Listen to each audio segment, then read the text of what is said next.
Hi, hello, welcome to the fifth session of our Lancer campaign. Ongoing working title: Harrison Academy Hopefuls. When last we met, everything was going completely fine, and there were no problems whatsoever. If anyone would care to contradict me on that regarding the events of our previous session, or reinforce that concept. Anyway, if you would like to get some accuracy that may be valuable for the upcoming events, feel free to let me know what happened last session. What's going on? What did we do? Nothing at all, I think. Yeah, I think we all just stared at a wall. Recap over. All right, let's get into it.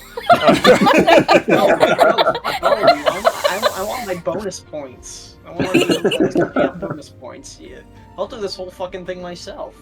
It was mostly all done. It was mostly all related to downtime actions. No, although I will be honest, I'm not particularly remembering how good the order is, even though I re-listened to the whole freaking thing. Go for it. It'll be fine. My earliest memory of it is here comes Nil with his lawyer and Lana going in to have a meeting with the dean about their exclusivity contract with whatever kind of contract they have to keep freaking whatever the heck his name is, Rex, to keep Rex out of the whole fucking college. That unfortunately went absolutely nowhere.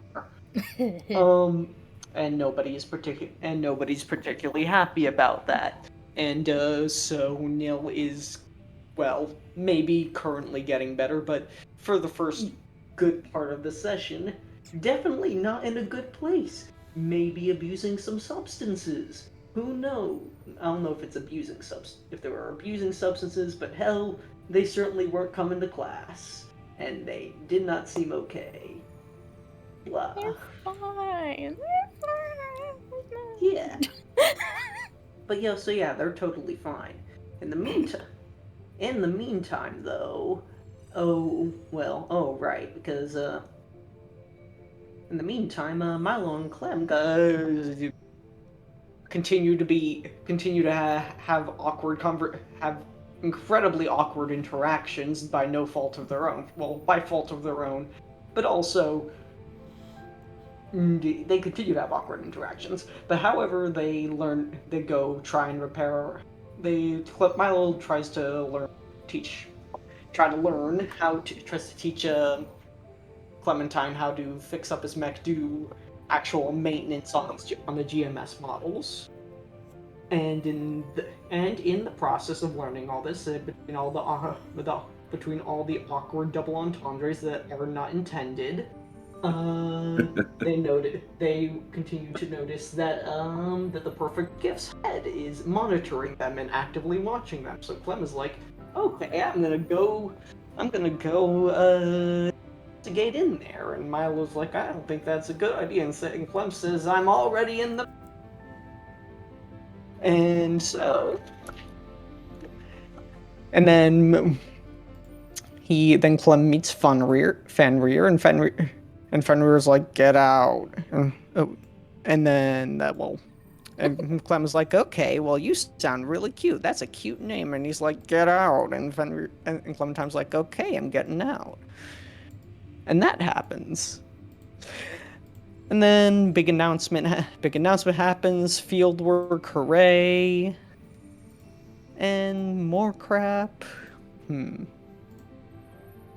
Major crap. What is the major crap that happens, I guess? Everybody goes out party. Nil, Milo, and Isaac go out partying. Doesn't end well it ends up with all of them. Well, Milo turned out fine. Isaac and Nil came back with massive hangovers and had to be dragged into their rooms. let's see. And Nil came out of it maybe a little better somehow, because they seem less bad, maybe? Not quite sure on that. Just refreshed. Comes back refreshed after a good night of partying. Clem taught Sigurd how to do the history of guerrilla tactics. Let's see, what else happened? Somebody else want to take over real quick? Milo, unless Milo wants to, Matt wants to tell it. Milo saw something interesting and then brought it to the rest of us. Yes, there. I mean, it was kind of like very interlocked between the three people, which was Sigurd, Isaac, and myself, because they were looking. They copied the NHP off of the Perfect Gift, and then they took a very, very long time downloading something that I forget the name of off the top of my head from Jormungandr, which I cannot get out of my head because that's such a fucking cool name. Thank you. And Sigurd went and confronted Dr. Voctor and was met with kind of a stonewall, but in a very, believable way for the most part. And then they deleted the tape of them ever having been there, which is definitely not suspicious.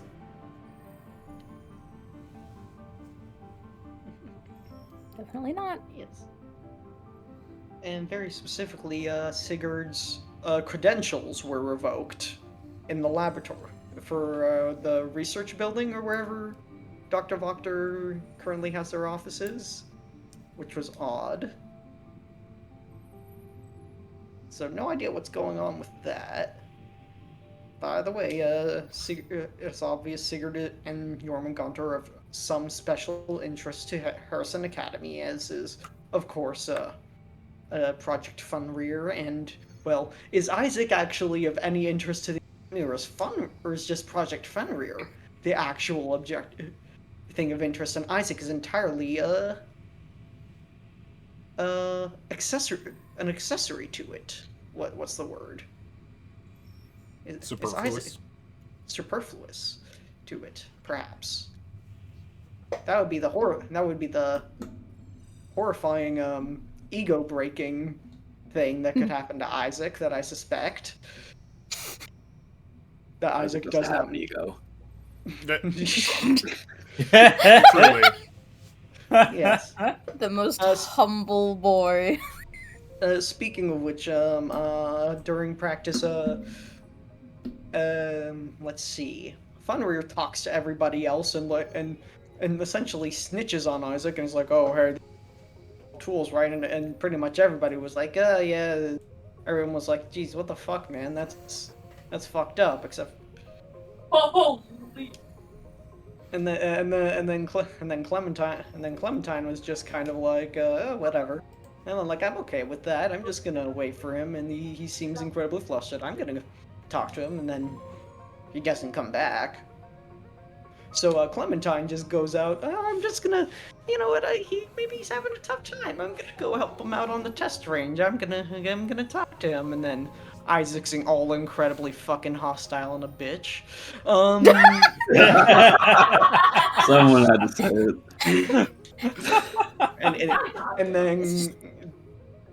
and actually tried to take a swing at Clementine, and Clementine's like, "Okay, we're fucking doing this," and Clementine fucking snaps and fucking lays on him like, "Fuck you! What's wrong with you? I just want to be your friend. Why are you like this? Why are you so difficult?" And then Isaac is like, "Fuck you," and punches Clem into the ground. Everything's going to be incredibly weird now. Because So it yeah, wasn't character before. I mean, yeah. Well, at least there was some, I don't know, quote unquote hope. True. Real. Yeah. I mean, he had a whole fucking rambunctious, interaction with Milo where our shins were being kicked. That's character development. Like, I'm going to kick your shins affectionately. Well, that's character development right there. I don't know about affectionately.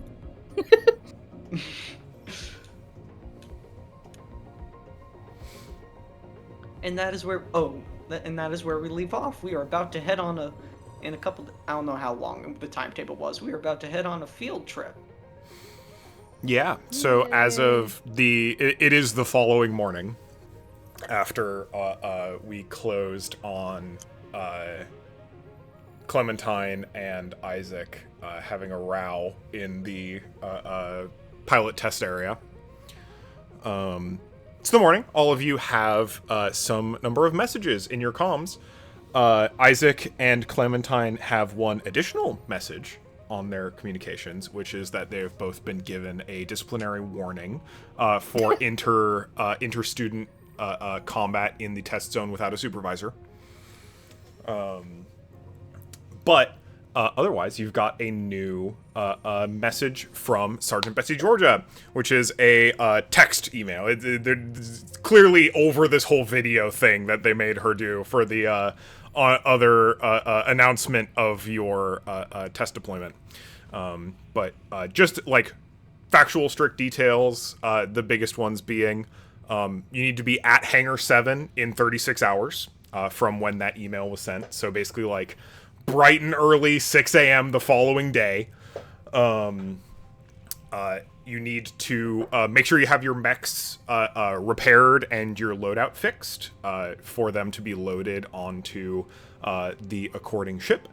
There's going to be a 24-hour transport between Harrison Academy and the test location on Rosh Emra, which is where they're going to be holding this exercise. Be prepared for multiple combat scenarios and an ongoing field test mission.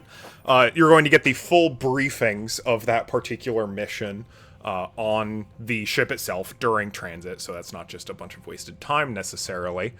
But to be ready, and it reminds everyone of the specific matchups between the different Tier 1 houses. So your House Diamond Ordnance is up against Titan House. House Legacy is up against House Falcon. House Ace is up against House Wands, and so on. And it looks like they're going to be bringing 8 houses along on this sortie together, but are going to be pairing them off in sets of 2s at various drop-off points so that they can each have their own exercise. Again, you'll get more details and fully briefed on it on the ship. But they note to pack light and pack essentials when it comes to a thing. And don't bring anything you're not willing to carry in a backpack. Because you're going to have to be mobile. So pack light, pack together. You'll be getting some additional equipment on the way. And you have 36 hours to prepare for that and be at launch. I have maybe the most important question I think anybody might ask about this, which is there going to be charging outlets somewhere so that I can play my game in downtime? Unlikely. So notably, you have been told that a lot of the surrounding scenario for this deployment is going to be surrounding the attack and defense of a facility, basically like a dummy facility, for you to be able to protect and handle. And that there's some notation that the facility has more amenities than otherwise. But yeah, the expectation is not like no electronics, but like that they will not be facilitating any luxuries.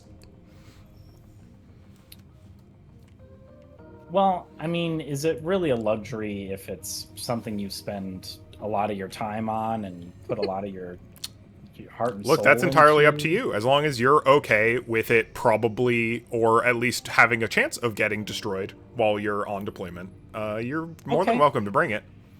Oh, okay. Hey, you don't have to be like that about it. Just saying. I think I like to imagine that this is the email correspondence between Milo and Sergeant Betsy Georgia in this email thread back and forth.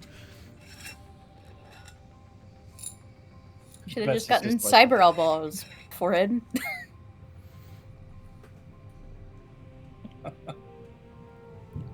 Just get computers in your eyes. It's fine. It's a fine and normal thing to get. You might be on to something. Okay, but does your mech have an outlet? Here's the thing. I mean, But just that's plug true. it On the inside your screens mech. inside of the cockpit. Milo, Hey, no, Milo, there's you're gonna things- drain the mech battery if you keep doing that. Yeah, I love the idea of the nuclear generator that is your mech's power source getting drained by a USB-C charger for your Switch. Very funny. Fuck, that's good. Your mech's just like getting heat ticks over time while you're like playing Uma Musume on your Switch in your cockpit. Milo, Oh, Milo, my we're under attack. We need your help. Fuck off. I'm at the URA finale. Fucking Gold Chip is gonna fucking win it. Hara Urara's busy, I'm finally busy. gonna get it. She's gonna make it. Meanwhile, fucking munitions blowing up on the exterior of the mech. Too good. Too fucking good. Anyway, that's up to you.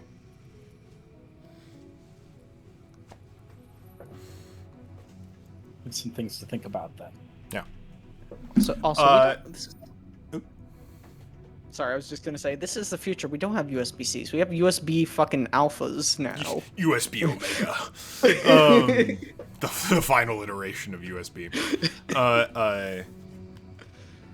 Isaac, when do you / do you actually get back to the house that day? The previous day, rather. Very late at night. Probably late enough at night to like award him another citation, if they have a set curfew.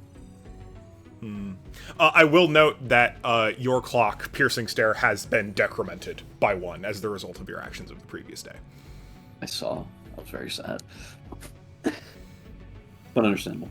Yeah, he gets in rather late, as to not really alert anyone to his presence, and then probably was just very quiet up until the morning. Understood. Then yeah, it is morning of. You've got your various communications. You've got your prep. There are some classes, but it seems like a lot of them. You got a lot of the generalized prep materials from Slate and Otto.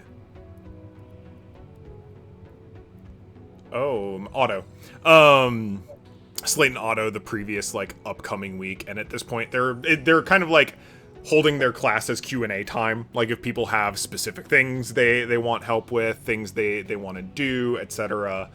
They're kind of like holding larger perpetual office hours for those interested in gaining some help with the upcoming field trip. But otherwise, classwork is going to be very light for this 36-hour period between now and deployment.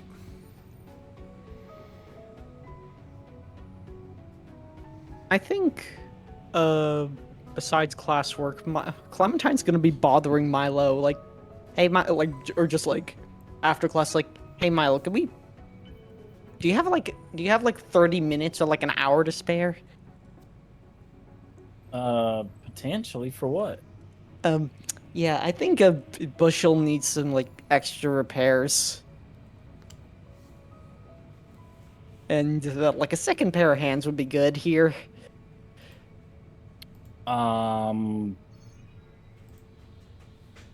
Okay. Yeah. Well. Wait. Hey, well, thank you. I will see you there in like whenever you get there. Clementine shoots him like a couple finger guns and just runs off towards the mech bay to try and fix the damage from yesterday. Yeah. Relevantly, you get back to the mech bay. It's been an overnight. you go over to inspect Bushel, and Bushel seems to have already been repaired. Oh. Oh, that's good. Yeah, Milo meets you there and is like, "All right, so what needs fixing?" Nothing. I guess somebody already fixed it. I thought you said the mechanics here were incredibly unreliable and sucked. I guess I stand corrected. Ah. Well, I guess I don't have to fix any damage. This was an entire waste of time. Sorry about that, Milo. It's all right. Milo like lets out a huge yawn. It's like, I think I'm gonna go take a nap. Yeah, that's good. I mean, look, come on, you don't want to do like last minute prep work or something? Like finish any save files you have or whatever? I mean, it's not like we're gonna have good access to any of your save games while we're out there, are we? It's not like we don't have internet or access to the OmniNet, I think.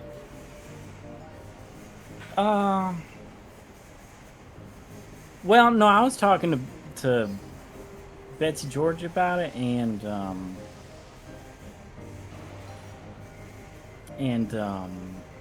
yeah, it don't seem like a good idea. Because if we're stuck out in the foliage, then I mean, I ain't gonna have nothing to charge my. I mean, I could play it in my mech, but I think that's just maybe that's a little bit too irresponsible of me. Well, yeah. And if Probably. anything happens to this computer, I mean, I don't have like backup drives with anything. I mean, it might be in the cloud or something, but I ain't gonna put my trust in that right now. So, yeah, I think what would do me good is just a solid like 6-hour nap. That sounds good.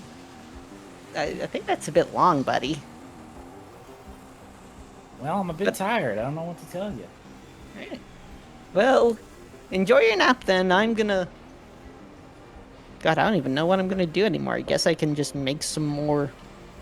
Go over to Go to Professor Otto and see if he can freaking help me make some more mines or something. Like, give me recommendations on materials I can use out there.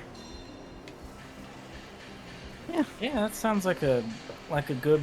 Like a solid usage of time. Yeah. Yeah, yep. You know, Clam, when you get a chance, can you just send me just a message and say cuz you know, I'm sure we're all thinking about what kind of mechs we're going to kind of license into. So when you get a chance, if you can just send that to me, so in case anything happens on the field, I can have a better understanding of how to take care of it going forward. Oh, yeah, sure. I'll get to you on that. I can probably actually just tell you now. I mean, I may have taken like a bit of a detour after some recommendations and took a Caliban license, but I'm still aiming for that Iskander model. Not the Iskander model, is it the Iskander? Or... No, that's the Saladin. Okay, yeah, it's Iskander. Yeah, it's the Iskander model. That's the one I'm looking at at the moment. Okay. Milo pulls out his pad, like go through a file structure, and then just types in Iskander, Clementine, closes it. All right. Well, thanks, Clem. I am actively falling asleep while you're talking, so I'm gonna go get some rest, and yeah, I'll see you on the flip side. Yes. Yep. See you later, bud. And I think, yeah. Besides fixing, I guess Clem didn't have any doesn't have any other reason to be here. I guess Clem will go interrogate the mechanics, though, if that's all right. He's like, "Hey, whatever mechanics on duty. I did any of you? Oh, what's up? Hey, sorry, did anybody do service on those on the mechs in our bay last night? No, we don't work past 5. Oh. Wait, then who did work on our mechs last night? You can check the logs. Yeah, I'll go check that. Yep. Thank you, take it easy, buddy. Don't worry, we will. Keep it on. Yeah, yeah. Yeah. It looks like they're Sometimes gonna running check- checkups on basically everyone's. It looks like they're running the rounds for all of the Term 1 students pre-deployment. The mechanics? Yeah. Alright. So can Clementine check the logs then to see who was like in here repairing everything? Yeah. Yeah. Easy enough. You've got like tag in, tag out logs. You've got their kind of like automated log system. You've got security footage. It's pretty easy enough to determine that looks like Milo was in here pretty late last night. Oh.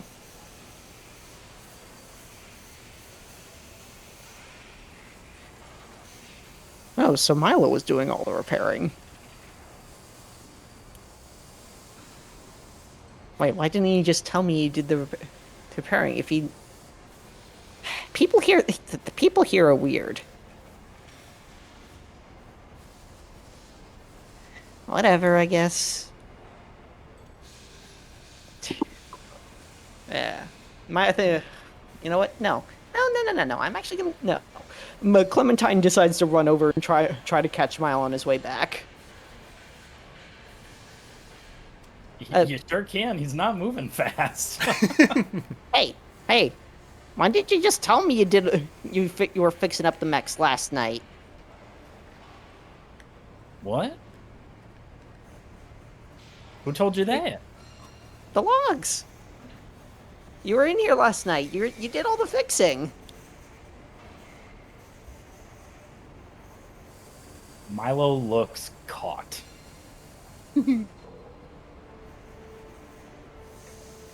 Oh. Oh crap! Is this something I? Oh God, sorry, I didn't. Oh God, yeah, I don't like that look. I mean, ain't nothing wrong with it, right? I mean, it should all be up to spec and everything. No, yeah, that's fine. I just wondering why you didn't tell me. I mean, thank you. You could have just saved some time, you know. Like when I asked you, like, hey, can you go repair the mech? Come repair the mech with me, and you said, oh yeah, sure, buddy, and then we walked all the way over. It's like, oh man, you could have just told me. I don't know why you would. You don't have to look all embarrassed. It's not a bad thing. I trust you. This isn't my personal property or anything. Well, I mean, I guess, well, it kind of is. And I mean, yeah, it is, but I don't really care about it. I'm not Isaac. Oh, I care about it. Well then, let me just clear things up with you. Puts a hand on your shoulder. You have full permission to go and do any modifications or repairs to my mech. Just don't touch the weapon. Try not to modify the weapon systems. I have those overclocked for a reason. I know. Trust me, I don't touch them. Okay, good. But yeah, you don't need to hide that from me, buddy. I trust you. I trust you implicitly.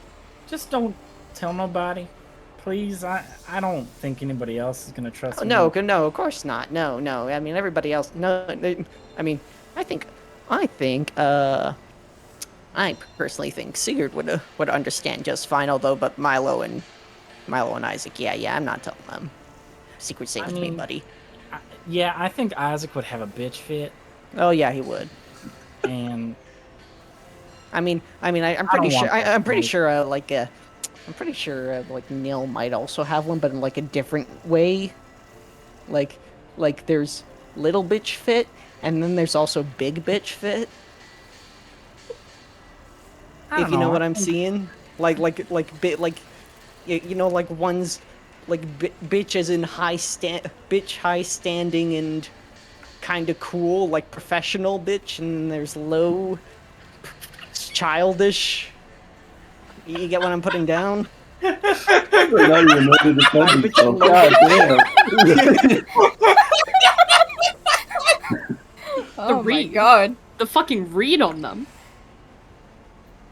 I can't fucking I mean, handle professional. Like, shit. fine alive. Professional. But...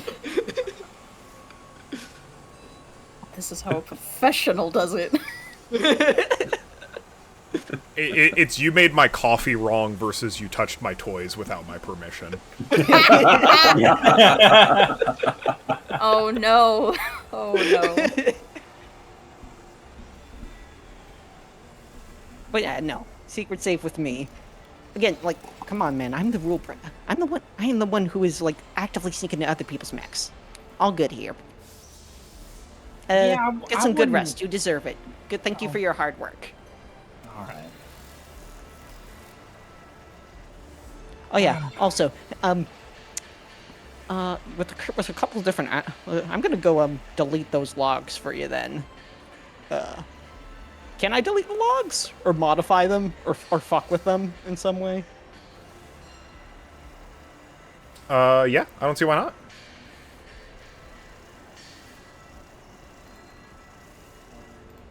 All right, awesome. Clementine's gonna go use admin privileges and fuck with the logs to make sure and cover up over Milo's tracks.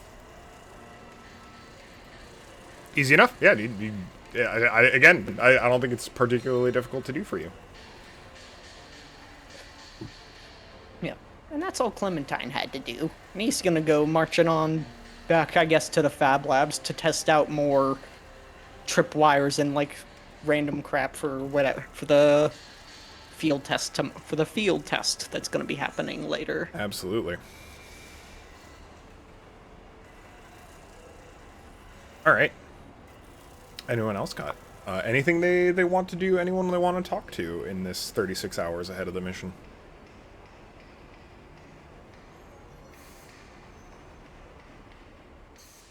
I don't have anything personally. I think Nil is surprisingly notably scarce during this time. Not easy to find. Wouldn't you guess? So is Isaac. Probably cooped up in his room. With mud and lasers. Steam account is logging hours. Please do not check his hours on mud and lasers.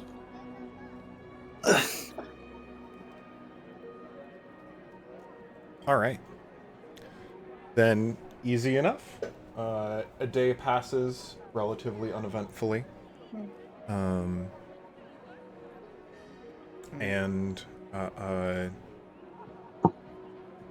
it's deployment morning.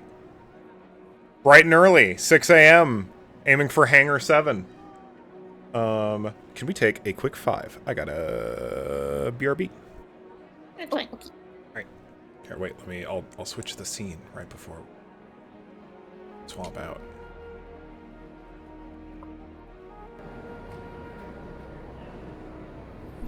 Got our ship hangar. All right, BRB. Boop. So, morning of. Y'all have to be here bright and early. They're spending a lot of this time just being able to load all these mechs onto an immense starship. The hangar is probably a location none of you as students have been to before, but probably number one priority that I'm interested in. How's everyone at getting up at, checks notes, like 5 a.m.? I think Clementine has been diagnosed with. Okay, if everyone here is bitch, then Clementine is diagnosed with sleepy bitch disease, and and Clementine is just kind of out there, hair messy, like he's dressed, but his eyes are half closed, and he's trying to like with a cup of coffee in his hand. Like, just kind of half there. Morning, everyone. Does anybody need coffee? Not particularly. How I think- about you? Sorry, I think Nil is extremely used to this, even almost despite their sort of recent, like, absences and clearly, like, poor coping mechanisms, but knows how to keep to a schedule, is up, fully kempt, fully made up, and is wearing what I would describe as designer but utilitarian. And has a little duffel bag at the ready. So what you're saying is his fucking military year has been I can't even think of a fucking designer. Sorry. Like, nah, it's fine. Gucci I'm camouflage. thinking something like this. Gucci Kevlar. Ooh, very cool. Ooh. Flight suit, but make it tailored.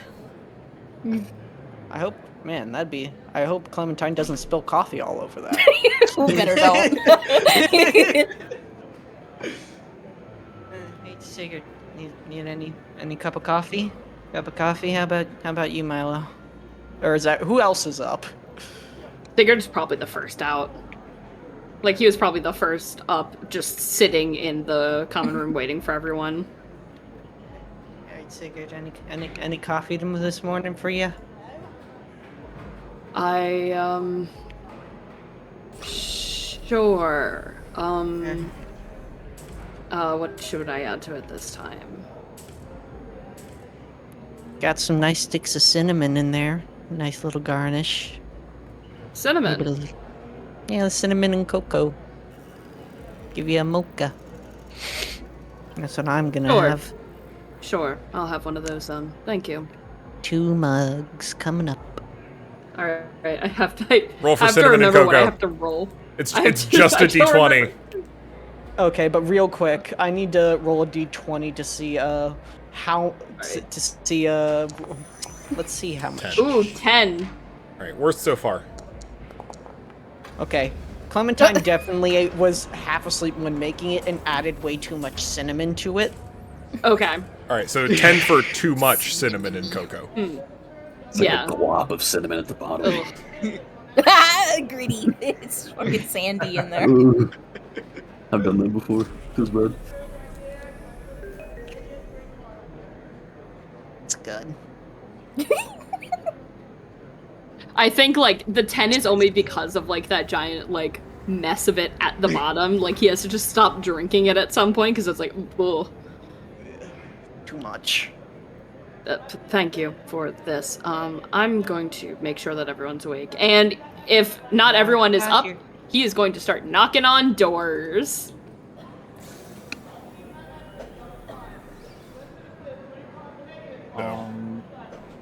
I think Milo is and has been awake. I think he's slept a lot, actually.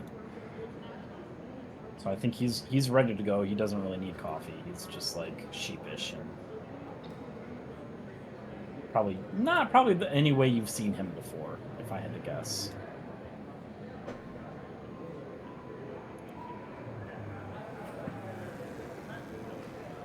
I think Isaac will be the last to sort of make his entrance.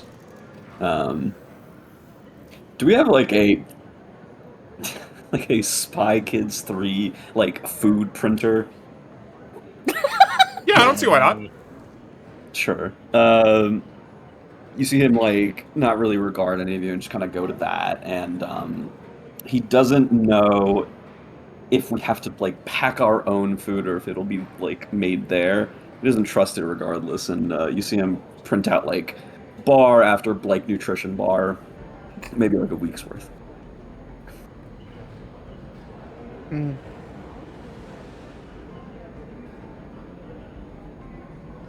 It is a 3-day deployment, relevantly. I don't know if that affects how much you create. Right. Yeah, I'll say 3 days worth then. Cool. Not a week's worth. Oh shit, I forgot to pack last night. Clem wakes up and fucking runs back into it.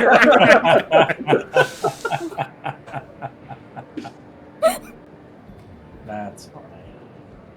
Grabs a bag of pancake mix, tosses it in. You've definitely been given a like maximum dimensions of whatever bag you can bring with you, and you've all been provided with the Academy Standard, which is like a Harrison Armory's infantry rucksack. But you may use your own bags if you want to, as long as they adhere to dimensional standards. That's probably what Nil does. It's always a little less room than you expect. How much materials can we actually bring for our own purposes? Like, what is off limits? Besides, like, live firearms and that kind of stuff. I mean, like for the most part, it's the intention is mostly clothes and like health items. You'll be given like gear and equipment there for the most part, with the asterisk that like Sigurd has actually went ahead and pre-acquired some equipment for you all, which is very convenient, very good, very very forethought. That was a tent specifically, right, Sigurd? That is correct, yes. Some more defined shelter. I think you've gotten in the briefing too that like you will be given, and this is the word that they use, rations, for food over the course of the deployment. But the ship that you'll be on has like a mess hall.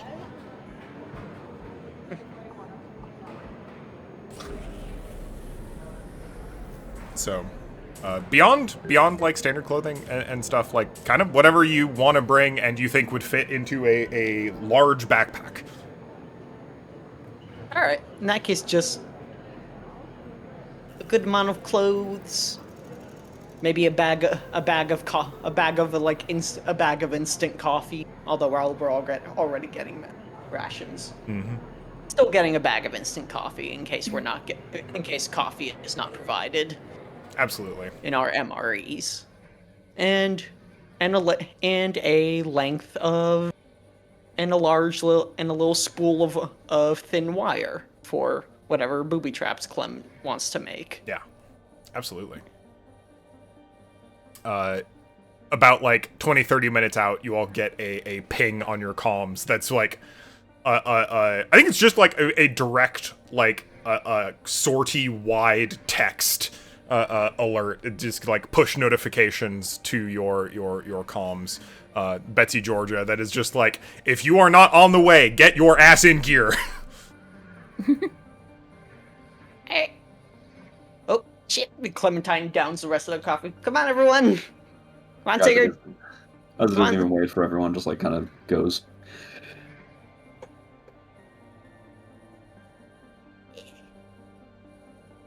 Clementine is like very noticeably trying to stay out of Isaac's way. Yeah, what's the atmosphere like? How are y'all feeling as you make the hike across campus towards the hangars?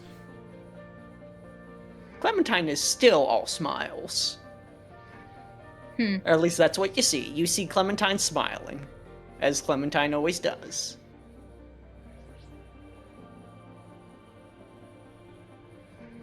I think while Nil has never been particularly warm or bubbly, there is a kind of like frigidness to them particularly now.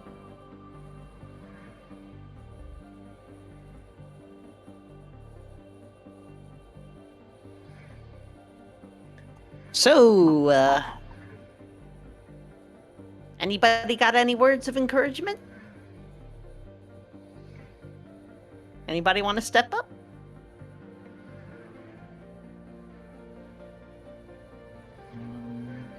Yeah, I'm just I trying to think. think we are going to do okay. Come on, you gotta do better than that. Clementine scrambles up on top of like a little rock or something. That's like a little memorial rock or something that's on there. All right, people, today's the day. The game is on, and we're gonna kick everyone's asses, right? Yay. Woo!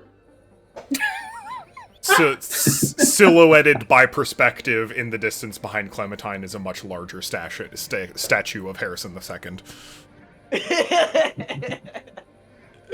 Yeah. Let's get out there. Woo! Come on, everyone. Energy. I love Clementine. I just have to say that. I love Clementine. Yay. Okay. Clementine deflates a little as he sees no one is getting in at all. And just kind of Trudge. Gets down off the rock. Slightly trips on the wood chips. Continues awkward march. Not as smiley as before.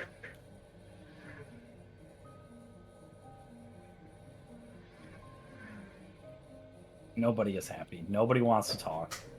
I was gonna say, I think Isaac's temperament is just cold, quiet. At least before he'd insult you. No, he doesn't even do that. One campus hike later. And you make it to the hangars. There's a pretty wide variety of them, and they are enormous. There's a lot of infrastructure, there's a lot of hustle and bustle. You can tell that very much you're boarding what looks like a battleship, more or less. Looks like the interior of this hangar is very much designed to hold and transport frames. And a lot of the mechanisms of what's going on right now are that. It is the logistics of putting, I said... There are 8 houses, 5 mechs each, so 40 mechs being loaded onto this single battleship, which is quite an ordeal. You can kind of see why they needed all this extra time to make sure that actually happens. There's a lot of, like, clearly demarcated giant yellow hazard stripe areas that are like, walk here, do not walk here unless you want to get squished by mechs. As they have these giant overhead cranes that like link into the rail system for transporting all of your mechs to get them loaded up onto this ship. And you are certainly not the only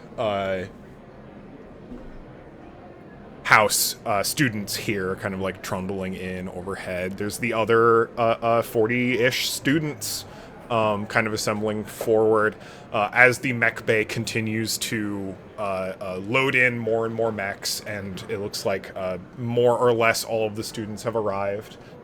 You see the members of the other houses you have met and not met, all the way from Legacy to Wands and Coins. You see the house that Clem met briefly, House Titan, who are clearly all, like, stoked. They are excited to be here. They're kind of, like, bouncing and looking around and, like, just very, they keep pointing at, like, the mechs being craned overhead and being like, dude, look at that. It's so cool.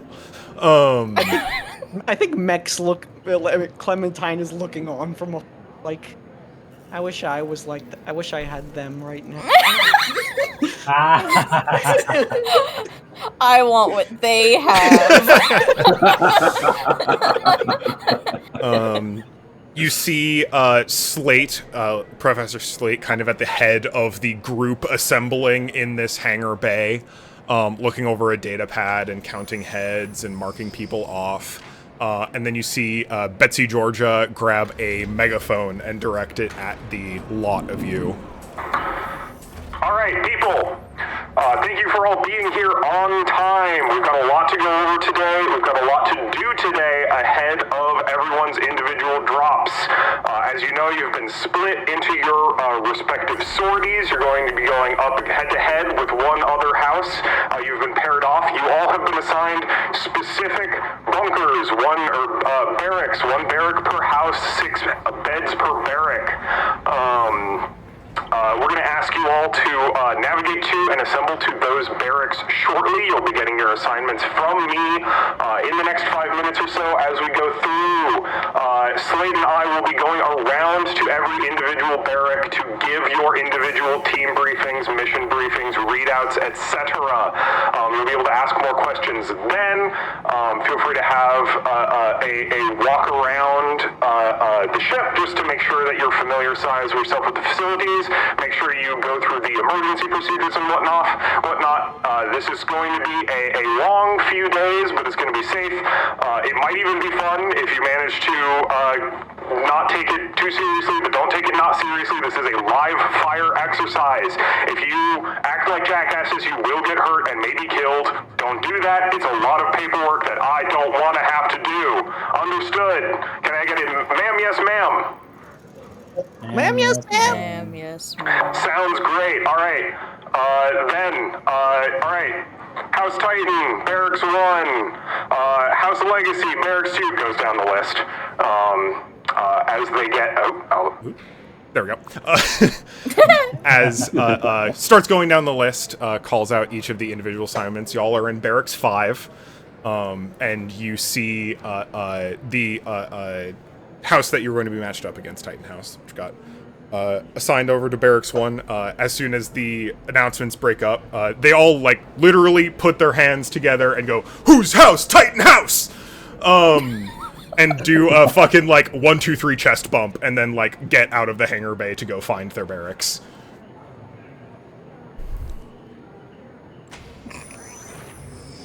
Why can't we do that? I wonder. You'll eat my fucking hand if I suggest it. Sure. Eat my ass. In my entire ass, Isaac. My bad, sorry. Not in character, by the way. I'm guessing. So, you've been let loose for the time being. You quickly get a ping from Slate on the mission itinerary that says that they'll have a briefing around for you in about 8 hours, but recommend getting to your barracks sooner rather than later to get settled. All right. Come on, everybody. Come on. To the barracks. Sigurd will follow pretty closely behind you, Clem. Yep. Clementine is hesitantly leading the way. Milo is dragging ass.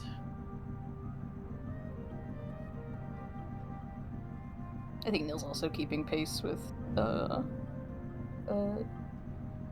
Sigurd and oh my god, my brain. Clementine, there we go. Ugh. Yeah. I think Isaac is just interested where they're taking all of our mechs. They're being stored in this enormous bay. It looks like they're basically being settled together. A little bit more examination reveals that it looks like they are being placed over, like, deployment hatches. Like, this ship could, at any given point in time, once these mechs are locked in place, as long as they're low enough to the ground, just, like, drop them straight out of the bottom of the battleship. I think he watches for a little while before making his way to the barracks. Yeah. The group of you that head there and get there first, note that this is a minimum privacy environment. Unlike your comparatively lavish house interiors, this is, hey, in space, every square centimeter, every cubic centimeter costs a lot of time and money and maintenance. So these are double stacked bunks, one on top of the other. And there are 6 of them total. You learned in Slate's strategy class that a typical lance usually consists of 5 pilots and 1 intel officer. So this is like your standard lance deployment outfit worth of bunks, but that sure does mean that only one of you is going to get to sleep not directly above or below someone else.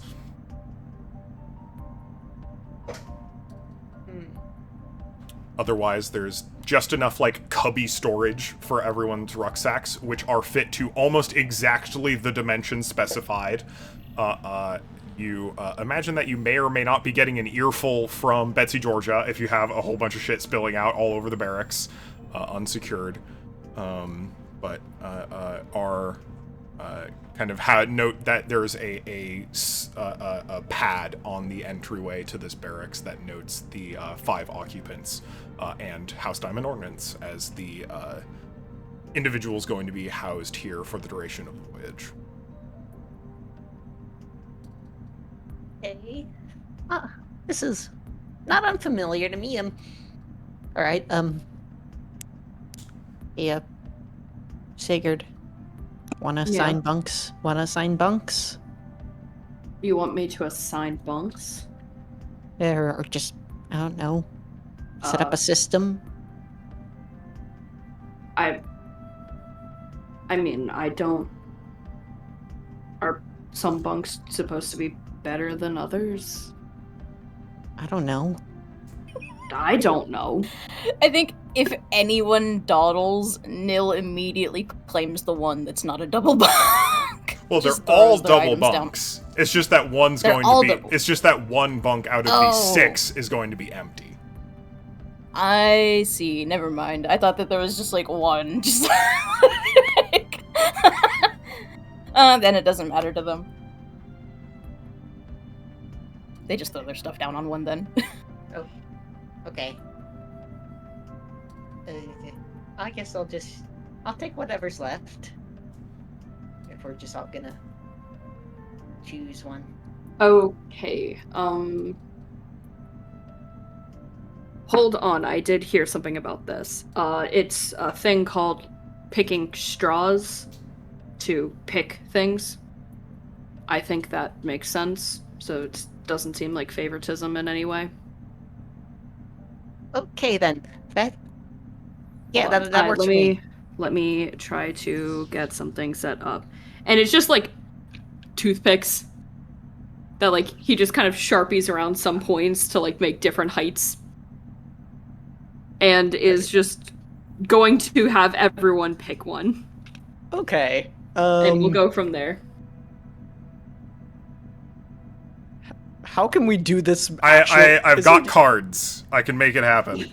Perfect. Okay, please do. Because I was gonna say otherwise So- it's probably just like everyone rolls a d6.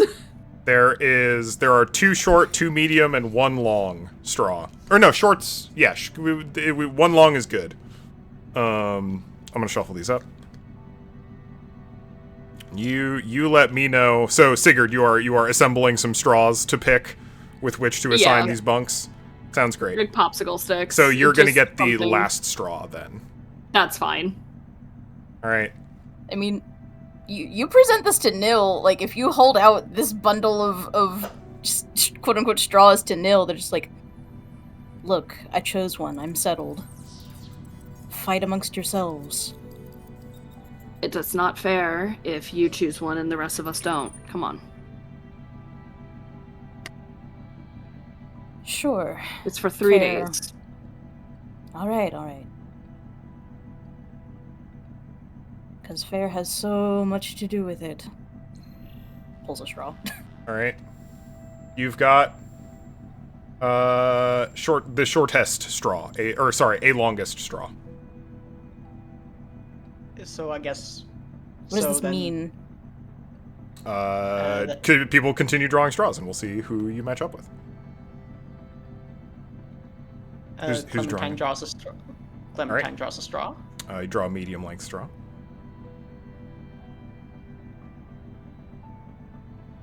Guess Milo goes next. You have also drawn a medium length straw, so Clementine and Milo are bunking above and below each other. So I see both the smallest ones haven't been drawn yet. Currently. Why would you look at that? Oh boy. All right, Isaac. Alright, Isaac makes his way into the room, sees you're all kind of like drawing straws. Rolls his eyes, but he grabs one. That is another longest straw. So Nil and Isaac are bunked above and below each other. And Isaac is the one who gets their own bunk. Isaac gets his own? Yep. Or not, sorry, not Isaac. Sigurd. Sigurd is the one who gets his own. Wins! Yep. Okay. Sigurd wins.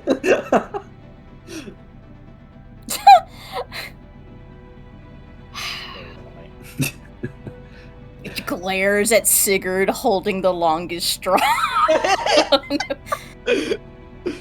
Fair, right? I went last. You all picked. Statistically, I had the worst chance of anything. And he just kind of shrugs. Tough. I'm sorry. I'll take the top bunk, Liam. Okay. Your top bunk. And he like doesn't even offer like an argument. Just like slaps his stuff on the bottom. You know what, Isaac? Go fuck yourself. How about that? You got something you want to say to me? I just did. I think He goes we right in your all face. should. I think we should all calm down, okay? It's fine. I'll take top bunk. I don't care. Oh, someone else has top bunk over you, Isaac. Gives you the middle finger. I'm gonna roll as whether or not that pisses him off and shove you. Evens or odds? Milo. Odds. It's a 15. He shoves you. Oh my god. Shit.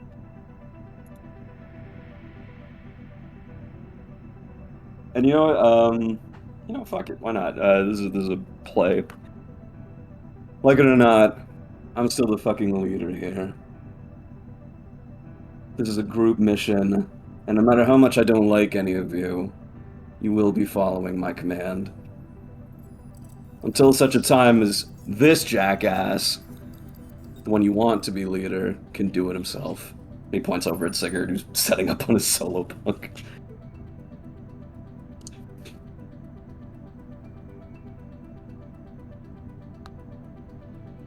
Any questions? Fantastic. And he goes to his bunk.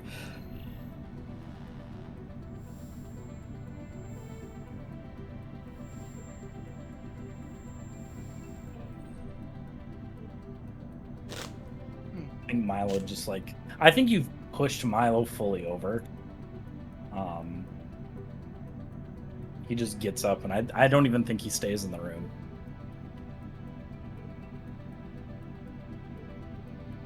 Above table, I love you. Yeah, I think Clementine's just gonna kind of find a corner and start fidgeting with something. He's gonna like shrink into and just start fidgeting with some little device. It doesn't matter what it is. I think he's just tying a knot and then untying it.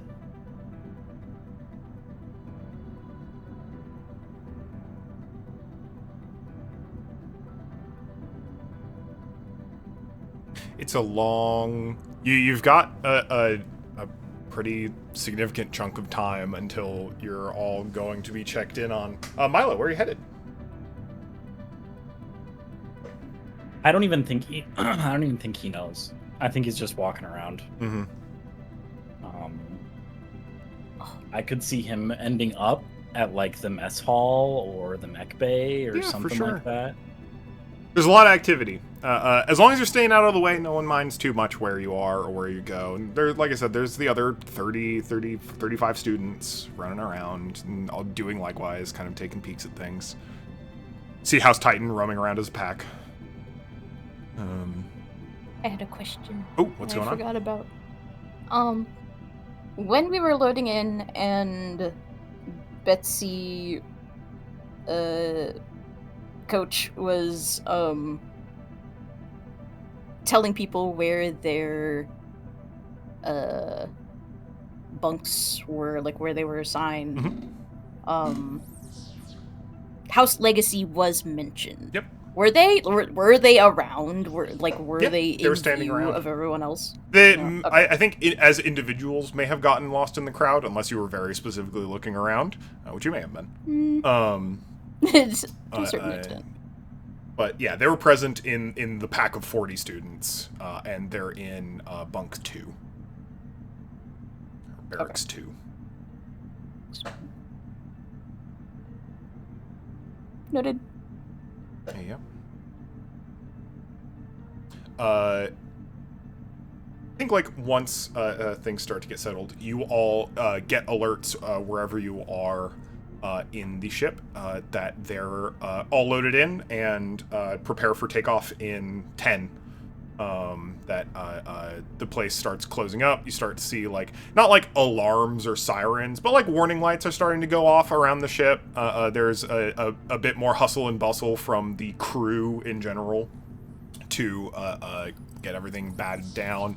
You see a lot of people either like strapping themselves into seats or just getting a solid hold on any sort of like railing they've got nearby or bracing for initial takeoff.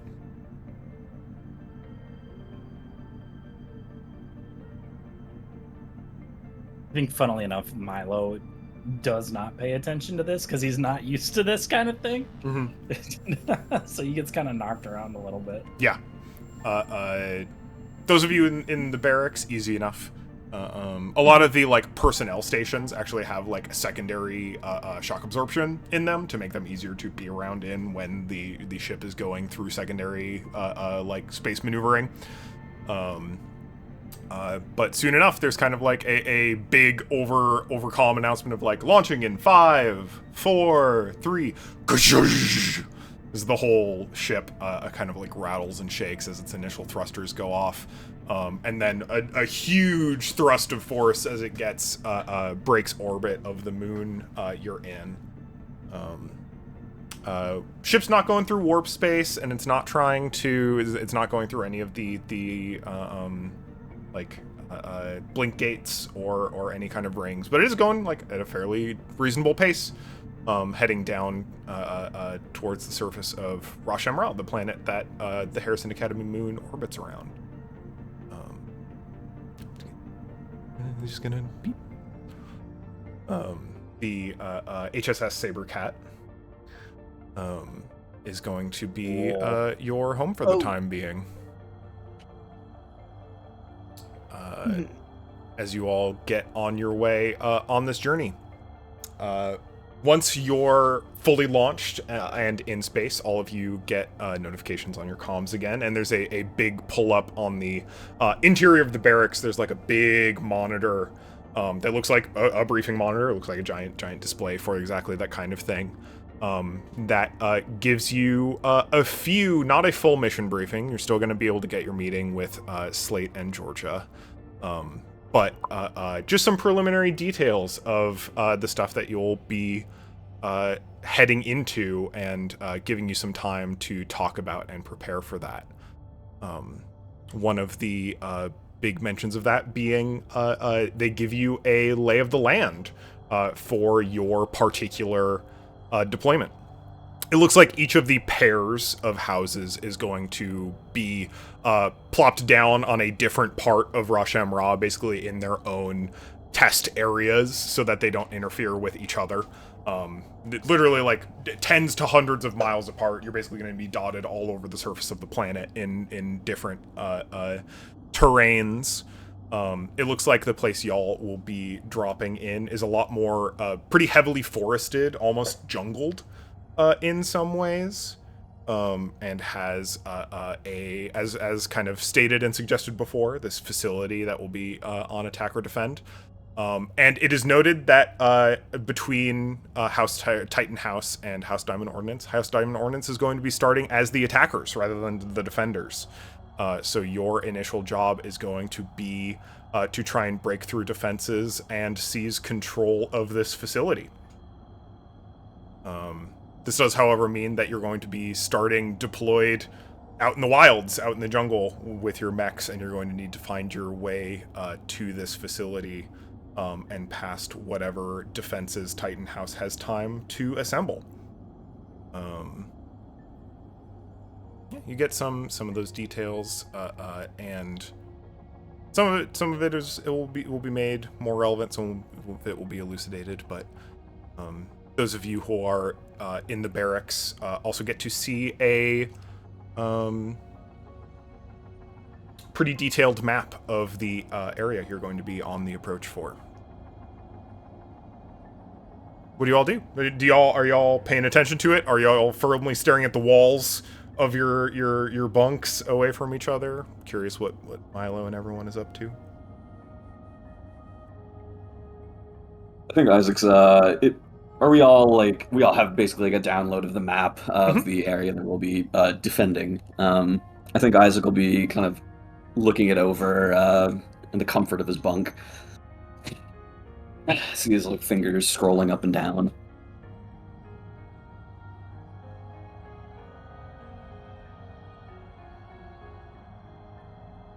I think. Oh, go ahead. Go ahead. No, go ahead. Okay. I think Clementine is looking over this, but is actively trying to find Sergeant Betsy at the moment to try and see if he can't snag her in a moment. Yeah.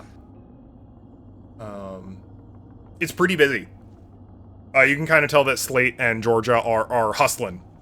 They got a lot to cover with a lot of people and not a lot of time to give them their own time to prepare for what's heading up.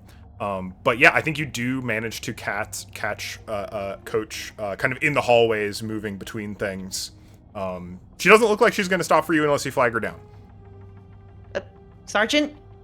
Oh, Coach? Yes. Sorry, I know Clem, you'd like to be called what's going on? Coach. Yeah. Hey, I've got 90 seconds. Okay, things kind of suck.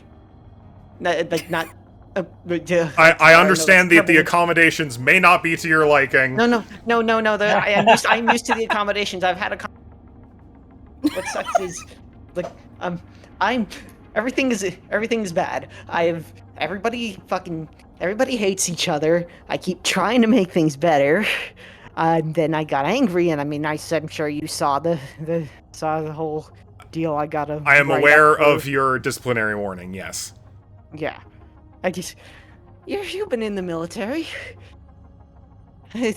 Your whole squad. Have you ever had that isn't talking to each other and doesn't feel like they're gonna have each other's backs, and you have no idea how to deal with it, and have you ever feel the crushing weight of trying to, I don't know, make something work? How do I make it work? Coach hears you just unload this at her as she's hustling to the next place, and looks at her watch and sighs and kind of looks around to make sure no one else needs her at the moment. Takes a beat and is just all right, look. Yes.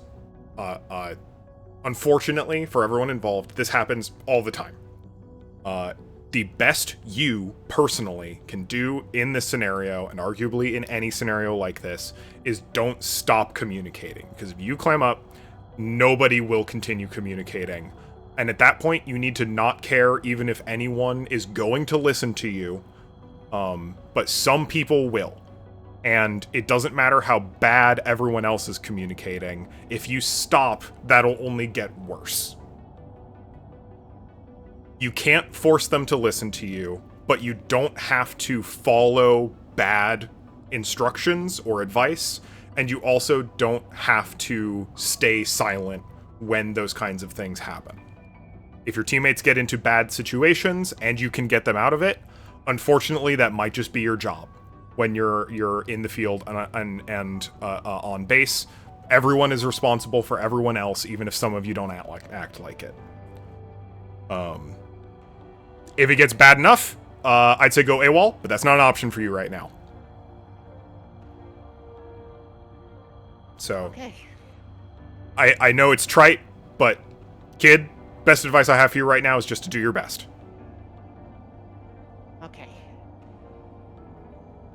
Right.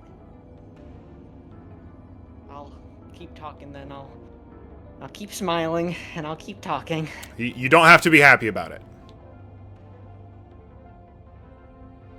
Thanks, Coach. But if that helps you out, all right. Oh God, okay. Pats you on the back, hustles past you. Just like, God, fucking giving the briefing for the third time today.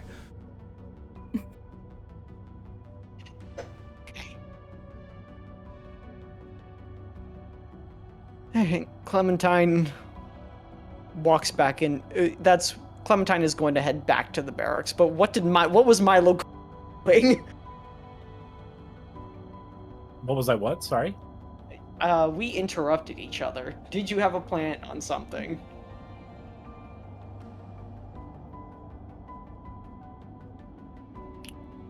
Shit, not that I can remember. I forgot you. I even interrupted you. I was just listening to that.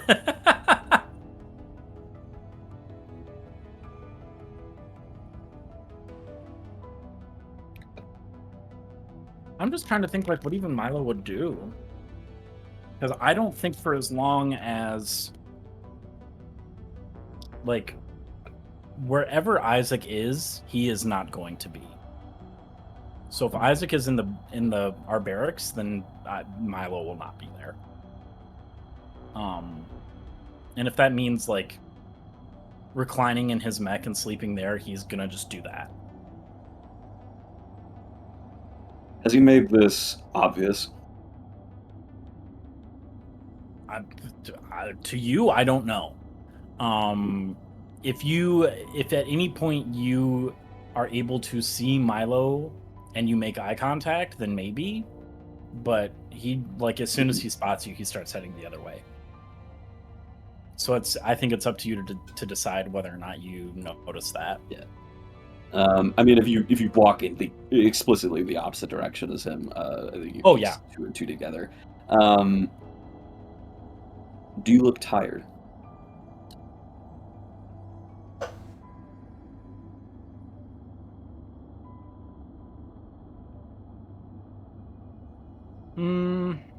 Probably not really. I think then at this point he will stay in the barracks up until a certain time, where he will go to the mech bag, and you'll be forced to sleep in your bunk.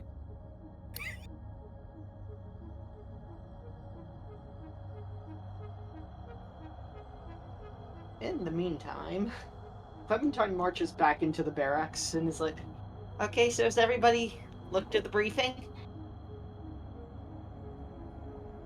Uh-huh. so were there any details about like what kind of facility it is we're going in? Do we have layouts of do we have maps? Yeah, so you've got like a pretty big map of the area in general. You've got like your drop zone and where this facility will be. Relevantly, when it comes to like what type of facility, the real answer is training. Like it is buildings in the shape of a facility that don't have like, you know, all the expensive instruments and whatnot on the interior. The flavor of your briefing says that it is a research facility, and as such, neither team should want to do any damage to it. If either team damages the facility, those are major points away from your performative success, because that is fundamentally the objective, is to like take and hold or protect and hold this facility. And if there's no facility, then your objective has failed. The terrain between your drop zone and the facility is quite mountainous. It looks like there's really only a few ways to get in from where you are. There's a few different like choke points, mountain passes that you'll probably need to get through to be there. And the facility is pretty large, all things considered. So your actual like attempt to take the facility will itself be potentially an uphill battle. So it's we're both parties will be dropping in a distance away from the actual objective, and then it's up to one of them to protect it, like so style. The second party is going to be dropping on the facility. They are going to already be there and have time to set up defenses and prepare for y'all while you take the time to get there. and it's up to you to decide whether you want to try and go like slow and stealthy, whether you want to try and just like rush in there and hit it hard before they have a chance to put up defenses. Like the broad stroke strategic decisions are on you. Okay. Are we gonna have a chance to like recon? Yeah, absolutely. Okay. And notably, like when you drop down, I will be giving you access to the specific map of your first approach on the way there. Ah, okay. Before you even get in there, so you can start making plans before. That'll be part of your briefing with Betsy and Slate. Okay. Okay. Good. You know, actually, as far as maps go, I'm just going to drop those for you now. I'm going to throw those in text for voice. Oh, sick. Yeah. One blank and one with recon zones indicating the like height and cover and stuff of the various bits. So the objective for you in this is exemplary of one of the several mountain passes you have an opportunity to go through. You all will be coming in from the left side of the map, and your objective will be to get to the right side of the map. And if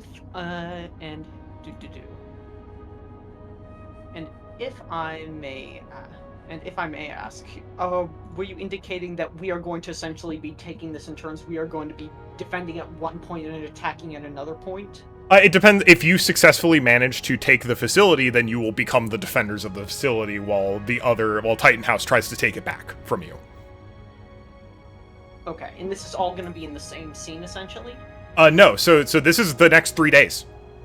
It okay. is you're going to be dropped into a location. If you manage to wrest control from Titan House, then you will now be the defenders, and the Titan House will be the attackers. Part of this is to simulate like this mission is going to be live for the entire 3-day duration, but the individual scenes of these skirmishes will be distinct scenes. Okay, awesome. Assuming your mechs don't get destroyed in the interim. So, There's a good chance if you start taking heavy damage and any given battle starts to turn against one of the two sides, the smart thing to do for the long term is to retreat rather than to like try and fight tooth and nail to meet your objective. So, anybody? Ideas? We obviously have choke points that we are going to have to run through. Those I feel like can be dealt with using some good smoke. But also, I guess, can anybody, do you think, identify any good snap? Do we have any idea? How much do we know about Titan House? Who did? Wait, wasn't Milo like investigating Titan House? Not really. I got just a little bit of information, and I know that they're all like pilot heads, but aside from that, I don't think he really looked into it too terribly much. Okay. Did I look into their mechs? I don't remember if that was something I wanted to do. I believe Sigurd was looking for a readout as much as possible on them. Which I think details limited in general when it comes to the Titan House. Milo's very right in that they're very much all Titan heads, or not Titan heads. They're mech heads. They are all very much gunning for the advanced piloting track of the academy as a whole.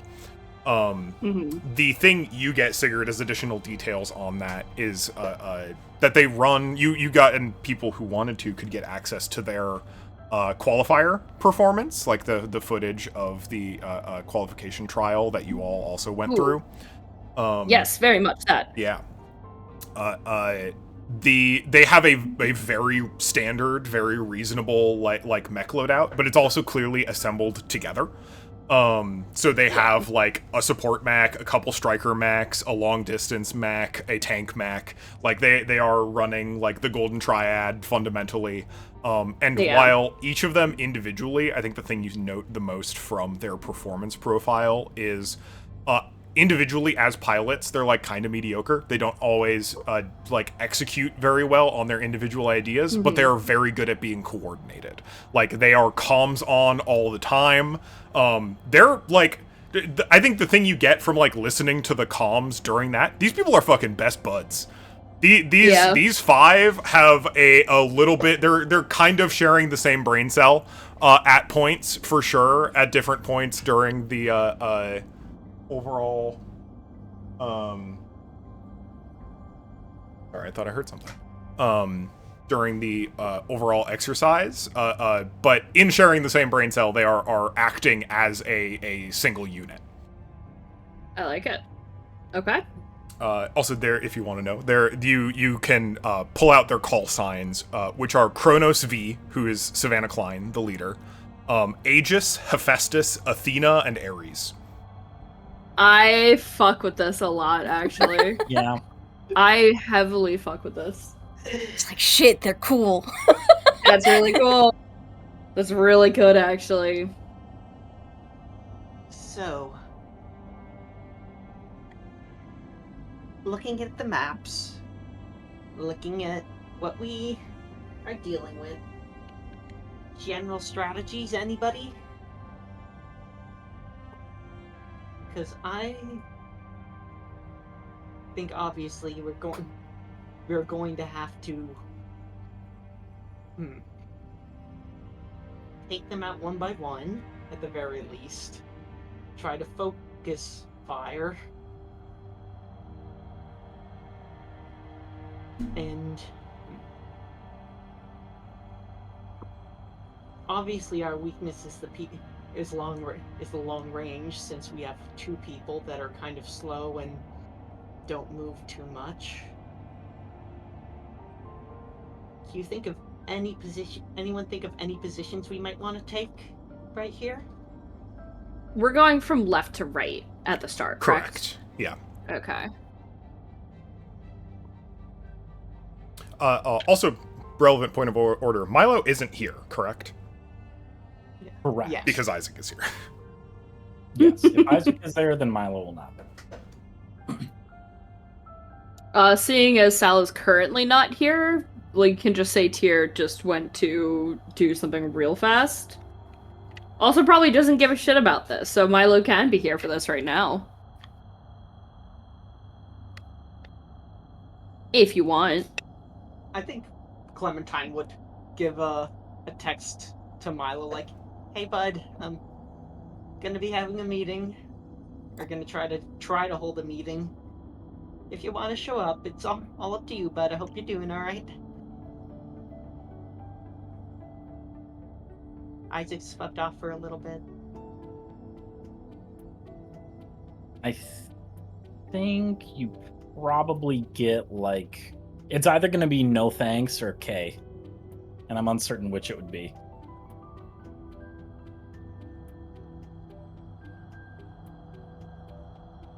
Oh, Isaac is. Oh, Isaac's. Oh. Never mind, Isaac. Never mind, Isaac's back. Stay away! Stay away! I explode on the spot, giving you room to do whatever you wanted to do, I guess. No, just meeting happening, I guess. Like, any positions we should be trying to take here? Obviously, we're going to try and best sort of divide all of them. I'm opening paint.net so I can write down what I want to do. Because I don't have any other way to do it right now. Control, copy. Obviously, our most usefulness is our maneuverability. Well, just due to the fact that we have people who can fly. High Over that, density. up to, and also climb. So we can technically just bypass the entire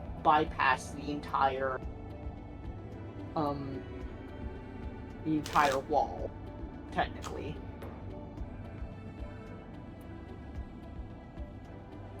But I feel like we would need somebody to be like, if Isaacson just,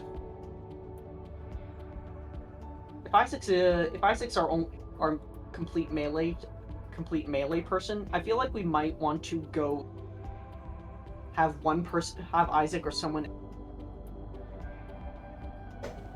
and be constantly hiding, using the hide action until they can. The perfect gift can boost and fly for that boost, correct? Yes. I don't know if we're like discussing this in character now. I'm sorry. Yeah. We are. I think you should. Yeah. I mean, he could go over the wall itself and attack whatever artillery person they may have, so we don't have that problem again. I feel like stealth in the foliage will be our best friend here, so we don't constantly like we did last time.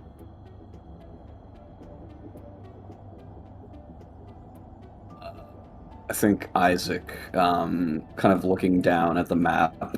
I don't have a paint.net thing open, but What? Oh, here. Hold on.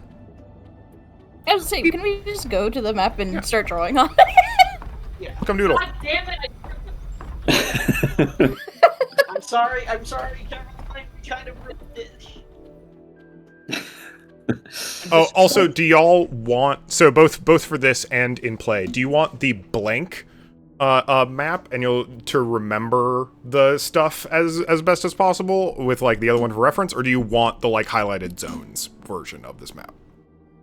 I kind of like the highlighted zones. Highlighted zones. I like the zone version. All right, sounds good. Yeah, highlighted just for the planning, I think, makes sense. Show me Mountain the Pass. map. Background. It's not backgrounds. We're looking for maps. There's the maps. Hex grid notation. Save changes. Because I'm trying to think of what kind of defenses these people they're gonna have. If they have two quote unquote strikers, I feel like that means they're going to have two melee people who are maybe less inclined towards shooting for the most part, and they're probably going to be like fucking off somewhere. Come on, let me.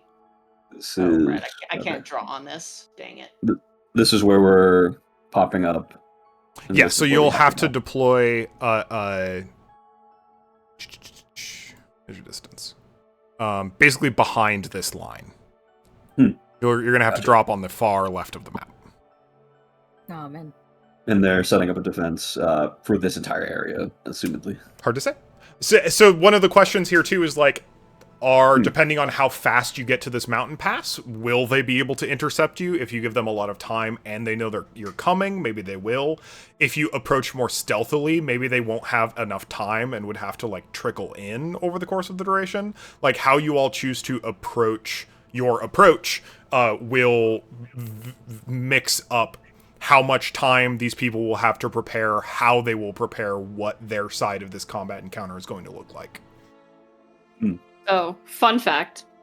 The map is on the top layer here. Ooh. One sec. But I think... Thank you for... Yeah, I am. Isaac will put forth an idea. Oh, there we are. I'll get rid of that. This chokehold area they have here, it's where they'll expect us to be coming from. I think Sigurd and Nil should be playing spot. They can fly and they have the advantage of being able to climb up this mountain range, I'll call it. We leave them on either side of here. They call out targets.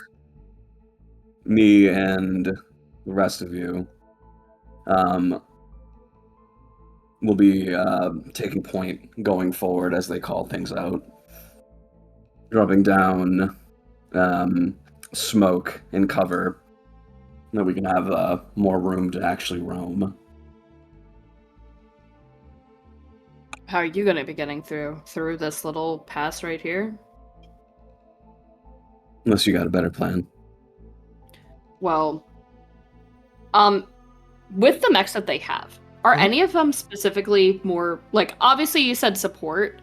Does that mean like traps? Does that mean like repairs? It looks like probably shielding. Shielding. Okay.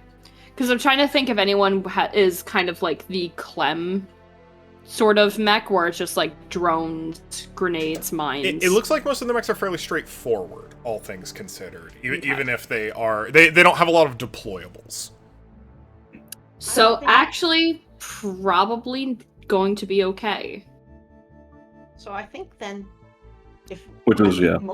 I think the most important thing then, if what we're mostly going to have to deal with is just fire, is just taking control of the hills of the heights themselves.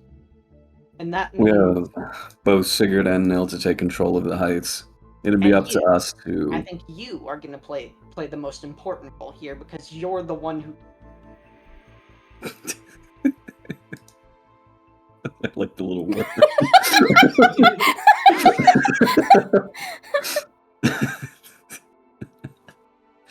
Eli, were you saying something? It sounded like you I think you cut out. I think you're going to be the most important player in taking control of these heights, Isaac, because you're the one with the most threat with the most threat up close. I mean, if you can sneak your way to whichever, I'm sure there's going to be one or more of them on these heights. If you can sneak your way up to one of these heights, you will have the best chance at taking control of it, just due to the sheer amount of threat you pose up close. So what I think is, while we do... Go on.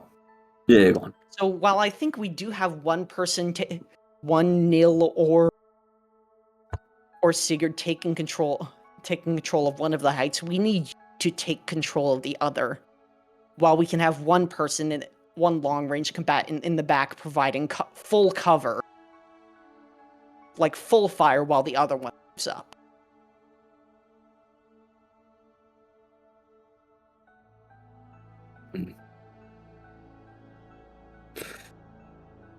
This is assuming they also don't have any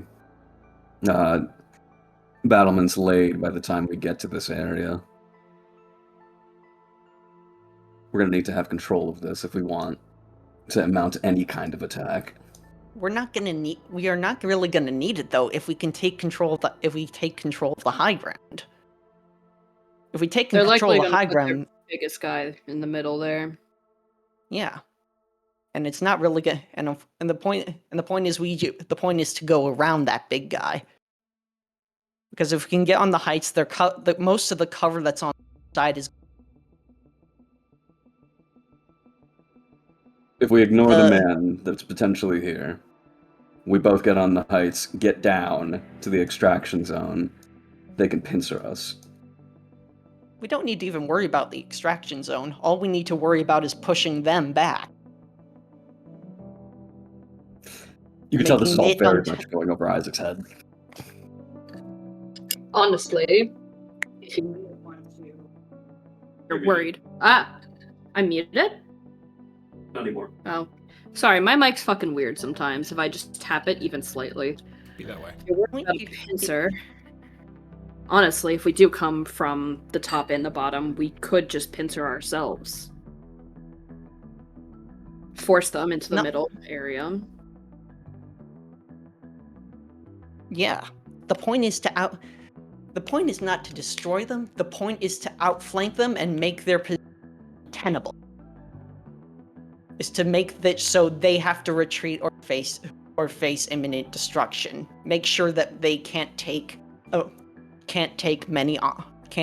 lot of actions. Like, I can shoot over these. I can just fully shoot over these heights. I have a mortar. I forgot about that. Yeah. So keep them on, get them off the heights, keep them on the ground, and we'll have them. And stay in cover, of course. And for that, I think we might need to split. We might need to split a little bit. I'll try and. I don't know about you, Isaac. This sounds like a whole lot like challenging your authority. I don't know about all this strategy. I was gonna say, this is stupid. I want to just kill them.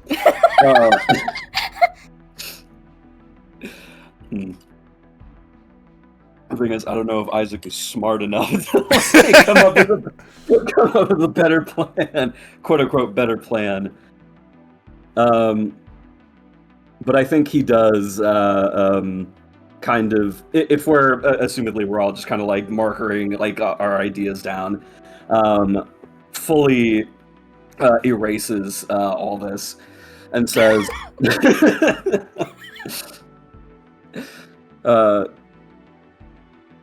I think we just take control of the heights with both the worm and the weird fucking spider thing, and the three of us make it through the pass here.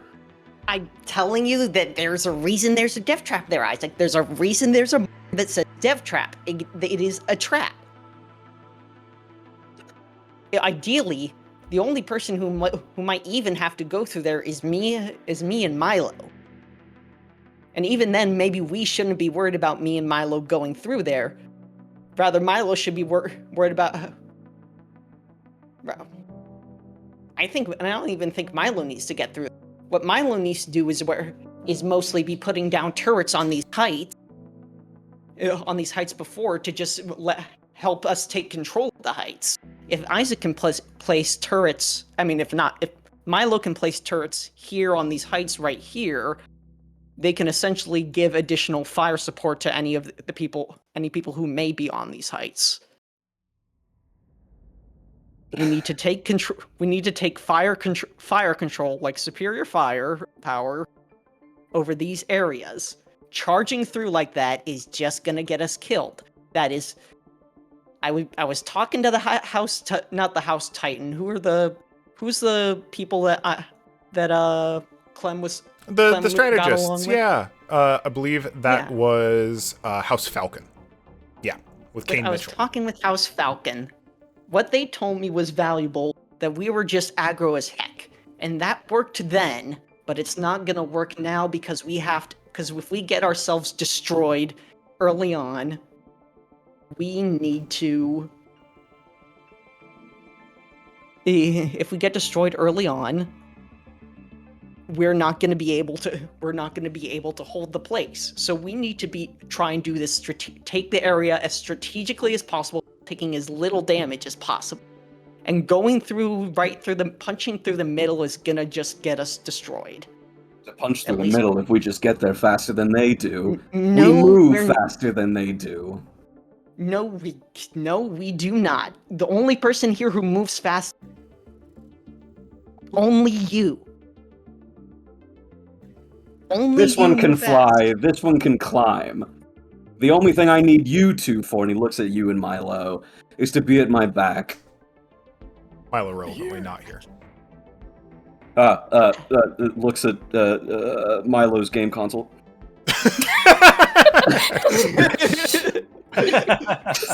Also relevantly not here.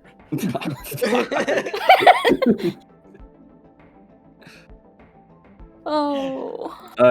Eli, I have to say above table, I agree with your plan. No, I get it. I understand Isaac being fucking stupid. I just need that to be made aware. I know. I am perfectly aware of this. Okay. Okay. Well then, you can charge then. Nobody will be charging with you. I don't need you to charge with me. I need you, and he points a cigarette at Nil, to get on top of those fucking to get on top of those ranges as fast as you fucking can. You, and he looks over at Clementine. Make sure you have your smoke bombs ready. I'm gonna need them. And I can guarantee I'm even going to be in range of you. if you charge Make it. sure you are then. And he just fully cuts you off. That's not how it works, leader. Unfortunately, your mech and your specialties, Clement's mech can't catch up to you in time to assist you to do so. So either you wait in the foliage area for him to catch up to you, or you follow what we put down originally. Because if you just charge in, you just make yourself a target before the two of us can even make it up there. You don't even need smoke. You have foliage, you have heights, you can hide just well enough on your own. You do not need me for that. You see his like brow twitch in frustration as he's like very much not used to being a group or team player, we'll say. And it just like this all goes very much over his head, and I think he's going to stand by his decision. Because at the end of the day, I'd rather you have a mech available for when we have to be the defenders than you already get yours trashed by charging in blindly. Since you wanted to be a leader so bad, act like it. I think at that he straight up goes up to you and grabs you by the collar. If you have something you want to tell me, Isaac, then say it plainly. I am going to stick a freaking screwdriver in your shin if you're another teammates. What's up with Isaac's shins? Why do you want to hurt his shins so bad? Man, fuck those shins.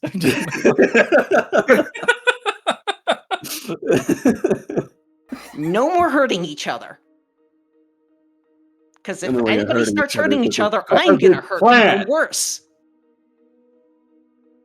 Isaac, you think I'm incapable of hurting somebody? I think you're incapable of hurting somebody. Holy, let's go, Sigurd. Turns to you. Gets or lowers himself down to your height. Go with your plan. And he leaves the room. Good.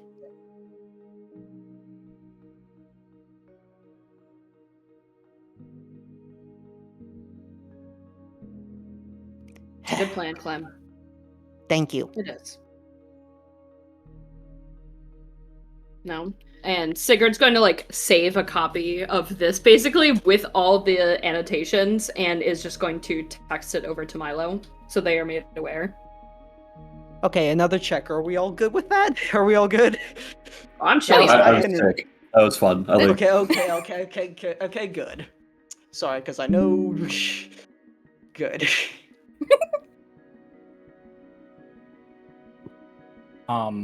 Sigurd, you get a I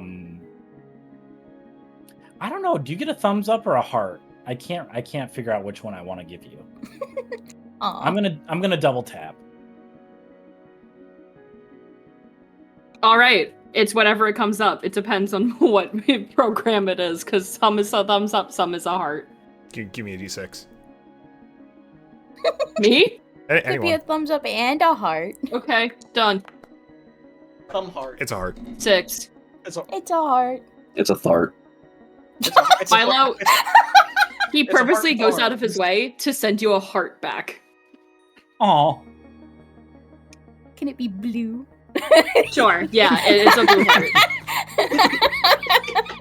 Absolutely it is.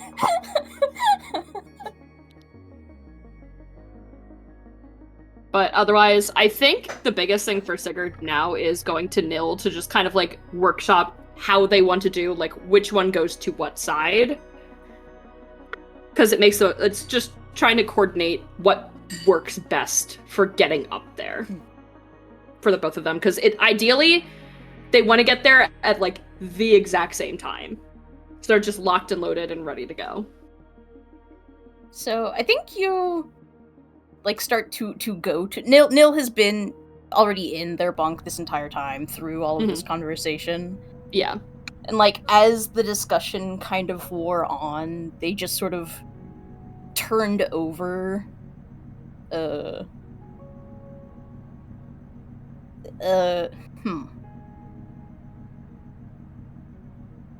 I think if you approached them now, you would start. It would.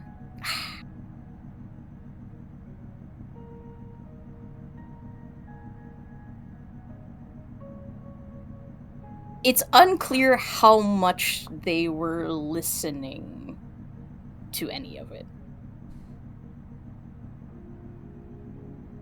They're just kind of on their side, seemingly staring at the wall.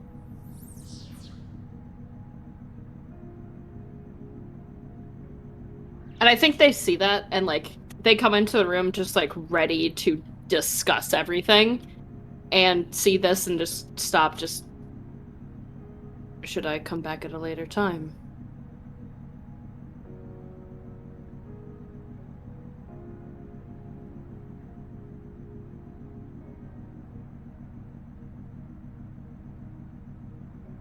I will take that as a yes.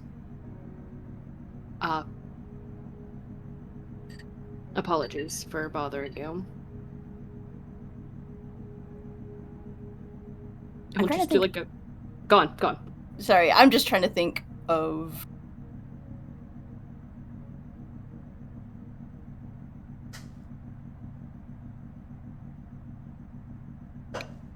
How... Sigurd's a pretty observant person. What I'm trying to figure out is how much would be obvious to Sigurd or not. I mean, if you want me to roll for it...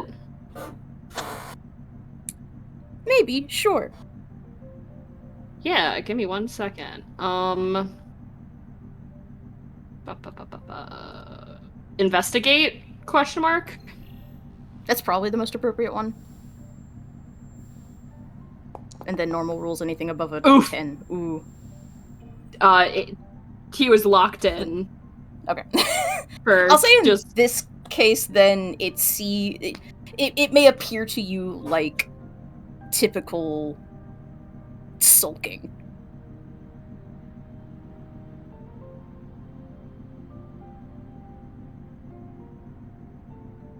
I've come at a bad time. I'm assuming.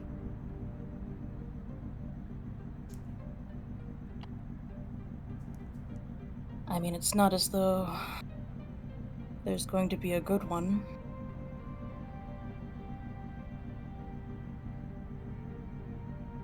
I see. Is it anything you wish to discuss? No.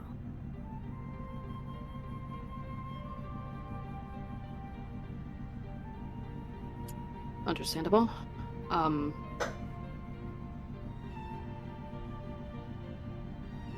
I was hoping to discuss more about the plan of action, but if you would prefer to be alone for a while, I am perfectly fine with that.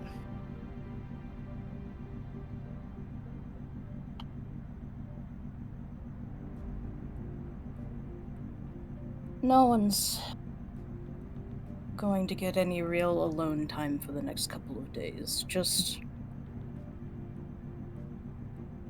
talk me through it and I'll try to keep up.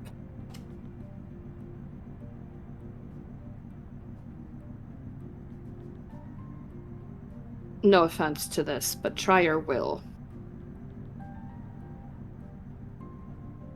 I think Nil finally turns over, and that's when it becomes clear this is not typical sulking. They are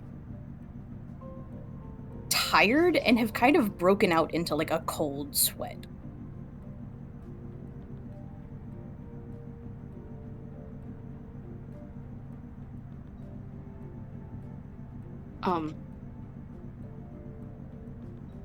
Are you not feeling well?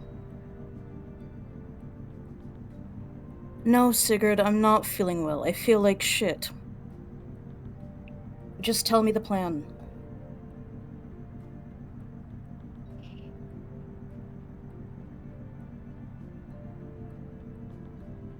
Very well, but afterwards we'll see what we can do to help make you feel better. Yes? Sure. Wonderful. And they're just going to kind of lean up against the wall and just start dictating what they wanted to say, which is just the overall plan again, but simplified down to be much more digestible. And it's just weighing the pros and cons for either one of them going either the north grouping versus the south grouping. And it's just basically asking your opinion of which one you'd prefer to go to.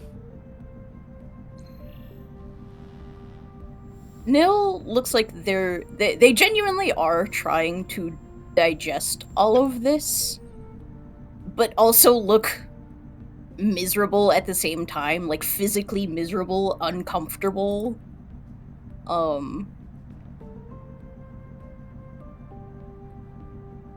Yeah. It's like they're trying to focus on you, but their attention keeps like sliding right off, and then focusing again, and then just sliding right back.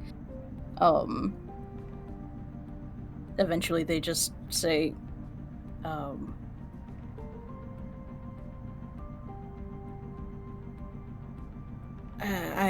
don't know. Either is fine. I have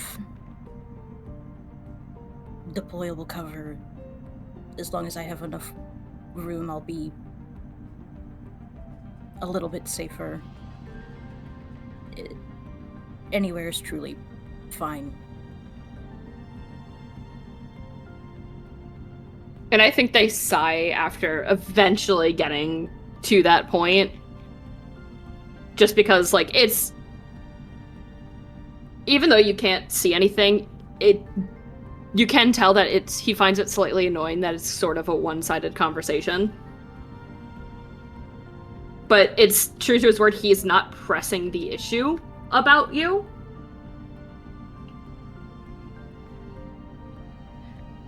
Then, if that is the case, I feel the south one is better suited for you. It doesn't have as many places to hide, and I have no deployables for myself. While the first one at least has a place for me to just duck down even a little. Yeah, fair enough. Sure. Very well. Can I get you anything to drink, eat? Is it an illness?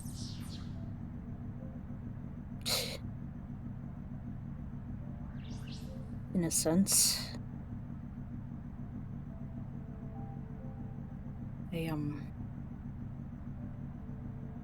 It's just something to wait out. It should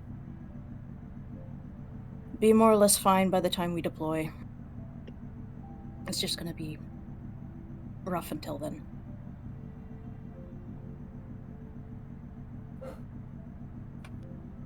All right.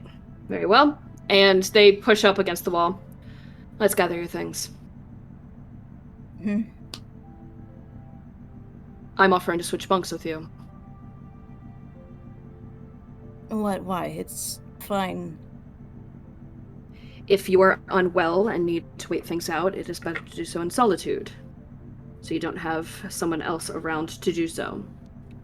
I want everyone to be at top form once we finally do deploy.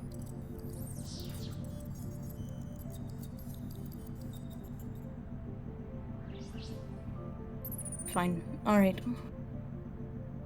May I help gather your things?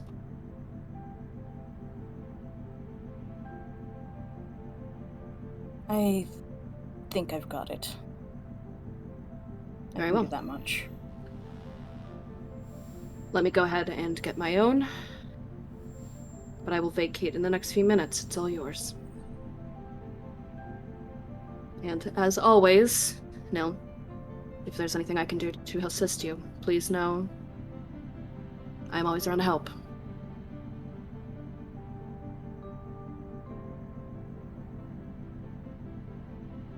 Sure. And they will bow slightly. And unless anything else is said, are going to leave to give Nil that little bit of solitude to do what they can. And they're just going to basically vacate the room.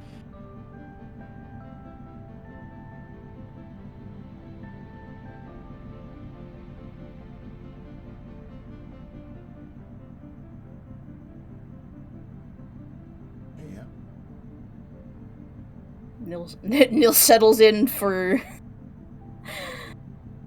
what, a rough overnight? Rough couple of hours? I don't actually know how soon we're set to deploy. You're about 2 hours to your briefing with Betsy and Slate. And then you've got an overnight, and then you've got deployment. Okay. Woof. Hey, Isaac, you got a new roomie. A night of thrills and chills. Oh boy, I get to sleep with Sigurd. I think the best thing is, Sigurd doesn't know what bunk you took. If you So, even so much as look puts at his that stuff bottom down. bunk. I think he just puts it down wherever and just kind of waits. So it goes. Let's... You know what? Let's take our 15. And then we can do a briefing into overnight into deployment. Yeah. Guess you're moving. Alright. Let's do it. Back at 55. Pausing the World's recording. fastest latte. The deployment, yeah, we still got shit to do. Yeah. Speaking of, I think, unpaused. Isaac stormed off. Oh, I'll wait for the pause. Hey, we've unpaused. Okay.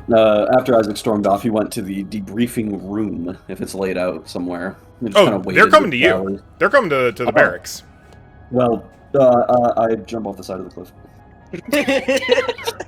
Alright, well, Isaac's dead. Right into the I guess airlock. we're rolling up a new character. I'm playing Pierce. That takes care of a lot of Oh my problems, God. though. Oh god. Pierce is the I new got fifth member of House Diamond Ornament. Yeah. Jesus. Oh no. You Somehow thought that Isaac was gets bad. Yeah. Then I guess he'll just kind of storm off and then come back in 2 hours. I was saying, in like an hour 50, everyone gets a ping on their comms that's briefing in 10, be in barracks 5.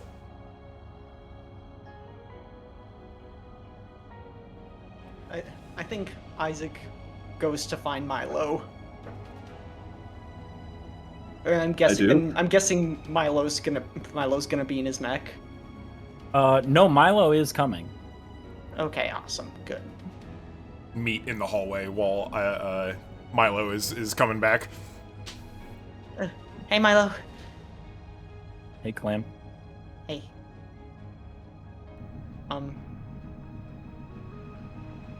So, yeah, I know shit sucks right now. I know it fucking sucks. I know it really, really, really fucking sucks. But I promise you we're gonna get through this. Even through difficulties, me and Sigurd mostly discussed a plan of attack here. Yeah, I'll- Sigurd sent me the schematics. Oh, okay, good. Good. Awesome. I get the general gist. I think. Yeah. Well, that's good.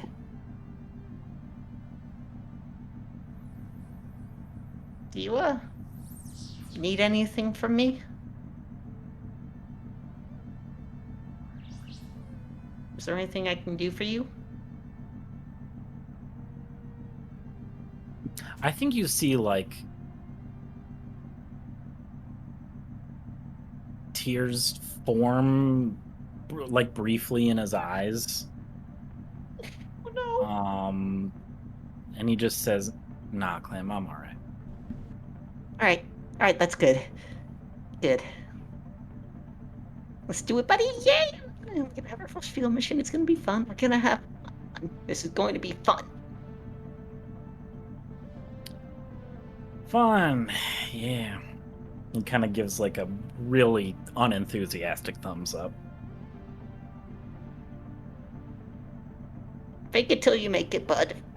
You'll make it. You'll make it.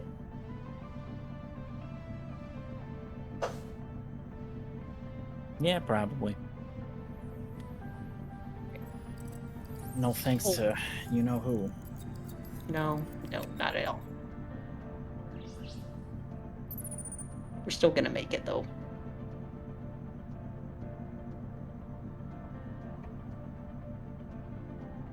think Milo is just like touching like the back of his neck and like shoulder, like just kind of pressing it like it's tense. Got an itch you need scratching, buddy? Not an itch. No, I'm just nervous. I'm nervous. I don't like how this has been going so far. I'm not a violent person, Clem. I don't want to punch Isaac in the face, but I want to punch Isaac in the face. I mean, yeah, neither did I until I punched him in the face.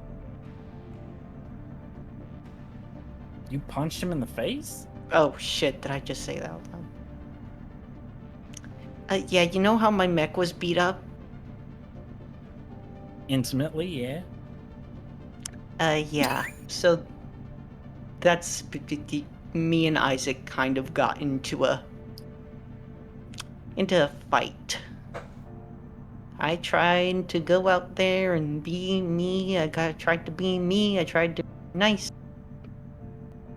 And then I tried to tell him I wasn't angry about anything.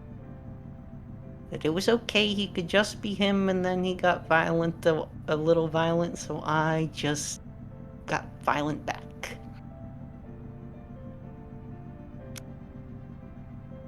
So that's I don't why think he's just been colossal douche lately. I don't know, I think he is... I think he's bottling everything up, and he has no other way of expressing himself at all. I think he just sucks. And he is immature and he sucks. And that I would like him if he might be more likable if he wasn't. I don't know, I have very complicated feelings and I don't feel good about what I did. But I did it. And they're how I felt, and we have to move on with it. Well, I don't judge you for it, Clam. Thank you. By the way, I know you're not a violent person, and I don't think you're a violent person. So why don't we go do some fake violence? Because none of this is... Nobody's actually gonna... remember, nobody's actually gonna get hurt. This is just a trial run. You never played paintball? I ain't never shot a gun before, Clem. The first gun I shot was a freaking mech. Well, we get to shoot it more now. Yeah, I think you're gonna be able to do it. The first gun I picked up and shot, it recoiled and hit me in the head. And that's gonna happen to you too, but you'll get used to it, and I think you'll be okay with it eventually. As long as you're not pointing it anywhere it doesn't ding.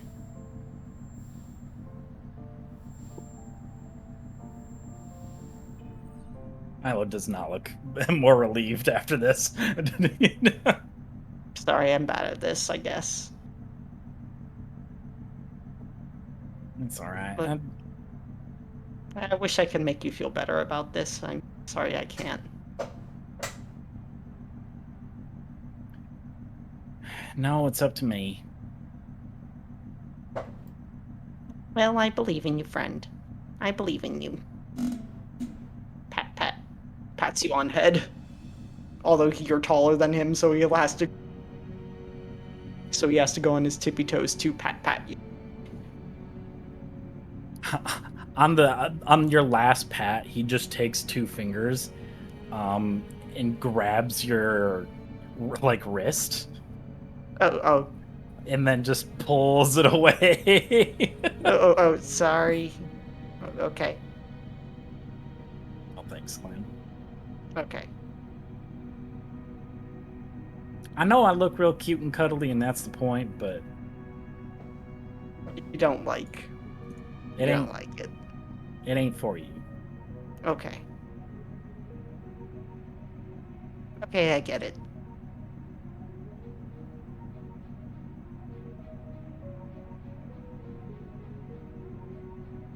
Ah, jeez. Let's just get this Yeah, shit out of the way. yeah. Okay.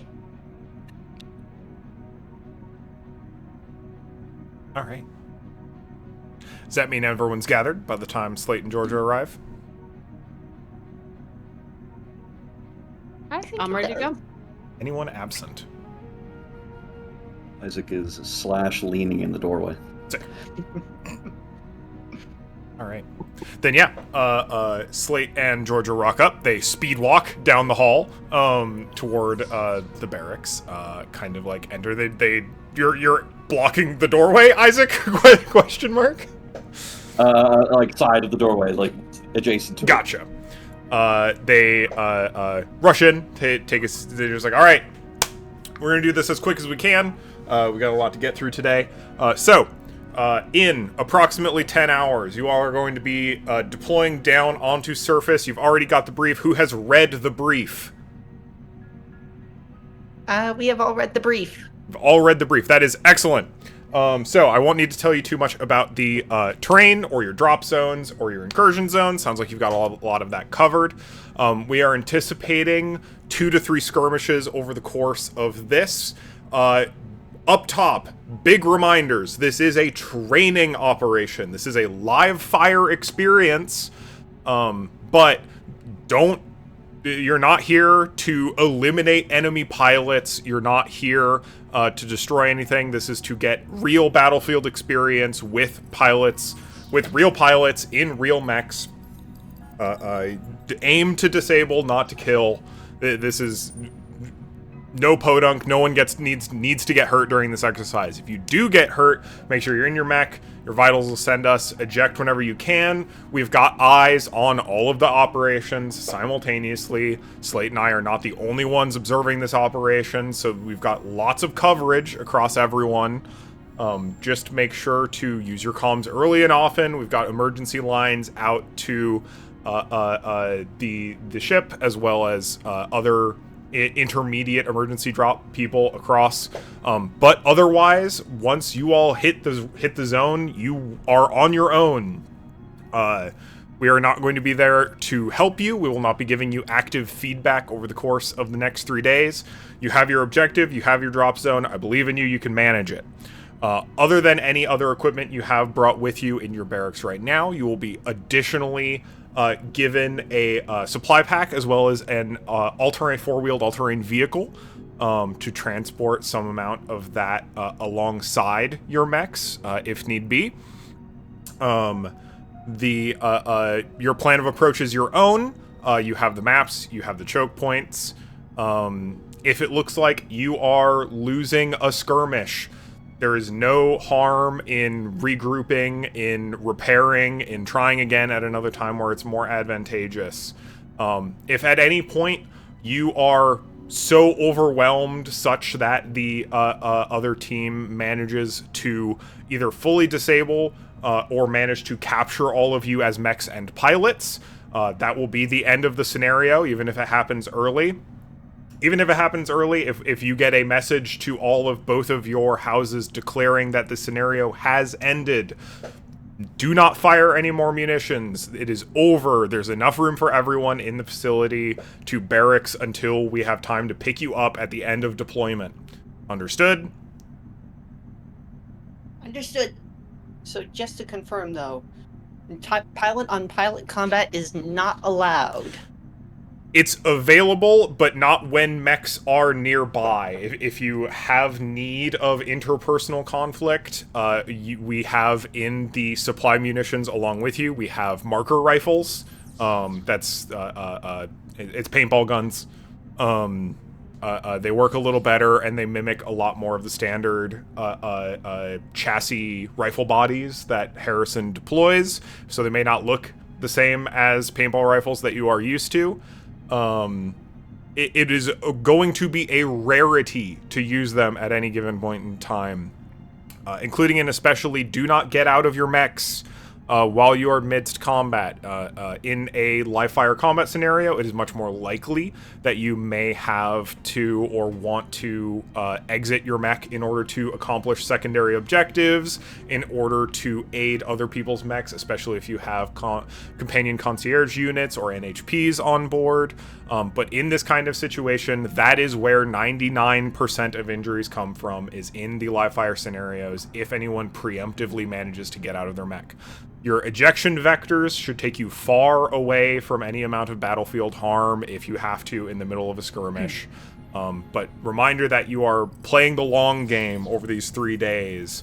If your mech gets disabled in the first battle, you will not have access to it for any further skirmishes that may happen during deployment. Is that even if I'm able to fix it? Fixing would be great. This is very, they'd be incredibly valuable to be able to do that between skirmishes, both if you're on the winning side or the losing side. Overall readiness is a huge part of evaluation during this scenario, so you can absolutely get out. Try to avoid doing it mid-battle unless you are absolutely certain that you are safe to do so.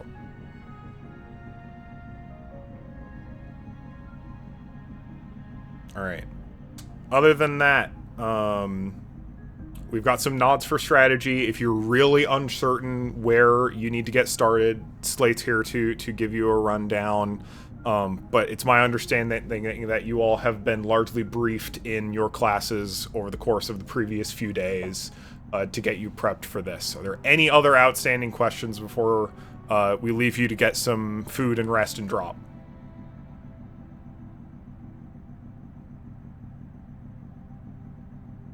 Sounds like a no to me. And nope. Oh, sorry, I was Nope. muted. Any final words of encouragement for your students and your soldiers? Slate looks up from their tablet at you quizzically. And then Betsy kind of like inhales and like looks at you a lot. Frankly, I think at this point you all look pretty miserable, is my understanding of the vibe in this room, other than Clementine right now. Please correct me if that is not the case. No, that's pretty accurate. Yep. In Nil's case, maybe even sweaty and pallid. I think kind of like reads the room, takes a beat, puts down their materials that they've been reading from, kind of crosses her arms and is just like, all right, you got 3 days.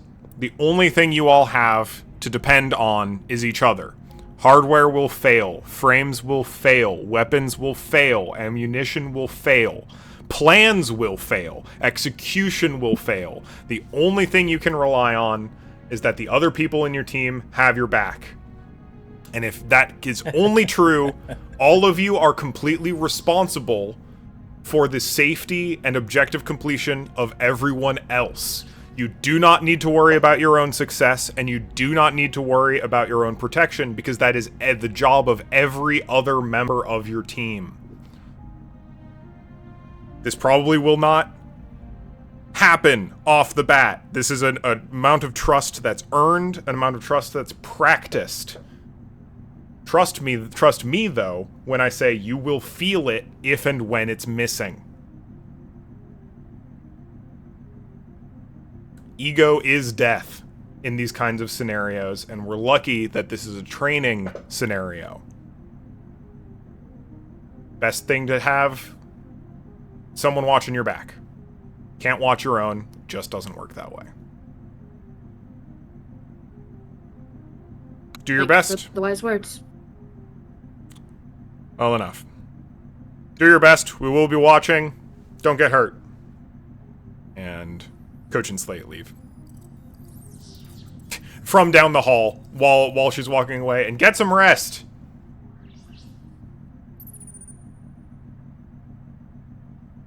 Leaves you alone. The first time since boarding that the 5 of you are in the same room together again. I think unless anybody stops him, Milo is gonna start getting up and leaving. I think the really cool dude is notified by the text above his head. Kind of like puts a hand up. Don't worry, I was just leaving. And he makes his way out so you can stay and get rest.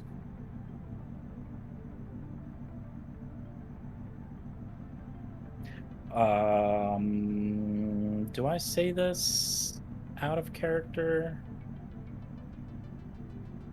Yeah.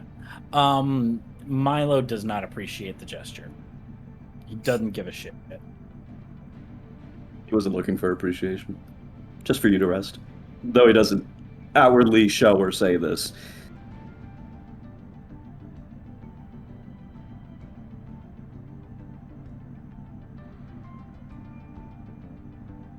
All right. You got 10 hours to drop.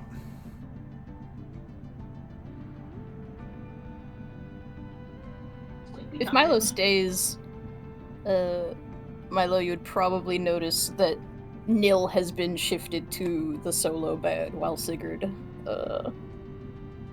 Nil and Sigurd basically swap places. He does not say anything about it. Although,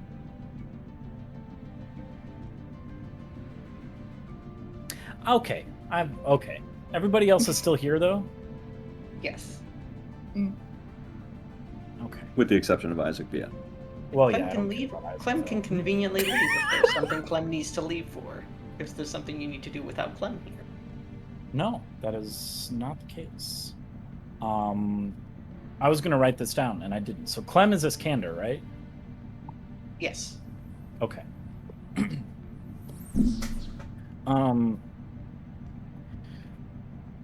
Sigurd, Neil, I got a quick question for y'all. Going forward, as we're likely to get more and more licenses. Did y'all know what kind of mechs you were gonna build? Like what frames you were gonna build off of? That way, in combat, I can more. I can learn about the mech ahead of time and be more ready and able to help y'all out in the field of battle if anything goes awry.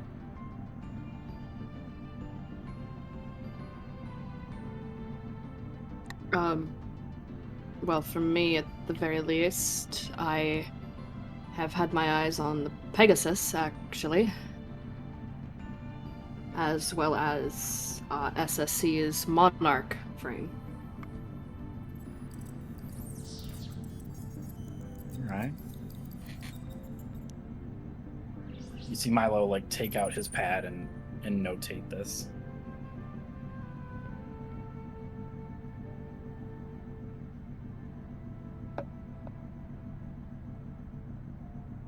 And Neil, have any ideas?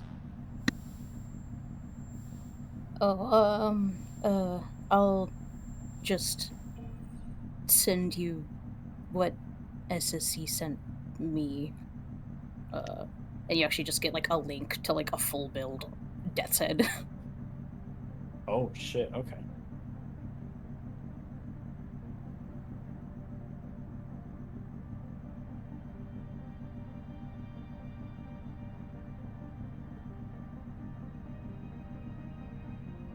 All right. Well, thank you. Start looking in on those on my free time. Do you know what you're planning on building? I'm partial to a Lancaster. I ain't a fighter. Understandable. I think that suits you perfectly. Oh, well, thank you. Of course. Alright. You two, and just quick dad slap on the shoulder to both Milo and Nil. You should get your rest. As much as we can get. Big day later. Yeah, ain't that the truth?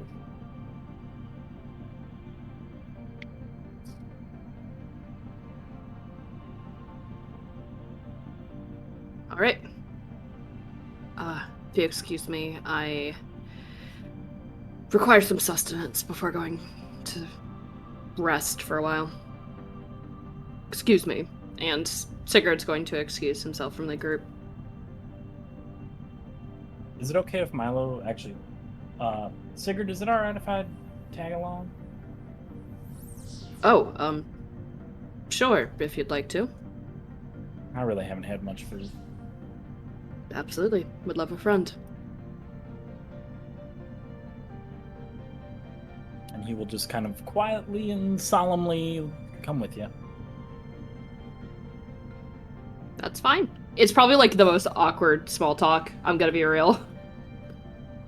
I mean, if knowing how we have interacted already in the past, probably, if we decided we didn't want to do any small talk, I think Milo would be just fine with that.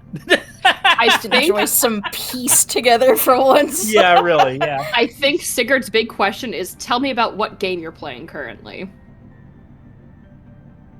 Oh. That... And just how That's outrageous really good. it probably is. Oh god, that's so funny. I don't think I can think of anything funny enough to ad lib, but I do think like it starts off really like he's like, yeah, I'm kind of talking about it, and then he starts thinking about it, and then he starts getting into it, and you actually see him like liven up and be excited about something. Yeah.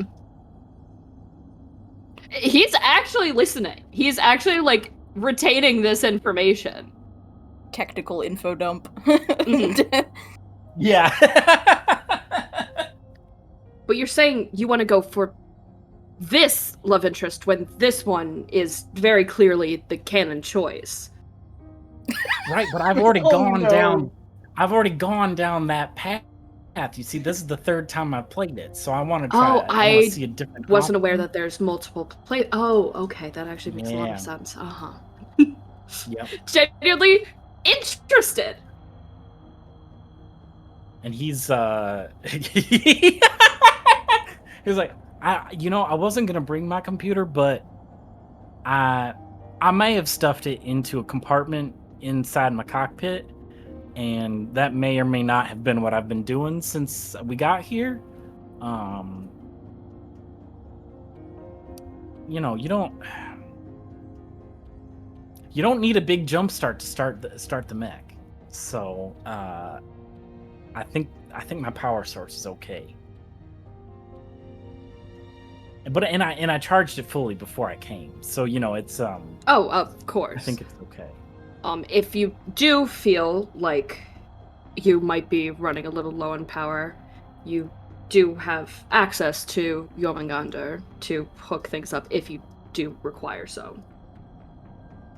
It's a little awkward getting in and you can't hook in to Jormungandr, unfortunately, like I do, but there is places that you could hook up to at least a computer.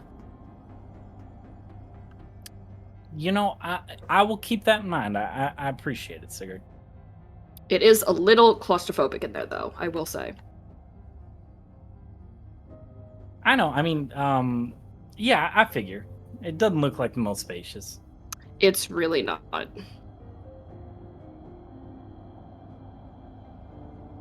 But as long as you're having some fun.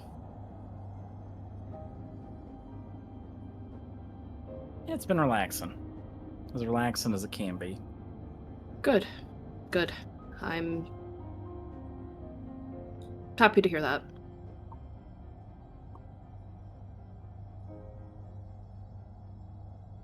They don't say much else. I think they're just, like, getting to eating. Have, like, the little privacy shield. Hell yeah.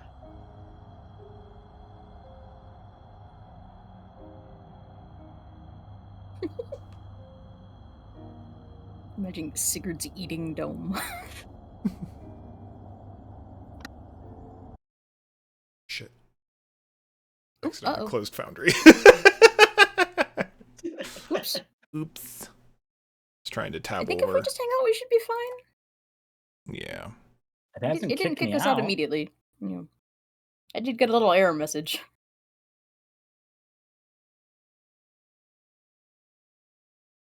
Oh, there we go. Okay, nope.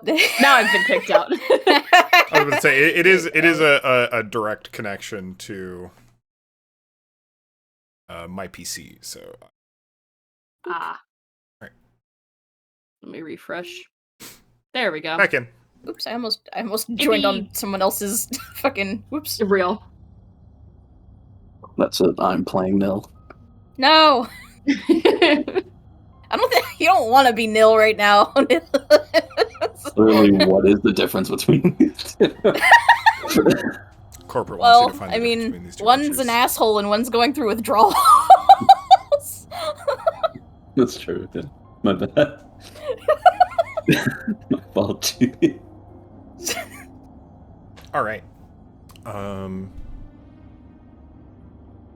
Unless there's anything else, we've got 8 hours of rest followed by the drop. Are we ready to touch down to get schmovin'? Yes. Yes. All right. In that case, I'm gonna take a quick 5 again. Oh, BRB. Beep. All right. Following morning, right as scheduled. You have your drop time, and Slate and Georgia are gathering you, House Time and Ordnance, and Titan House in the mech bay to make sure everyone gets suited up and ready before the drop. When you all shuffle your way into the mech bay, you look across the way and see the other house going, "Whose house? Titan House! Whose house? Titan House!" And having fist bumps before they are boarding in. Looks like they've gotten their briefing just a little ahead of you. And they're going to be first to drop since they're dropping on the facility, and y'all will be taken a distance away and dropped there. Georgia and Slate are there. They notice the lot of you arriving at your scheduled time. And just say like, all right, pre-flight checks, ready to drop. This is going to be a big bump. So brace yourselves when you get in your mech. Make sure your stabilizers are up all the way. It might be a little bit of a rough landing. Any last questions before we get this whole thing started? No, man. Probably too late to turn around. Unfortunately. I believe in you, Fuzzball. All right. Get everyone suited up. All right. Go down the line. Sunshine, Daddy Issues, Fuzzball, Hot Stuff, Blue Screen. All right, we're good. Notably, hot stuff is not looking or feeling hot today. I think it is laced ironically a little bit at that point. Oh. All right. Fresh and early. Hope you like instant coffee. And Like instant coffee. once you're all suited up, countdown sequence. After you kind of like are strapped in and across the bay, and you see the Titan House mechs all drop. Are you rolling to see if you like Sigurd instant fucks coffee? with instant coffee. Yeah, apparently. Sigurd All fucks right, with it. here. Let me pull up the sheet real quick before we drop. I think Sigurd just likes all coffee at this point, right? Nothing's rolled below a 10 so far. 10 has 15. been the lowest. That's better than 3 That's- creams, no sugar. Ooh, okay. Is that Those the are- best thing so far? No, 17 Or is honey coffee still? with honey. Yeah, uh-huh. Excellent. All right. Instant coffee. All right. You watch from across the bay as Titan House, once they get all strapped in, the mech bay floor in this hangar, everyone who is in the mech bay area, including Betsy, Georgia, and slate vacate as the interior decompresses. These like enormous sliding doors open up underneath the 5 Titan House mechs, and they drop one at a time. You just watch as the clamps holding each of those mechs in place, each like unlatch, and the mech just whoomp straight down through that newly opened portion of the bottom of the hangar onto the terrain below. And then after those 5 drop, you feel the entirety of the battleship lurch as you are brought to your prospective drop-off location. And then, one at a time, each of those bay doors underneath you open. Get your mechs online, and then clunk, clunk, clunk, clunk, clunk, as each of you fall down onto the relatively flat landing zone of the planetary surface below.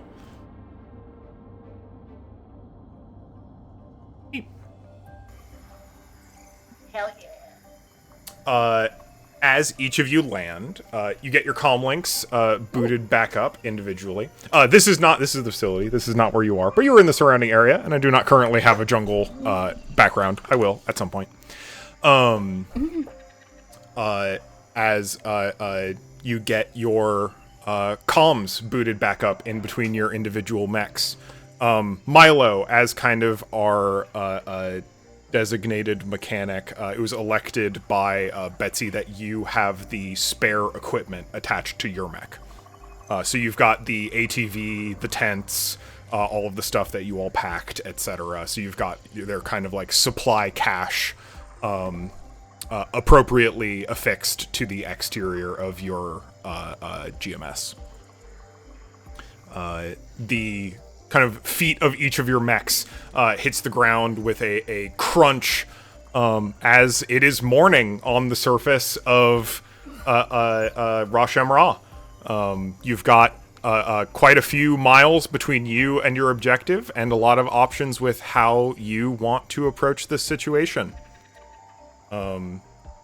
Once all of you get your comms online, there is an additional voice added to the inter-mech channel as you hear a, Hello, fellow pilots. How are we to achieve our objectives today? For fuck's sake. Slowly and steadily, Funrir. How you doing, cutie? Still not understand, but I am extant. Good. Awesome.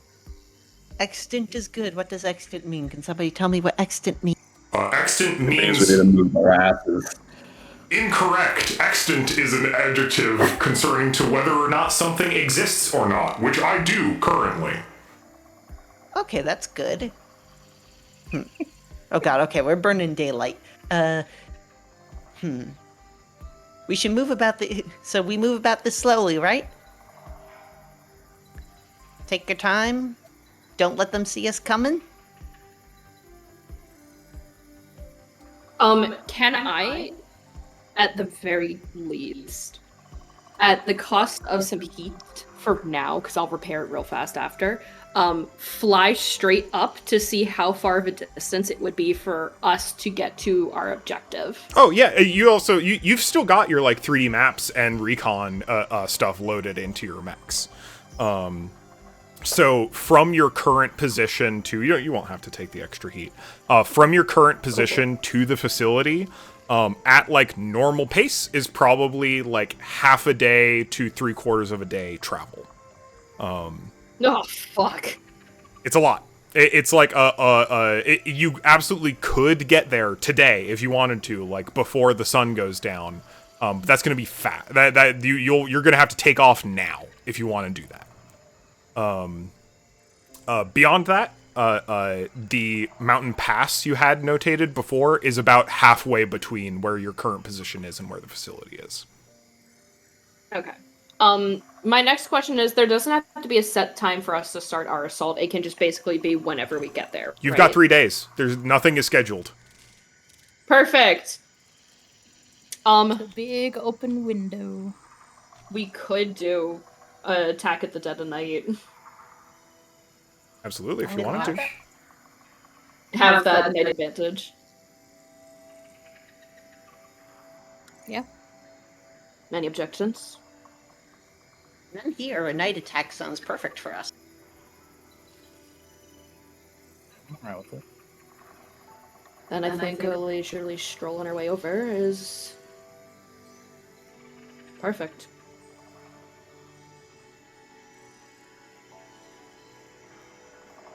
Don't have to move too fast, so unless there are any objections, we can just start slowly making our way there.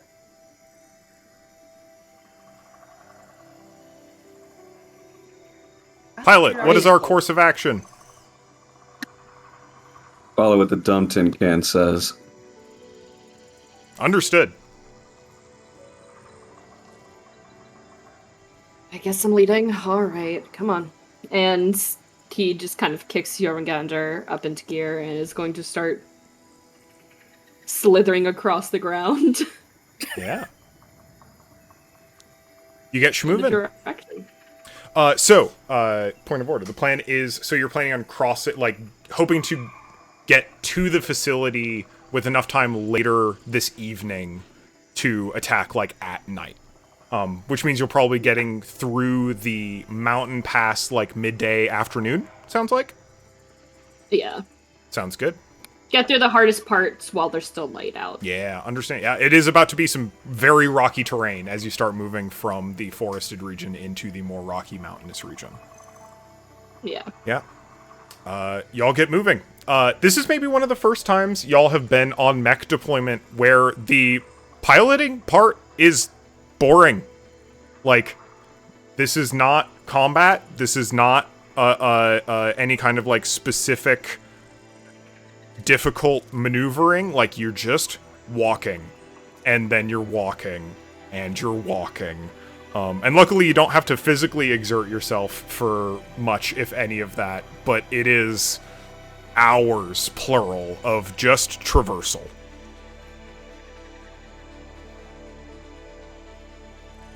I think every so often, the added mag clamps on trapdoor do a lot for stability, but as we're just walking along, every 15 to 30 minutes, trapdoor will be walking in more or less a straight line behind whoever, and then lists off slowly, and then course corrects and re-engages. And that just keeps happening throughout the day.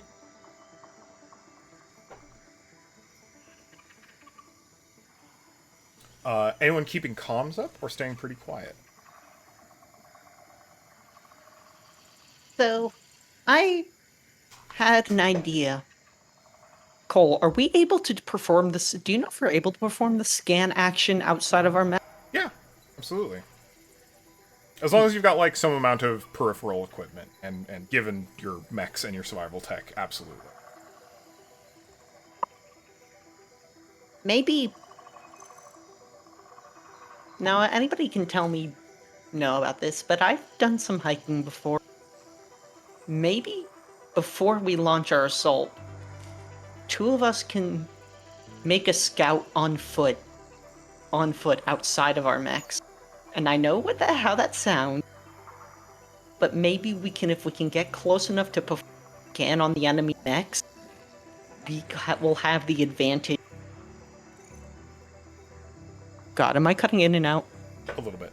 Sometimes. Slightly, but I've gotten the gist of it at least. Okay, Yeah. good. I mean, I could help with that. I am pretty good at climbing stuff. Awesome. I think because I think we should do that.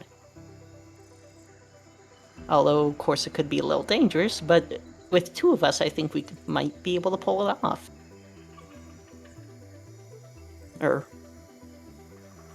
Although, honestly, well, yeah, I think it's a good idea. Very well. That's all you. We'll find a good place to set up camp then, before the assault, so we can stash your mechs in the meantime. If people wouldn't mind, would someone mind giving me investigate or survive or read a situation or something similar that they may have on them? I have 2 of the 3 of those. Are we all rolling, or just one? Anyone who wants to may. Depending on how alert you feel about the situation. Trying to keep an eye on your Biznu. 16. 16's quite good. That is more than a 10. Anyone else? I'm sorry, what were the options one more time? I believe it was investigate, read a situation, or survive. I can roll, but I ain't got no bonuses. Yeah, I don't think I have any bonuses either. So, flat 20. Or flat 16. I think Clem is also being a bit conscientious. Yeah. But not too conscientious. Not more of than the a 10, surroundings, unfortunately. Not an 11. Matt, feel free to roll. That's a 4. It's a 4. Right. So, Isaac and Sigurd, specifically. You're both going to notice different things. Isaac. So you are going to... I think with flat, this is actually something that Fenrir helps you out with. And Sigurd, you notice this on your mech's dashboard. There's some of the sensors on both of your individual mechs are picking up irregular intermittent electromagnetic pulses in the terrain ahead of you. That are unlike there's not any energy in the region that no like equipment or facility. The facility doesn't have stuff in it. It's just very odd pulses of energy in the upcoming terrain as you continue walking around in it. And I think for you, Isaac specifically, you get a... Pilot, I've noticed unusual electromagnetic frequencies in the surrounding terrain. Can you identify its origin? Uncertain. Would these happen to be in the direction that the 2 just went off? The 2 just went off. The Clementine and Milo, if they're No. hoping it on. This is like vectored pretty directly toward the facility. And they seem to be getting closer. Oh, it's moving. Yeah. This electromagnetic pulse. Oh, okay. It seems to be almost like breadcrumbs. Like it pops up in one location, and then it goes away, and then it pops up in another location, and then it goes away, and then it pops up in another location, and then goes away. And Sigurd, you get the same readings through your mech sensors. Can I scan the area to see just like what it could be? Yeah, for sure. I think with scan how? Sensors, or are you just going to try and take a visual? Sensors. Sensors, yeah. For now, sure. yeah. You kind of like do some additional scrutinizing, trying to figure it out. Like you just like pull up the shape of it, and it looks like the pulse itself, like you start fiddling with the ways in which it interpolates that data. And the pulses seem to be vaguely in the shape of a mech.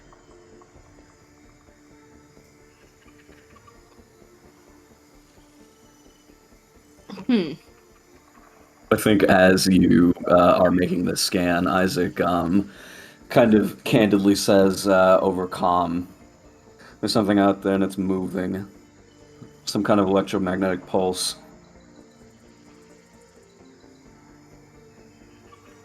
Is it moving towards us? Is it? Or is it Yeah. just moving It's getting closer. currently? Currently.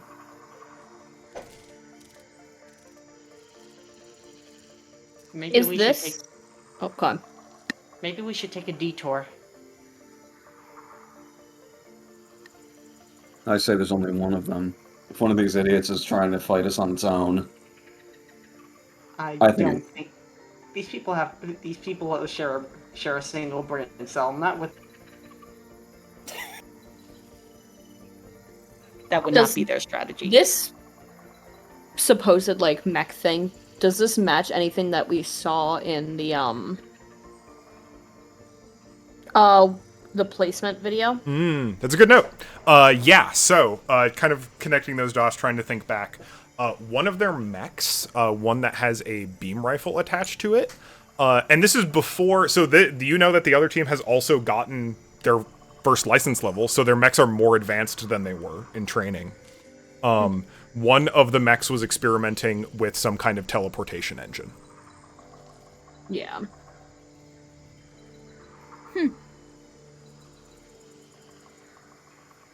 Blinking around. And absolutely says this over comms to everyone else. Do we want to try to split up slightly? I say we have to jump on him. We should at least be able to see what he's doing. Everyone split up. See if we can catch him. Don't do anything to him, just watch him. And Isaac, kind of with a general idea of its movement patterns, is trying to maintain get toward it so you can get a visual on it without aggressing. Yeah, for sure.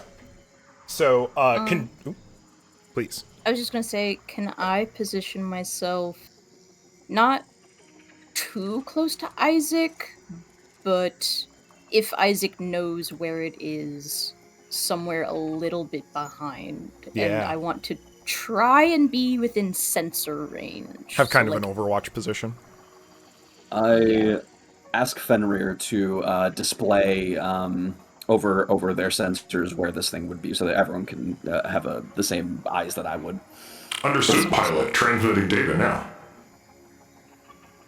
And you all get a sense, and you see this pulse like blink in, blink out, blink in, blink out, blink in, blink out. And then, Nil, you like follow that data and are looking through your trapdoor's sights, and you see a mech like blink into existence up on a mountain, pretty far away, but enough that you get like visual confirmation that you can see it. Okay, can I very quickly use my tracking bug, and I'll... It is quite far away. What's the range on your So tracking not within bug sensor look range. like? No, just within visual range. It needs to be within sensor range for tracking bug to work. Gotcha. My sensor range is 10. Yeah, much further than 10. Like trying to 2 get- or 3 battlefields away. Damn, okay. It's very small in the distance, but you've got enough magnified optics to be able to spot it. Just wee off in the distance, and then as soon as like you see it, you get a beat on it. You get the vague shape of it. It's a bipedal mech. It's got some kind of rifle, and then it blinks out again and blinks in again closer, and then blinks out again and blinks in again closer. And you can kind of see it making a vague beeline kind of towards you. It looks like it never Jeez. walks. It's just teleporting in and out. It's just jumping. Yeah, it's just Yeah. making... man. Nil's gonna I'll try their best, all things considered, to keep it, like, in their sights. Yeah. Like, Kind of keep... trying to follow that ping. Absolutely. I'm going to take a quick peek at tracking bug. And sensors. Yeah, alright. You've got reasonable sensors. We'll see how close it... So it is rapidly approaching. What are y'all interested in doing? I think hey Milo, I think we should get down. I think we want as few it to know as where as I think we want it to know as because if it's scouting, then well, if it is scouting, then we want to find out as little as possible. And so I think some of us should hide. I think Clem is gonna try and... You know how I told you Clem has like hydroponics and has little like plants growing on it? Mhm. Could Clem try and like try and camouflage himself in the foliage almost? Yeah, do your best to try and like find some effective cover in the immediate area. Yeah. Totally. Yeah. And then actually do like as long a full shutdown is the only thing that we get off. Yeah, Right. that would pull you off sensors. Yeah. At least to most of gonna them. shut Like, down. depending on how soon you do that, they may still be able to pick up, like, thermal and electric. But if you do it, like, early, then, yeah, you're just, like, a giant hunk of metal.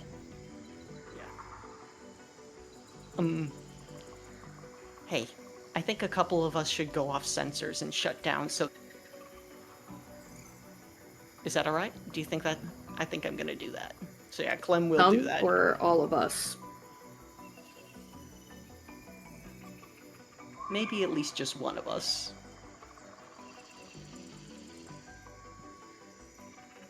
Very well. Clementine will try and hide in that case. Shut down and try and blend in with some... Yeah.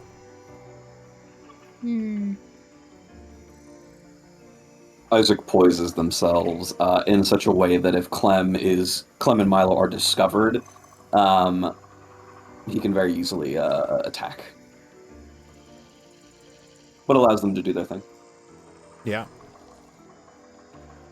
But you're no longer actively pursuing it. Is that accurate, Isaac? Yes. Cool.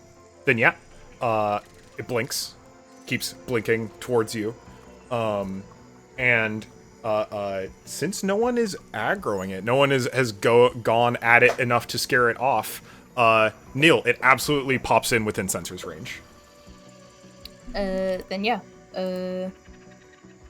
I'm going to use a quick tech attack? Yeah. Action, trapdoor. I don't think I get any bonuses or anything. I think it just uses my... Make a tech attack. Yeah, on hit. So it'll know that you're there after it does so. Ooh, that's pretty good. Yeah. Let me see what her E-defense is like. Less than that. Yeah, you, like, ping it out. Man, I need to see whether or not she notices. Give me a flat D20. There's a more descriptive... Yeah, like, it she super has does. box text, but I don't have it on this. Like, I can't see the full description. She notices. She does notice. So you send out the tracking bug. She doesn't necessarily know what it is at the moment, but she knows that something has hit her mech. And you hear over open comms, parentheses, not advised, that immediately she's just like, they're here, book it! And she just blinks out again. But you absolutely do have your tracking bug on her mech still. Sick. Yeah, it's so stuck until she can figure out how to remove it. yeah. So As soon as she exits sensors again, as soon as she gets far enough away, you don't necessarily know. That sensor data gets a lot less reliable, but it will give you a vague direction. As she like immediately blinks out and blinks it back in and blinks out and blinks back in and is clearly like booking it.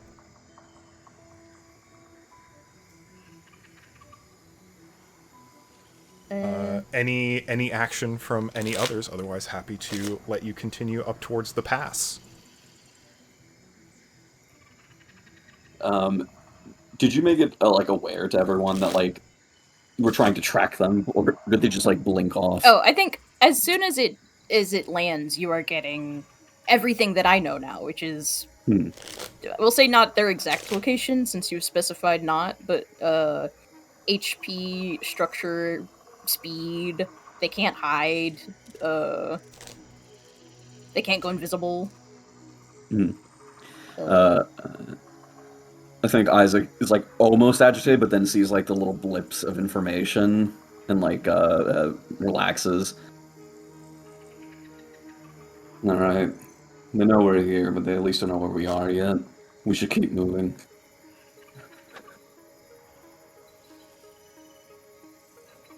Understood. Um, Watches over the two mechs until they start back up to make sure that nothing comes up against them. yeah. Clem, Back onto the road. starting your mech back up. Yep, definitely. Sounds good. Then yeah, you all boot back up, and as you approach the mountain pass, Nil, you note that signal is getting stronger. So it's pretty likely that the mech that you tagged is pretty close to the mountain pass, if not there.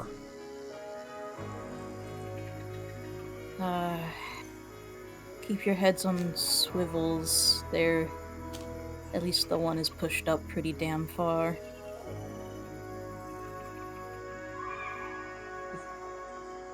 Do you think this is the time to stake out then? Let's wait. Let's let some time pass until it's dark. Well, we No, were if it's getting if here they're at alone. midday, right? We were getting here at midday, right? Yeah, it'll be like early afternoon by the time you get to the mountain pass. You could choose to wait to also force them to wait, depending on how you wanted to.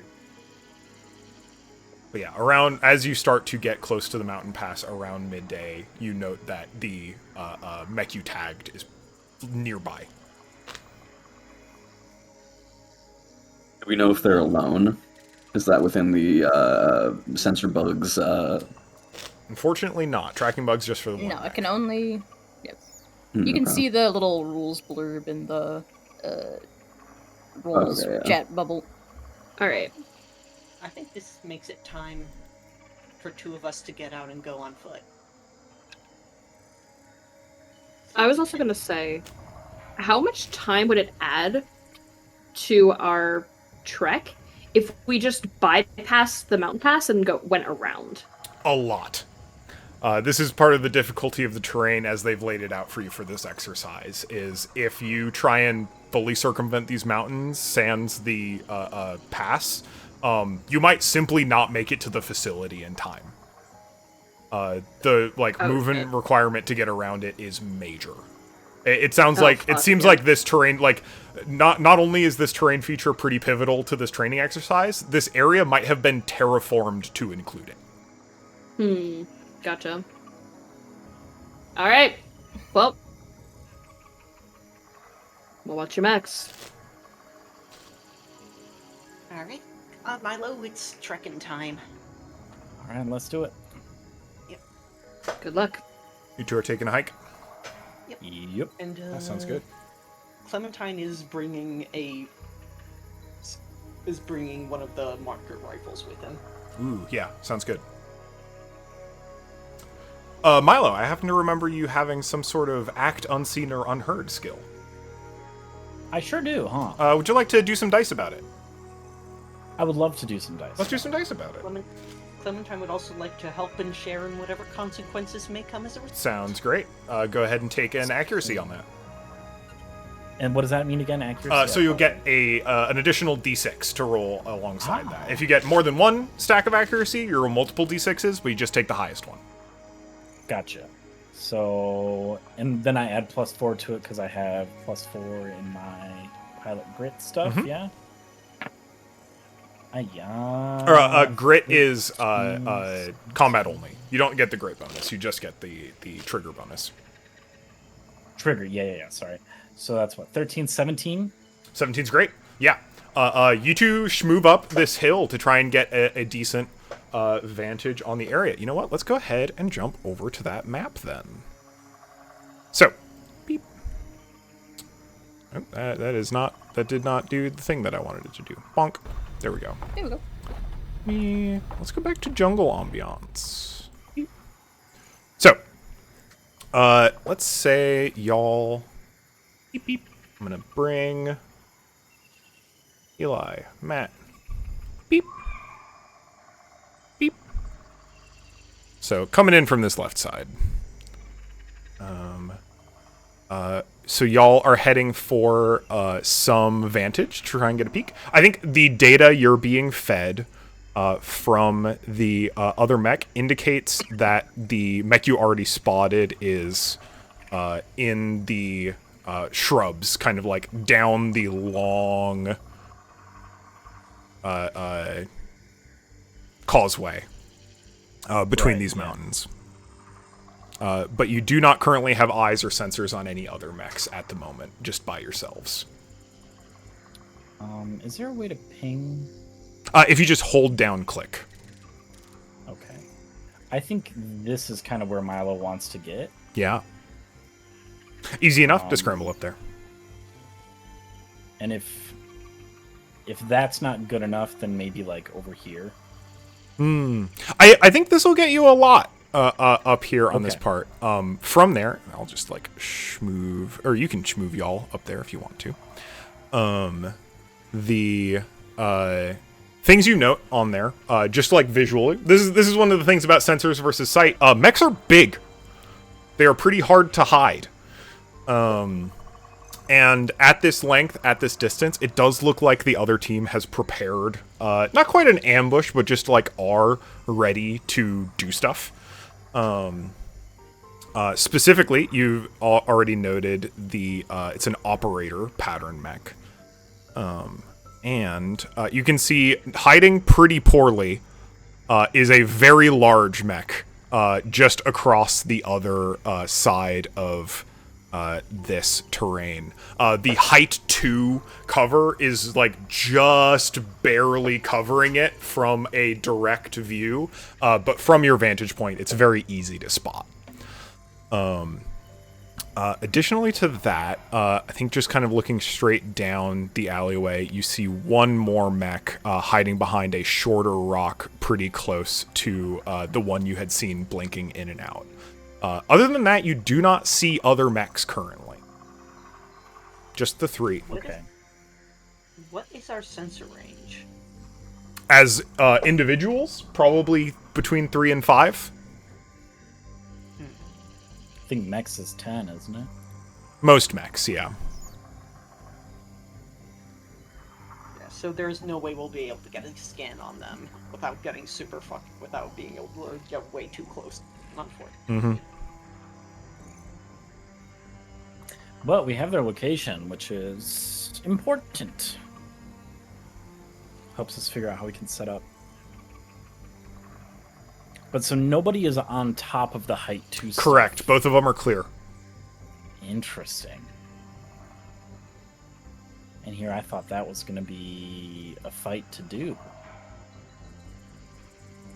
Well, if they can't take advantage of it, we just can't, then we can. And we should.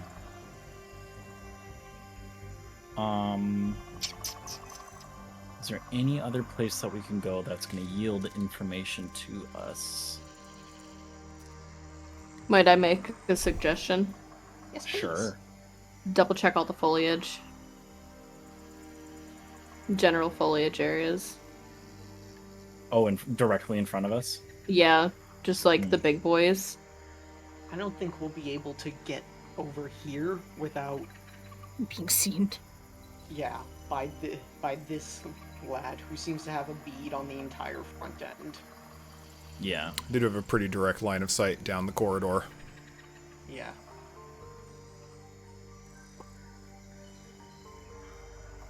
However, if you were supposed to get like right here, that is 4 or 5 sensor ranges here. I will say, but like the like I said, mechs are big and hard to hide. There's And like as of right now, when you it, get to the edge it- of that forest. maybe like this edge is a little unclear, but I think you can tell pretty easily that this, and this are all free of mechs currently. It looks like they have not, as of right now, taken up any defensive line on your side of the mountain pass. No mines though or anything. No. Nope, hex no charges deployables. within sensor range. So wow, just a completely clear end. I think that's all we really need to see. Even if we're not, those of us who are still in our mechs, if we're not on the board, does my tracking bug, like, do I get even a, like, vague, like, radius of who I tagged? Yeah, for sure. You can get the sense that they are in the the one that they spot corresponds to your like directional vector for that bush. Oh, okay. So it was okay. This one. Got it. You can get call sign Athena off of it. All you can like after doing a you get like you've like high tech binoculars in your survival pack that you can use to peer that Milo and Clementine can use to peer, and you get the call signs Hephaestus, Aegis, and Athena off of these mechs. So there are definitely 2 more hiding there. But I think that's all we can see, Milo. I think we should get out of here with what we have. Yeah, I agree. They're probably hiding behind the rocks and slightly smaller mechs. Unless... No, I don't want to get it within sensor range of these. Yeah. Definitely not.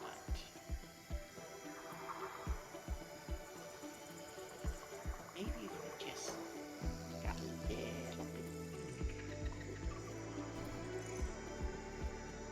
closer. And Clem's gonna try sneaking right over.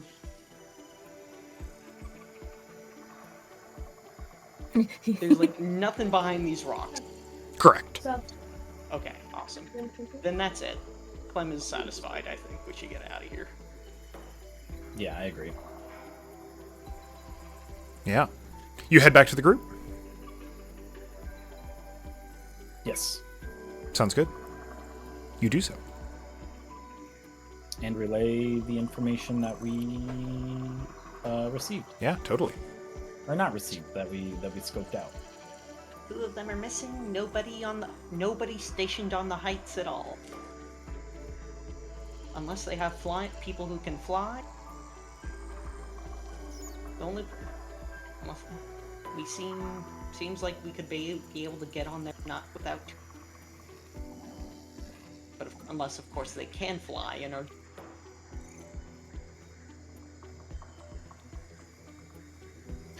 Even if they can, I like our odds. Let's wait until night then. Let them stew in anticipation a bit. Understood. If we wait, then they could move. Then we won't know where they are. We know where they are now. Why don't we strike now? They're still waiting for us, though. They'll be waiting at night. They might not be. I think. I mean, come on. Well, not come on, sorry. There's only so long somebody can be actively at one area before they leave, before they ease up a little bit. I think if we wait a little longer. But, I mean, that's just my opinion. You don't hear it, but his teeth grind a little bit as he's impatient. According to the roll, he acquiesces to your plan. Fine. I guess we're waiting. Get back to your mechs in one piece.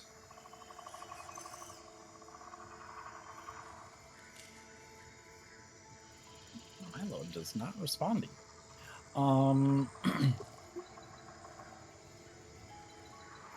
Yeah, so what? We're just gonna hurry up and wait then, huh? If that sounds okay to everybody else. You spot anything in the foliage while you were out there? Traps? Absolutely nothing. No. Sorry. No, we're waiting.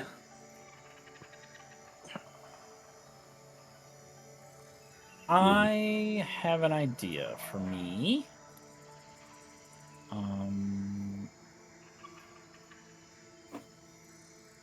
Do you want me to re-roll or keep the 17 if I say, if we're going to wait until night, I kind of want to watch their movements from afar?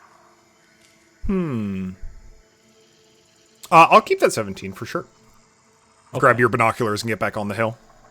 Yeah, just Yeah. kind of like have like a camo blanket or something and lay on my stomach and just kind of have my hands on my cheeks and the binoculars to my eyes. Yep. Absolutely.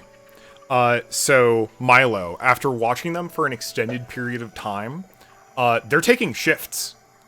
So after a period of time, it looks like there are only 3 there. But you see the one in the shrubs swap out with another mech that comes up from the far side towards the facility. And then after an amount of time, another one from the facility comes up and swaps out with the one, the Aegis that was nearby. And it looks like they are on a rotating schedule of having 3 mechs there at any given point in time. Oh, so the other 2 are coming in from elsewhere, wherever the facility is, it looks like. Gotcha. Okay, all right.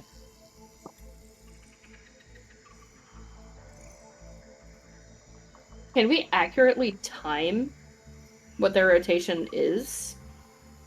Yeah, I think so. Fairly easily enough. It looks like about. I mean, it will take a long time for you to do this. You're here about midday. They swap out every like 3 hours. Because I'm wondering if we swap, we wait and dash in once the big guy is out. Yeah, I was worried about Because Hephaestus. I think that's the tank. And while I'm sure we can shred down their HP, I'd rather take out the strikers and like a support or whatever. Especially that Aegis. Yeah. So I think our best shot is just wait until they're gone. And just quickly tap in. But like make sure that there's not 4 of them there because it's just changing. So maybe like an hour and a half into the next shift, that's our best shot. Yeah. Relevantly, Yeah. if you continue waiting, so that would be that event will occur. So they swap out every 3 hours. Assuming that Hephaestus was on the first shift, you will have been in your mechs for 12 hours at that point in time. Happens. Which is Yeah. I am definitely going to ask to mechanize an amount of exhaustion at that point, for sure, if you would like to wait that long.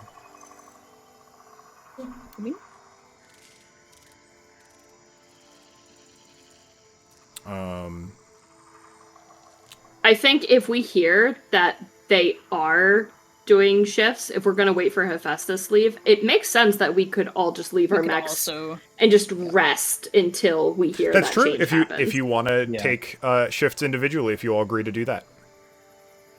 I think that's a good idea. So we all just get to stretch our legs for a bit. That sounds good. Yeah. And then I think an hour and a half into that shift change is the best time for us to, like, strike. Objections, anyone? None. Not at all. None that I'm voicing. Oh, perfect. Then I think that's the best course of action. Let's enact it. Let's go. Absolutely. Then, yeah, you all take some rests. Sigurd, would you mind rolling me survival for that? Absolutely.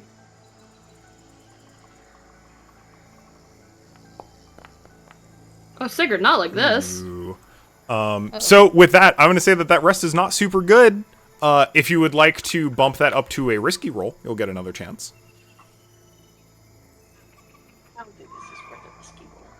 I don't think it's worth it. I think A risky might just actually tank So our chances. the difference being this survival check is more or less for y'all's ability to rest effectively, which is going to involve intermittent disadvantage, intermittent non-accuracy. If you riskify this and increase the roll, that will be exclusive to you rather than spread to the rest of the team. As Wait, what? you end up spending a decent amount of time basically managing everyone's rest and wellness. So if y'all are trying to rotationally rest ahead of this combat scenario, right? Mm-hmm. You're in the middle of the jungle. You are doing, and I believe you're the only person who has survival. Is that correct? Oh, That's Yeah. certainly dope. damn. All right. So, so yeah. This is basically mechanizing y'all's ability to get good rest while in the field in the middle of the jungle. And since you didn't succeed at doing that very effectively, you can upgrade it to a risky roll to basically help everyone else get rest at the cost of your own. Honestly, that alone is worth it. I'll do it. Go for it. Please, God. All right, Sigurd. Considerably better. All right. So, foregoing your own ability to take a particular rest, what does helping everyone else, what does using your survival skills to help everyone else make sure that they are ready for upcoming combat look like? It's setting up the tent. It's getting places set up that everyone has like their own little areas that they can sit in to just exist, where it doesn't have to be all shoved together in a tent, but the tent is there if needed. It's bringing out rations, making sure that everyone has something in their stomachs, like quite literally watching them to make sure that they do eat and they do drink something. Checking in on just well-being, going over vitals. It's very much just like keeping on top of how everyone is doing physically. That it's just a lot of running around. I don't think he ever stops walking. He has so many steps in now. Just on your feet the whole time. Yeah. Yeah, understood. Great. Yeah, then everyone else will be able to forego some fatigue. I will occasionally, I'm going to be rolling some dice to figure out the turns at which you will experience fatigue, unfortunately, over the next combat encounter. The plus, though, for this waiting, let's go back to that map. So, you rest effectively. You've gotten the marker that Hephaestus is missing. Whoever's you've been like, it sounds like taking turns keeping watch. Or maybe Sigurd, you're just also doing that, which would be possible. I'll let y'all figure that out. But the benefit to basically taking this time, this very, very careful approach, you tell me which three you want to fight. We're gonna go back to the map. I'm gonna tell you that class. There's a chance that they'll get reinforcements depending on how effectively you communicate and how fast y'all move. But I'm gonna at least give you their class names. You won't get their full details until you scan them. But we've got Kronos V is a breacher. That is one of the strikers. That is being piloted by their leader, Savannah Klein. We have Ares, who is a berserker, who is a striker, being piloted by Phoenix Aguilar. We've got the Aegis, which is an Aegis, which is being piloted by Blake Parks. We've got Athena, who is an operator, being piloted by Rosie Patton. And we already know you don't want to fight Hephaestus, who is being piloted by Jackson McBride and is a Demolisher class. Demolisher. I'm not gonna lie, I don't know who I want to fight. It's a pretty ugly matchup, but I'm honestly thinking these top three, especially this, because this is just gonna boost everyone else. If we can take this out fast. Thankfully, I do damage. Good. I think we should more think about who we can take out and can we. I feel like their Berserker is probably going to be the squishier, if I have to guess. If two of us were sent to them. You know what I mean? Clementine, you cut out about halfway through that sentence. Yeah, the ends of your sentence. Oh my god, bleh, you keep getting clipped. That's not good. That's not good at all. Dang. I feel like Athena, we might be able to just overwhelm with firepower. Hmm.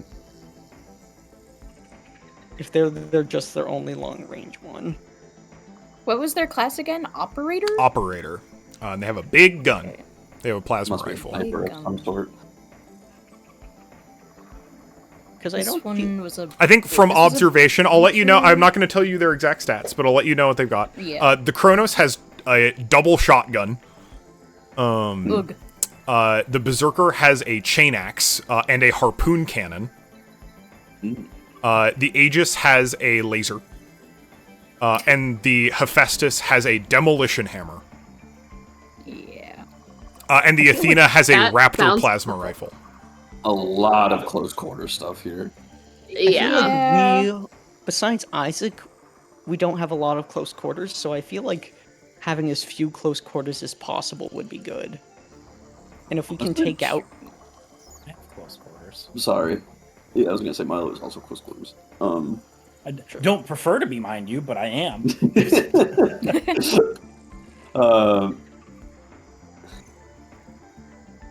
I think Of we could. course.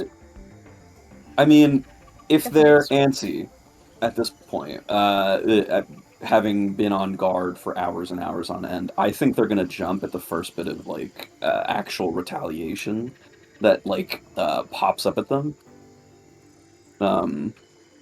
We throw out a smoke to bait, and then shoot the one on the heights that doesn't run into it or doesn't react to it. And then pick off the one that does go for it after the fact. You know what I mean? I get what you mean. I will say the moment we try anything, they're gonna call the other two. So we need to make our kills, or This well, one's the teleporter, yes. right? Athena? yeah. So she'll be present no matter what, since she can teleport. Smart. Certainly likely to Yeah. arrive quicker than anyone else. Yeah. So we need to make sure that our attacks land and take out as many as we can before they get here. if I was to wager what the best lineup would be for us to fight at the moment, if they're sending out 3 at a time, Athena and then either Berserker or Kronos, and then Aegis. I really want to take out Aegis early. Yeah, I don't want I'm Aegis with with- fucking that big boy. Yeah, no, fuck. Yeah, those That's some need to bullshit. be. I'm fine with. I'm fine with taking out these 3, right? Doing these 3 right here, or these 3, whichever one. Yeah, I think we Yeah, can. it just Can we kinda agree ends up on these being- 2 right here? yeah, absolutely. So you I want think- Athena to be here? Yes. Yeah. All right, cool. That would be great. So this is the pool of people we are fighting currently. Okay. Do we just and want to roll then- a d6 for these 2, or? Yeah, either what of do you these is think? like, I don't know. I'm gonna be honest. I prefer the shotgun guy. I feel like he's gonna do more damage than the Berserker. I mean, I guess it's really a toss-up, but 2 shotguns feels like it hurts a lot more than a chain axe. Possible. But we can roll a d6. I don't mind either way. No, it's fine. I think Cronus. Which one of them going had up- the grapple hook? Ares. Sorry, just Ares has a harpoon cannon. Which one is Ares? This one. Berserker. This Ares. How does okay, I don't want to ask too much about how the harpoon cannon works, but like You will only get to know that if you scan it. yeah, okay. I assume it like, functions if like they- a grappling hook if- of sorts. If they decide to like latch on to me, I have no recourse. I don't think they'll be getting in range yet. Honestly. I Yeah, hope not. If I it's on hope the not. heights. Leave me I think alone. it's like the 3 of us on the ground there, if we do go on the ground. So, But- No, you muted. However, if this is the 3 that we are fighting or want to fight, which one do we want to take out first? I vote Aegis. Yep. Yeah, that works for me. You chose support class to kill the support class every time. Yeah. I love war Focus crimes. their healer, heal diff. Yeah. All right. Is everyone in agreement? Aye. So what's the positioning here, though, for Yeah. us? Now that we So here, let's get into it. So I'll drop. You'll get an opportunity to look at where these people are hanging out so far. So we had Aegis, and Kronos is hanging out back here. And Ares and Hephaestus are elsewhere. I think Isaac kind of says over the comms, they're not positioning up on the heights because they know us and they're expecting at least Isaac to run in through the fucking middle, and that's why they're stalking it. So he suggests the sort of bait with the smoke grenades kind of in this in this general area, and then surprise them with fire from the heights. I'm fine with that. But the only thing I do worry is that, so smoke mechanically can be used by both sides. If I do put a smoke there, that is just cover for the close quarters combatant to literally run through and get close. True. That would be hmm. because a choke point for us is a choke point for them as well. Side to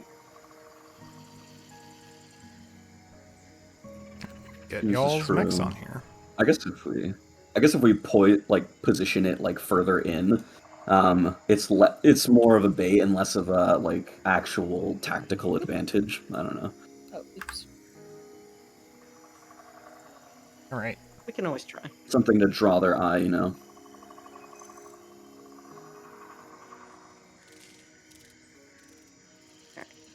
So y'all can place your mechs anywhere you want, this line or to the left. So one space forward or further back. Also, Milo, you should. Okay, yeah. Make sure I these think are we We all can move in like line. up though. It could be like up here. Yeah.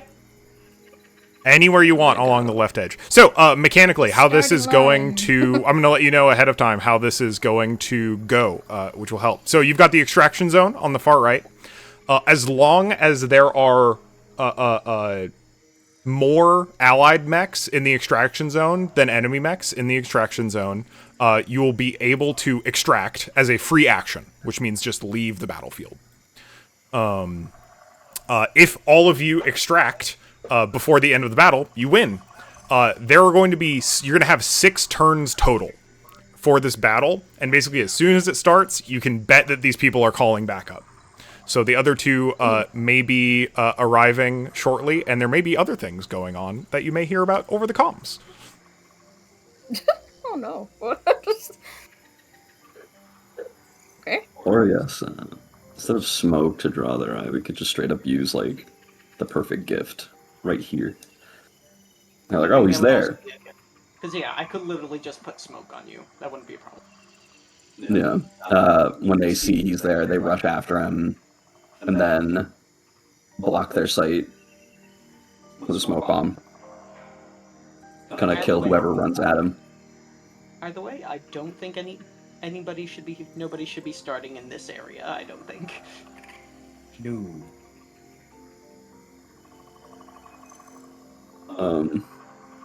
Just for me, for Sal, what is the plan? Like, I feel like I've said a whole lot, but I don't know if that's think you the should. idea or not. If you want me to, I can throw smoke right here. I feel like the best idea would be for you to use the hide action behind these covers, so you don't, because they still can target you. So I would suggest like making your way here, boosting and hiding.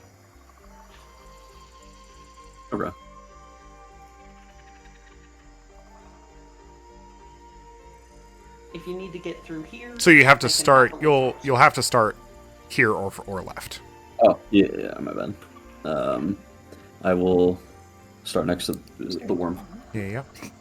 All right. So How? we can do one more to the right. Ball. Yeah. You know, you can be one step in, basically. Ball. It matters. It does. As It you all really does. approach the battlefield in your mechs, and are going to get spotted. I'm gonna take another quick 5. Also, it is 10:30. I think we can probably run this combat in 90 minutes. But it might be close. I guess we'll see. How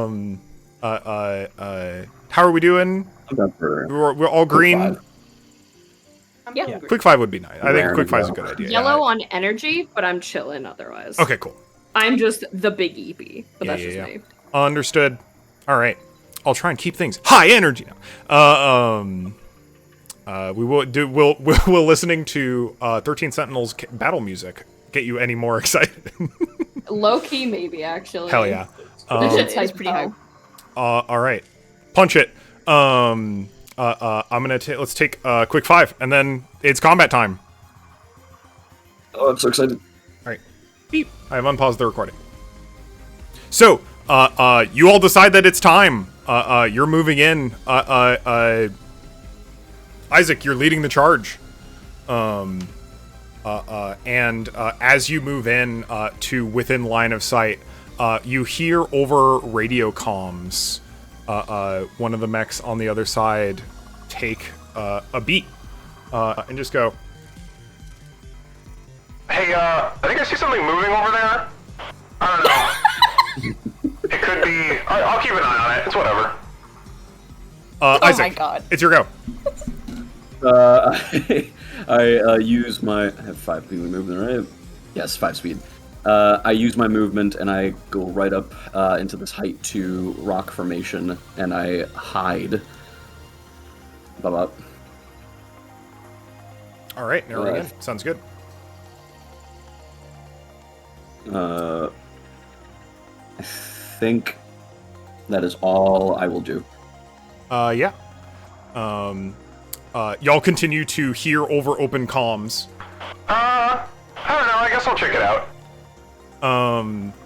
And Aegis is going to go next. Crack open that sheet. All right, speed 3. Boy, howdy, is Aegis slow. Beep beep beep Waddle, waddle, waddle. beep beep beep. Squint. Let's see. Lens, Sensors. like this little cartoony squint. It absolutely does. Sensors 8. It's like, Oh my gosh, really? Oop, shit. Their strengths lie other places.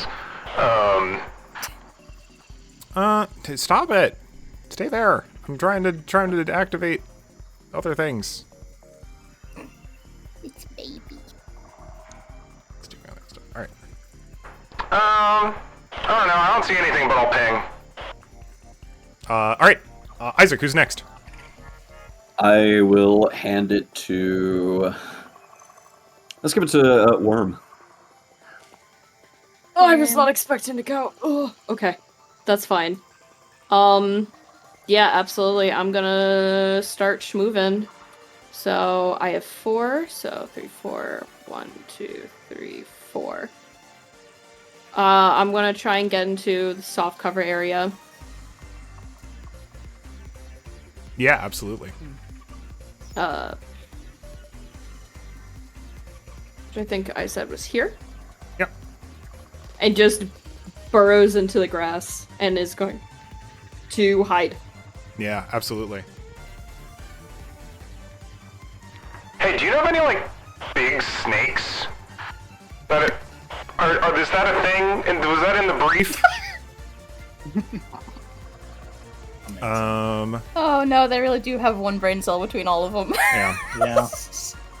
How are they ahead of us? We'll see. Just, oh. Take. So Athena's gonna go. Athena going to beep, beep, beep, beep. Got 4 movement, right? 5 movement. Athena blinks out of existence and back into existence. She's like, oh, I don't know. I don't really see anything. 1, 2, 3, 4, 5. Blink, blink. Oh, fuck. Fuck. Get the mortar ready. Oh, no. And is going The mortar? to blink from here. Going to blink out of here. 1, blink, 2. Move the thing. 2, 3, 4, 5. It's going to teleport back behind the rock. And you hear also over comms, Savannah go up with a like, Hey, Festus and Ares. Ares, come in. Festus, get the mortar ready. that mortar is your 6-turn clock. Don't be here in 6 turns. Oh, okay. Noted. Okay, I guess it's time to do some boosting then. I'm just gonna go ahead and make a 6-turn clock called Mortar, all caps. Mortar. Oh fuck. Here. Can you hand it to Clem, perhaps? Because Clem has a weapon that can perhaps knock that lad out of cover.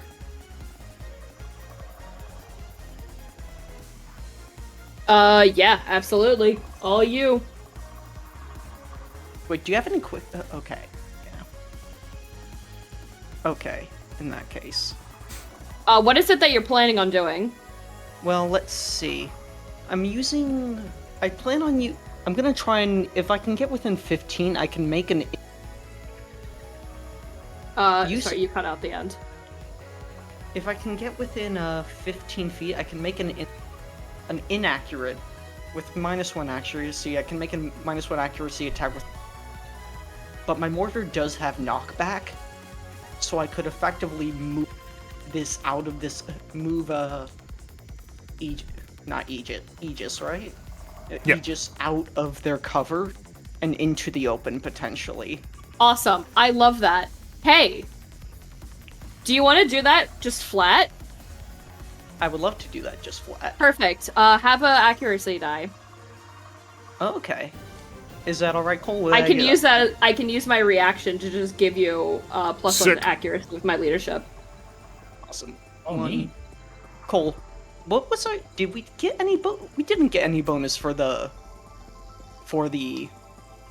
What's the word? For the recap, right? You didn't. Did you provide recap incentive? I can't. Yeah, I think everyone talked. Everyone got an accuracy. Okay, awesome. So I can just use that then. Alright, so 1, 2, 3, 4. How's that range looking? Oh, sorry. No, I am not here.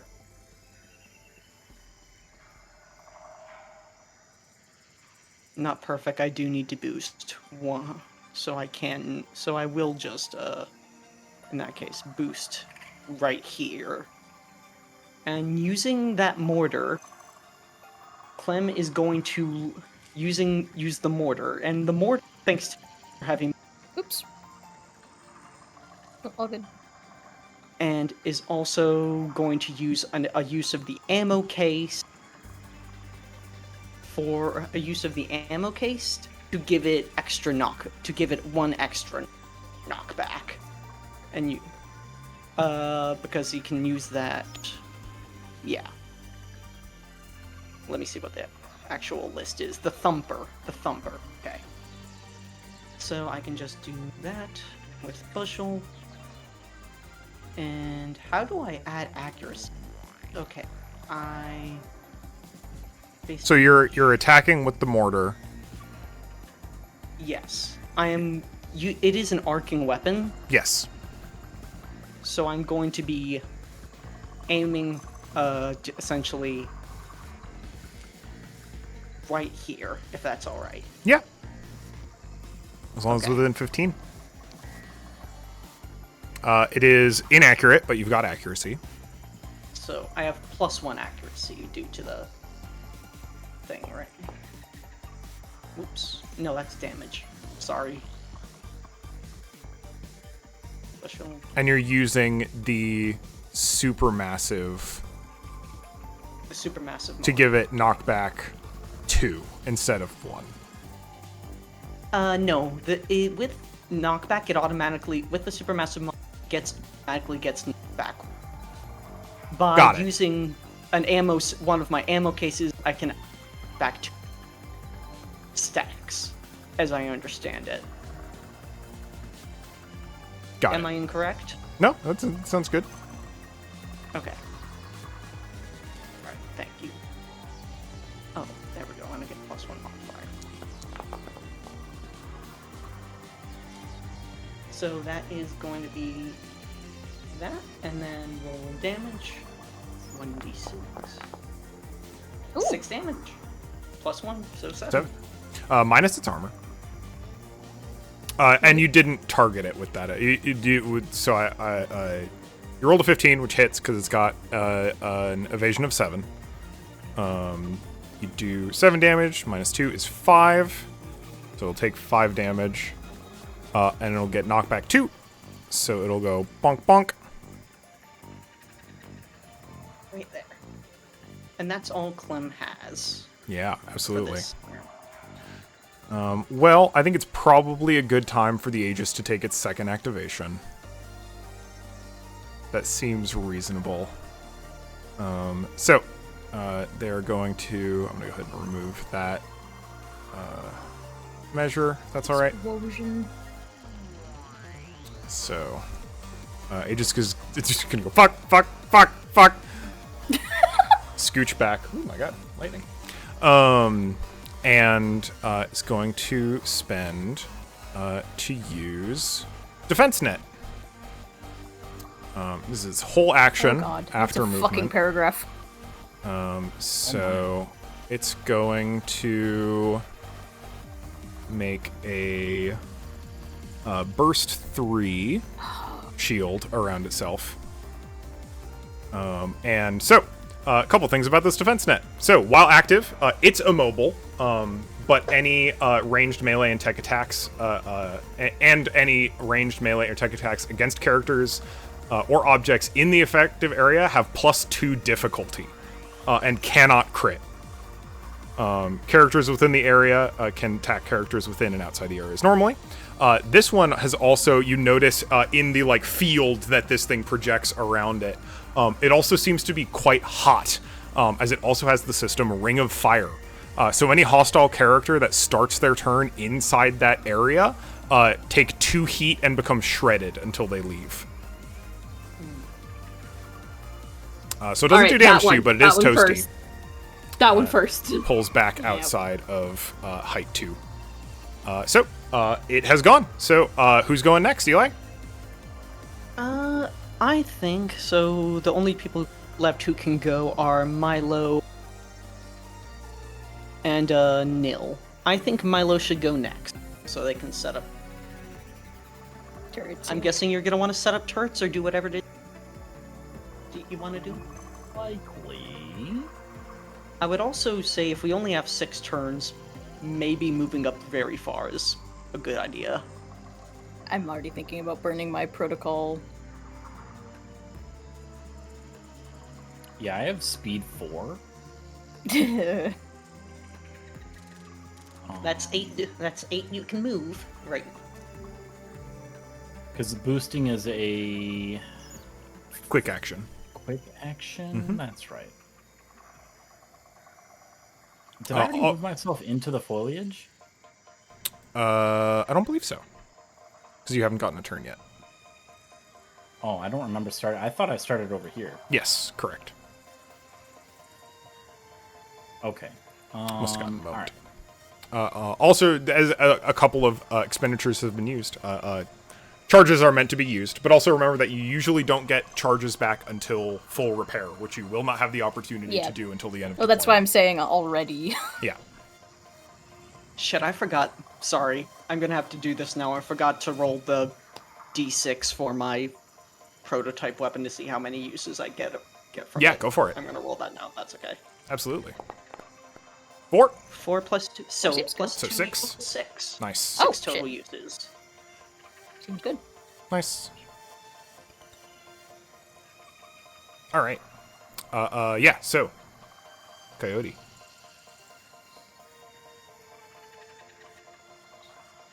I think I can move all the way to here, if I counted that correctly. If I do a quick action to boost. Yeah, because you got so that's 8 spaces for sure. You got another quick action, so you could boost again if you wanted to. Oh, can you?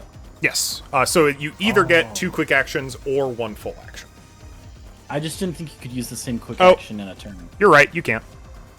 Unless you overcharge. which I do not want. Well, because overcharging Gives you heat. gives me heat, And increasing heat every time you do it. right? And my heat capacity is 8. It only gives you 1 heat, though, right? The first time. Okay. So yeah, overcharging, you gain, the first time you do it, you get 1 heat. The second time you do it, you get D3 heat. The third time you do it, you get D6 heat. And the fourth time and every time after that you do it, you get D6 plus 4 heat. A lot of heat. That's a lot of heat. And if you ever take heat past your heat cap, you become exposed, which means you reveal your weak spot like a video game final boss, and everything does double damage to you while you are immobilized. Oh, amazing. But you can also clear heat using one of the stabilize options.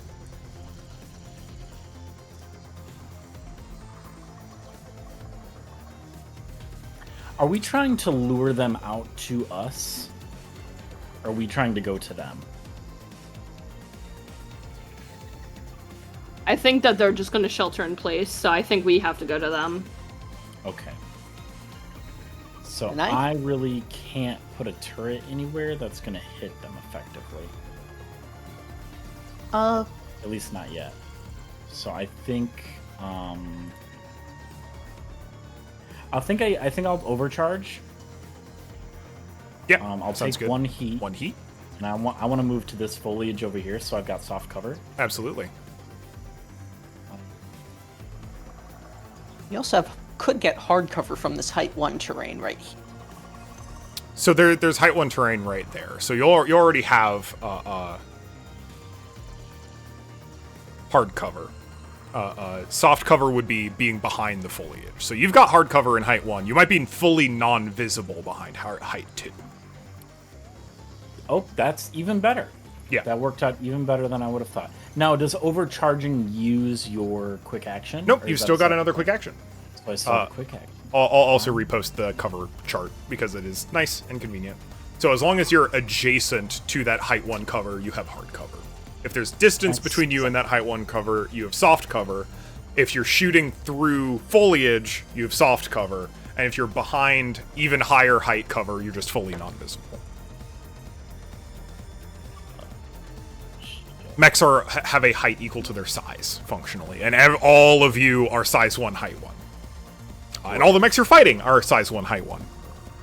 Except for Hephaestus. Except for Hephaestus, who is not currently here. Yet. Yet. He's preparing a mortar.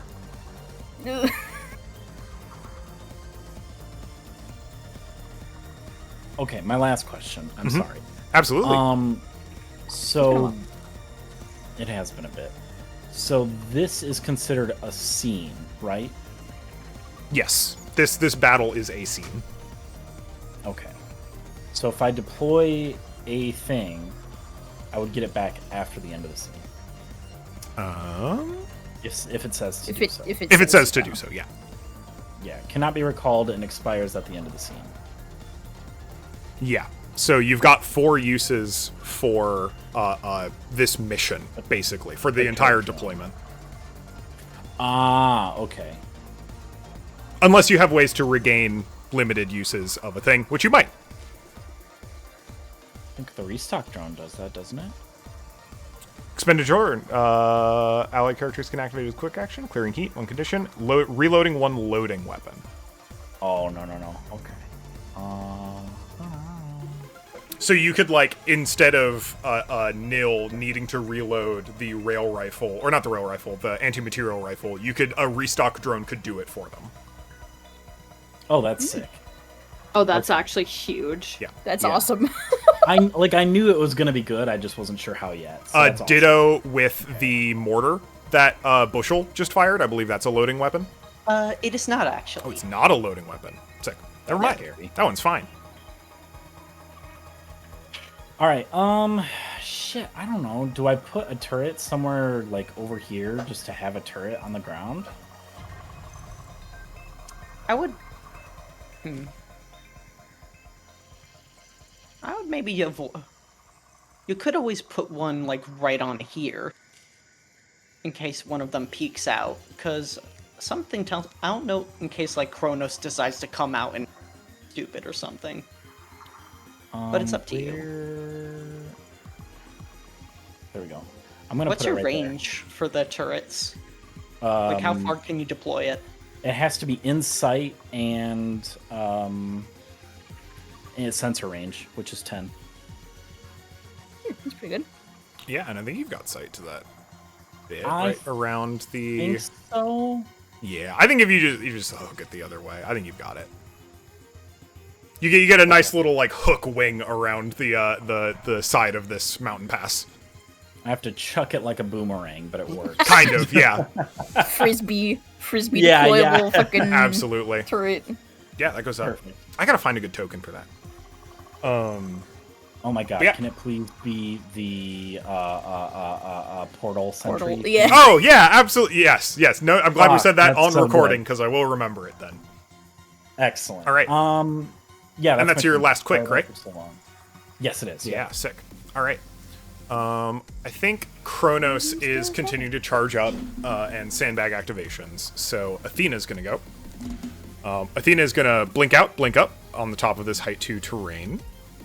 Has a few targets to choose from. You're hidden behind height 2. Sigurd's in soft. Yeah, they open. I didn't think they were gonna. Bushel's behind height 1. You know, you also haven't gone yet, so I think you're not a huge issue right now. I think they are going to fire at Bushel, who, since they are one height above you, is going to decrement your hard cover to soft cover. That's fine. All right. So Athena is going to fire. Let me target you. Athena is going to fire her Raptor plasma rifle. It has 2 accuracy built in. Oh my god. And a range of 20. Jesus. Yum. So we're gonna see how that goes. She's got soft cover, so that's gonna decrement her to accuracy 1. See how it goes. Beginning to see why they're ranked higher than us. All right, that is a hit. Definitely hitting. Yeah. Let's roll damage. And by roll damage, I mean simply do damage. So it's going to do 7 energy damage to you. Oh. Damn. Oh. I don't know, but that sounds like a lot. Let me check. Yeah, that is pretty much half. That is pretty much half. I think brace might be not be a bad idea here. What does? Let me look up what. So brace is a reaction that gives you all resistance to that damage. I just need to check how much, like, Resistance halves damage. all attacks -1. You can take reaction. Cannot take reactions. You can only take 1. No overcharge. Yeah, I'll go ahead and brace. Sounds good. And how much will that will bring it down to 4 damage. Checking. Half rounded up, yeah. So that'll be 4 damage. Okay. And then all attacks against you will have difficulty until the end of your next turn. But you don't get reactions, and you can only take 1 quick action during your next turn. I think that's fine. Sounds good. All right. Yeah, reasonable brace.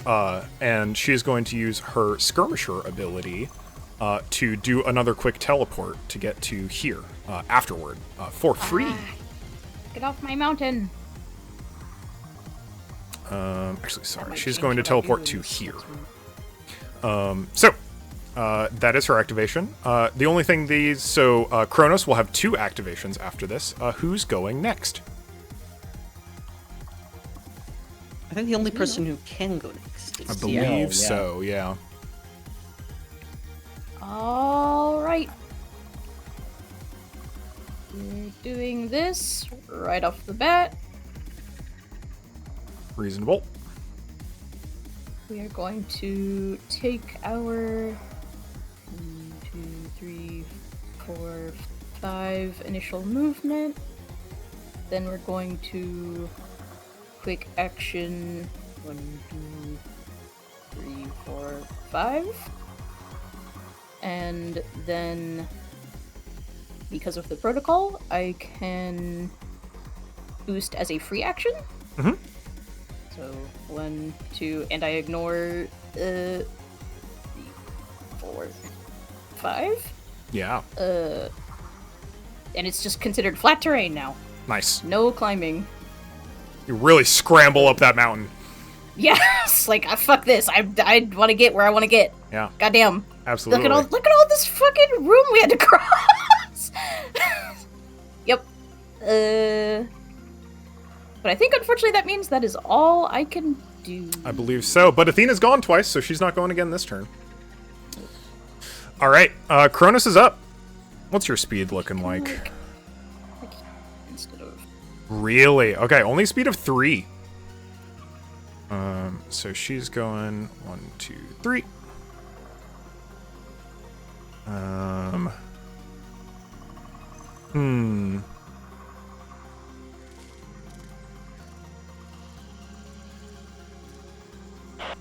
Alright, I'm gonna hold him off. I'm going in. Bad idea. So, she's gonna use Breach Ram. the fuck. I think. Oh no, does she have to move before it? She's holding out. She's holding out on Breach Ram. So she is going to move. She's going to move 1, 2, 3 again. She's gonna stay in the shielding. I think that is her whole turn, unfortunately. But she is certainly bracing to continue moving forward. So she moved, boosted. What's her sensors like? Sensors 5. Not amazing. You're within it. You're not. You're not. You're not. Alright, so she'll lock onto Coyote.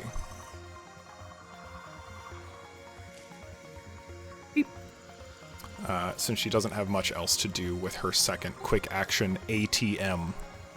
And wants to stay inside Aegis range for now.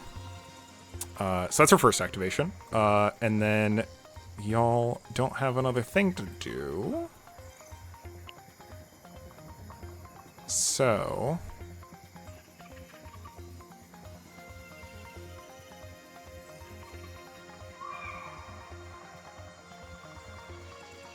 reading through the way that this works. So that'd be an extra 1 to jump over the height.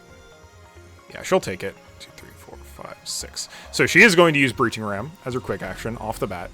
So the Breacher moves up to 6 spaces in a straight line, ignoring engagement and passing through but not stopping in spaces occupied by other characters. Obstructions and objects in the Breacher's path take 10 AP kinetic damage. The Breacher patches through any obstructions destroyed this way and continues moving until they have moved 6 spaces or fail to destroy an obstruction. Any characters in the Breacher's path must succeed on an agility save or be pushed out of the way as directly as possible and knocked prone. So you will not take damage. And she managed to bowl over this mountain. So she's going to end up exactly where you are, Coyote. And I'd like you to make an agility save. That's rude as hell. And she has Superior Ram. She's moved more than 4 different, so it's +1 difficulty on the agility save. I'm trying to see where... Is that evasion?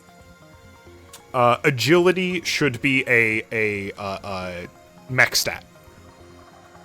AGI. It's AGI. If you look at stats, AGI, and then just that button. Oh, I don't have any. And it's a flat roll. Yeah. All right. But don't forget to put. Looking for 11 or -1. greater, -1d6. You could also use the agility you got for the accuracy you got from the recap if you want. Eh. To cancel it out. That's gonna be a 15.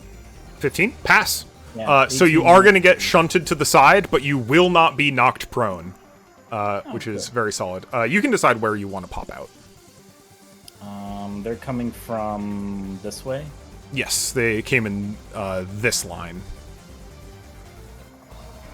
I would like to be over here then. Sounds good. She's gonna use her second quick to fire dual shotguns. Oh, that's rude. All right. So she gets to make 2 attacks.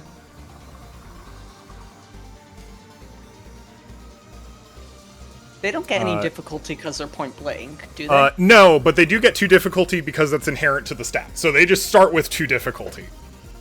Oh, okay. Which is not ideal for them, as long... Yeah, so that's bad. That is a -2, which is pretty rough on their end vis-a-vis attacking, but they get to fire again. Oh, and they did have lock on, so now they're into difficulty 3, which is not ideal. It's pretty good. That's a hit. 12, yeah. All right. So rolling damage. Bonk. We'll deal 6 damage to you. Oof. All right. Ooh. Down to 9. All right. And that is all of their actions, so we're back at the top of the round. Who wants to go? Mortar has clicked up from 1 to 2.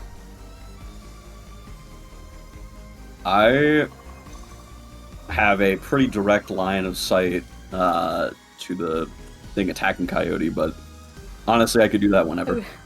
I would like to humbly state that I am mega exposed right now and I would like to help myself, but understand if people have other actions they want to take. Please help yourself. Out of curiosity, so let's discuss this. What is your plan, Nil? I have a deployable cover. So before the rest of their team gets to rip me to absolute shreds because I'm way out in the open, I'm gonna give myself some... Here, I'll... Because I can just show the... How do I get it. No, I think that's a good plan. I would like to maybe not take a ton of damage the next time anything happens. Alright, because... Yeah, I'm taking a Not risk bad. here. Yeah. Then, if I may, Yes. then I think if I just use this, I think it just does it. Yeah, it just says it again. So I get to where are my deployables? Bink. Bonk. And that is a quick action.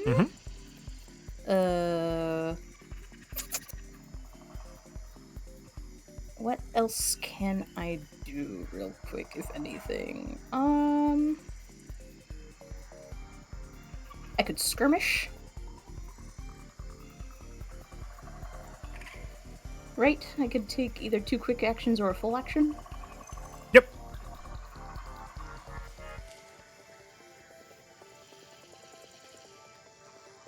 Then...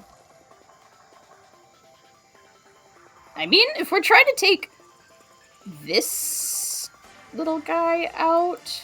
Not currently visible, unfortunately. Not 'cause currently they're, visible? They're height 'Cause 1 right and up you're against. on height 2 cover, yeah. Ah. Because they're like basically pressed up against the wall that you are standing on. Well then fuck Athena. She's getting Yeah, for sure. Uh, So whatever you shoot at her will have an additional 2 difficulty because of the shield that she's in. right. Still, it is what it is for now. Rolling dice is rolling dice. This is just checking. Reliable that- also goes crazy here. Yes. Would you also like a leadership die here so you don't roll with as many difficulty? Hey, It's the start I of will a new take. turn, so I get my reaction back. I will take all the help I can get. You could also Have a get in the leadership shield. die. If you go inside the blast shield, it. you don't have to worry about the difficulty. But you also burn. What's a little heat? What's a little heat? But Okay, also, so have a leadership die. Let me target her, actually. Okay, and then we put this and this and this. We are already lining up the anti-material rifle. I get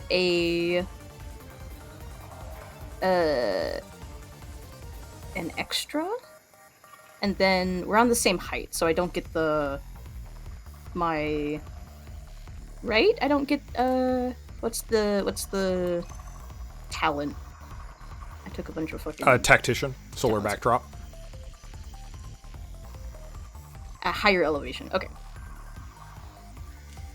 And I don't get opening argument, and I'm not using my other protocol just yet. So You do have tracking bugs. So did that have right, I an do have additional 2 tracking bug on difficulty? So that should be minus 2d6. oh, So it'd be a flat roll. is that something I have to manually? Yeah. The shield Oh, doesn't do it okay. automatically, unfortunately. Oh, oops. I can just re-roll it. It was What was an- the die that you rolled? It was It- What was the d20? It was a. Oh god! I can't read this. If you click on the 1d20 part, it'll show. It'll. Oh, it drop expands it. down. 11. It 11. was an 11. 11. Evasion of 10, so that hits. Sick. Go ahead and roll damage. Just roll this straight up. Bam. Almost Huge. damage. Pretty huge. And armor piercing. Yeah, that is so that's straight through their first point of structure damage. I think Nil has You get to been see what happens. out of it. Locks in. They can do this. This is System what trauma. they know how to do. 1d6, Okay. 1 to 3. All weapons on one mount are destroyed. At 4 to 6, a system of your choice is destroyed. Nil just calmly set up shop and just blasted her, more or less. Like God, that's real bad because she's got one weapon. You just so you fire this off. You just fully destroy the plasma rifle. what? Huge. That is Absolutely Incredibly crippling for her. Wow. Yeah, Well, you're all incredible welcome. critical hit. She can only teleport now. That's true. I think Nil, Literally, we don't have to worry about her right now. Nil just like over open comms. Leave. Alright, bye. Just disappears. Oh my god, they have access to our comms? Hi. Yeah, we can hear you this whole time. Who? What? Hi, I'm Clementine. hi. I gave you biscotti a couple weeks ago. Oh yeah, sick. Can I have my rifle back? I think it got blowed up. Shit. Can I have it back though? I mean, yeah. After this is done, I mean, look, it's a really cool rifle. I'd take a look. Fuck. Paradise. Alright, mortar.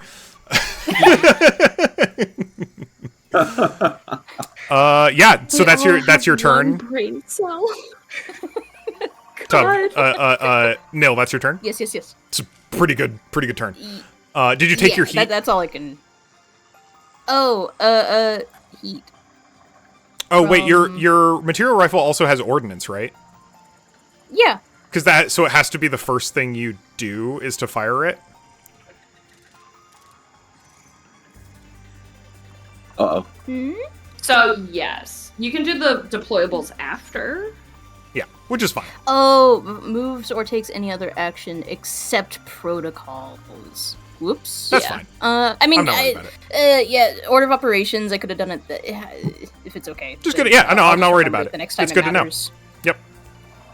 All right. Well, it's certainly not her turn next. She's stunned.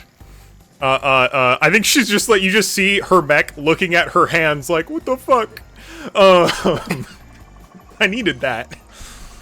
That's a crazy critical hit. Holy shit. Okay.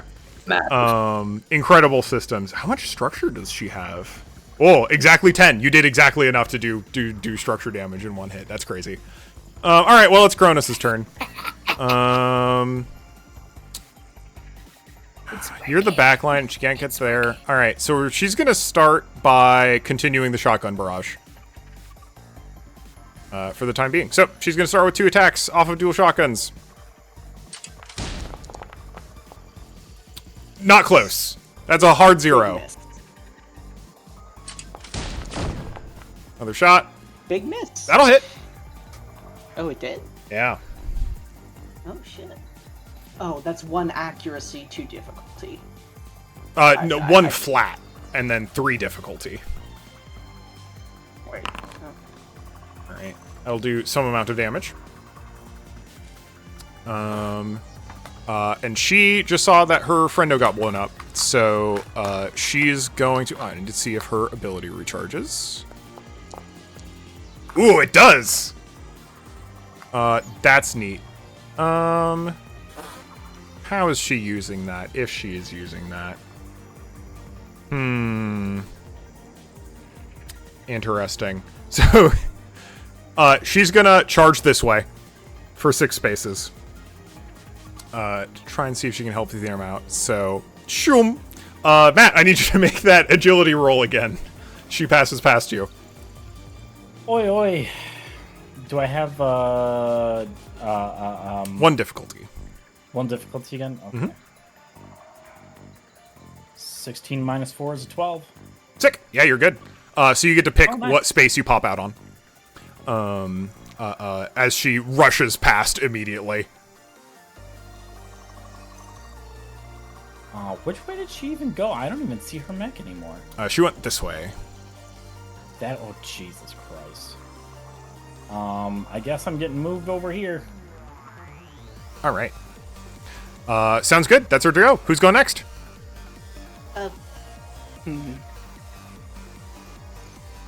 Clementine can engage her and keep her from retreating.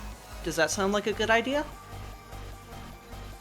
It's just out of my range. Unless how if I was to move here, would I not be able to because of the height 2 thing in my way? Like I have to move all the way around it. I mean, if you boost, you can fly, right? Yeah, but if I'm gonna do that, then I'd rather just jump here and then finish her off. Her shotguns do have a threat range of 3. So she'll get to overwatch you if you try and engage her. I have a plan for that. But Eli, you can do it. Go for it. If she will, you say so. If I enter her threat range, You she have will be able to. overwatch. It's not enters. It's moves within her threat range. So if you move okay. after you get within 3 spaces, she has the opportunity to overwatch. Okay, that's fine. One moment. I have an. In that case.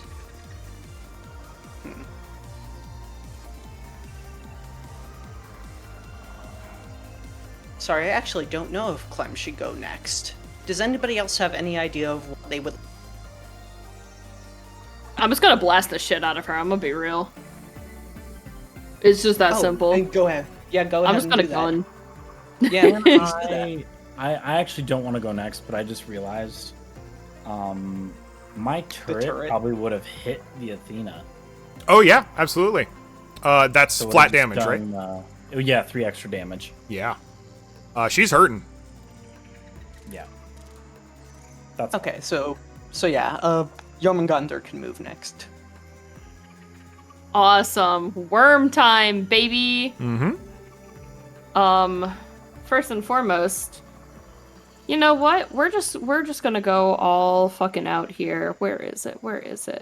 I'm gonna go ahead, protocol steady aim. I'm gonna immobilize myself. Sounds good. Let's just take this thing out. Are you firing with the anti-material? I'm pulling out. I am. All right. Well, before you roll any dice, she's going to use lightning reflexes. So before you even attack, she's just going to roll a d6. On a 5-up, it misses. God fucking damn. Okay. She does not. Proceed. Cool. Nice. All right. Well, Rick. fucking shit. Fuck her shit right up. And I'm going. She does have hold on, soft let me cover. Target. Yeah. Soft target. So it's going to be soft cover. And +1 accuracy. It's fine. Plus, I already have the accuracy Nice. on it, anyways. So, alrighty. Pray. Ugh. No shit! That was a 19, bro. That was a 19. Oh. I'm actually so mad. Unfortunate. All right, Damn. so that's your protocol and a quick, right? Quick to skirmish. That was a full. That was a full. Isn't it? Because No, it's not a super heavy. Only the super heavies. Oh, need it's not. So you can Cool. barrage and fire again with another mound. Alrighty. You know what? Or you can use Then your it will quick just- to reload. Yeah. Or no, I'm. is stabilize Stabilize quick is a- or full? Stabilize is full. Stabilize is Gotcha. full. Never mind. Yes. I am, however, because we're still Everest, I am going to use initiative. Yeah. I can take any action, quick action as a free action. Mhm. I'm going to go ahead and use my quick action Hunter Lock on Kronos. Yeah. And with that, I still have that other one to barrage. Yeah. So I'm going to go ahead and use my smart gun. Yeah. So skirmishing with your anti-material and then skirmishing with the smart gun, right? Yes. Cool. So, still have accurate plus seeking. Pray. I was gonna be so mad there. Yeah. Go ahead and roll damage. So, it's going to be for. Oh shit. Just bonus. So it's just.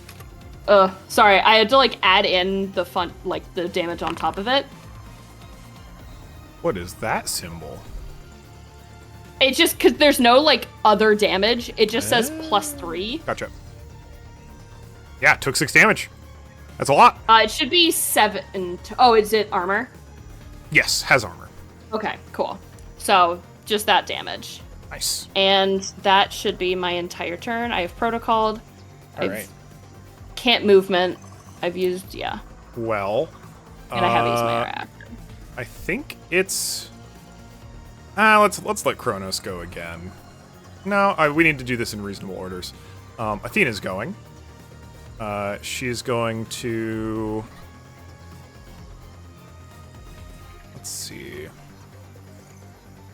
Blink twice for free.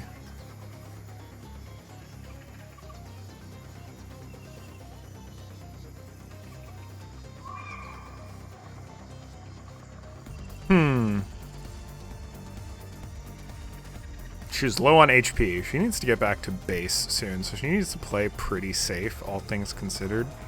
She knows she's got backup coming, but is worried about other things. She's got a sensors of 10. Okay. So she is certainly... So... 10? Okay. So she is going to... 1, 2, 3, 4, 5. Blink! Is going to lock on to bushel,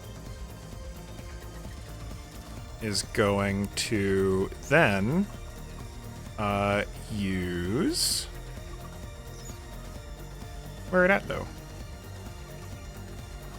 step to teleport to a space within line of sight and range 50.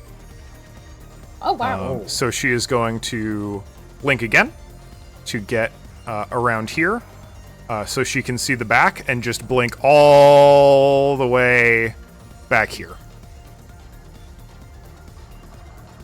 Yeah, Because okay, she fair enough. needs Sorry, her mech to just watching survive it this battle. slowly go all the way off of the Yeah. field is so funny. All right. That's Athena's go. Who's going next? Leave. Go Uh, away. Give it to the 1, 2, So the only ones left to go is Isaac and Isaac and Milo. Milo Clementine hasn't gone yet either. and Clementine. Oh, okay, shit. Anyone have any really strong feelings? I could go next. You want to fuck him up? Yeah. All right, King. Show him what you got. So going over height 2 things is going to take 2 things of movement. Mm-hmm. Okay.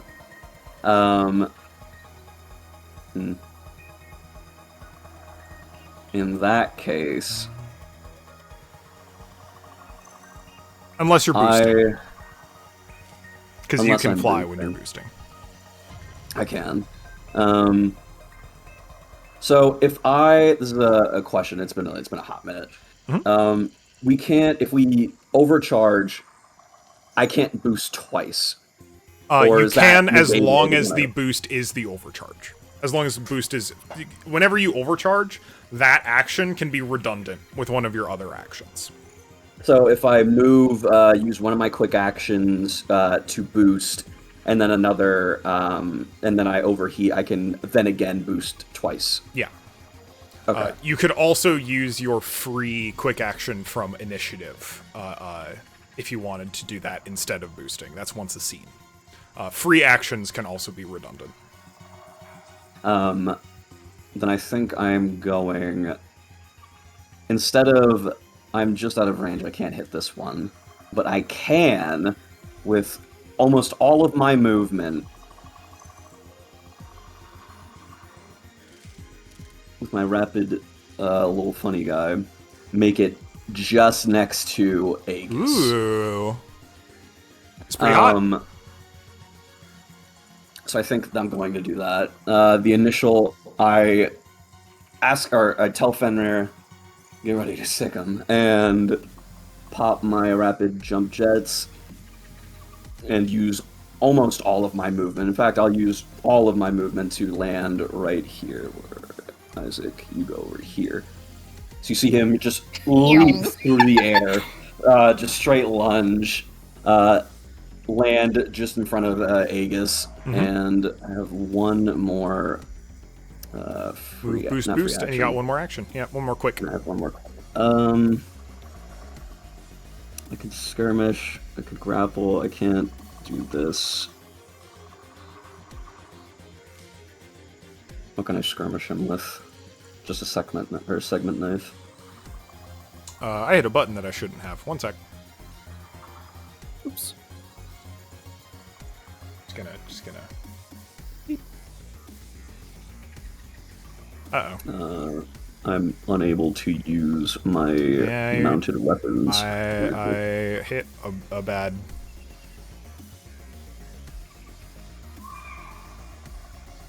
Give me a sec. Okay. Oh, there we go. There you go. Alright. Yeah, I think just gonna bear one of their knives down onto this little man right here. Do with my 2 difficulty. And I think I have a pilot talent. Gain And plus 1 there- accuracy on the first melee attack with a main melee weapon on your turn. They're also auxiliary, so you can attack with both of them if you want to. Yeah. So it's only a -1 thing. Alright, let's roll this.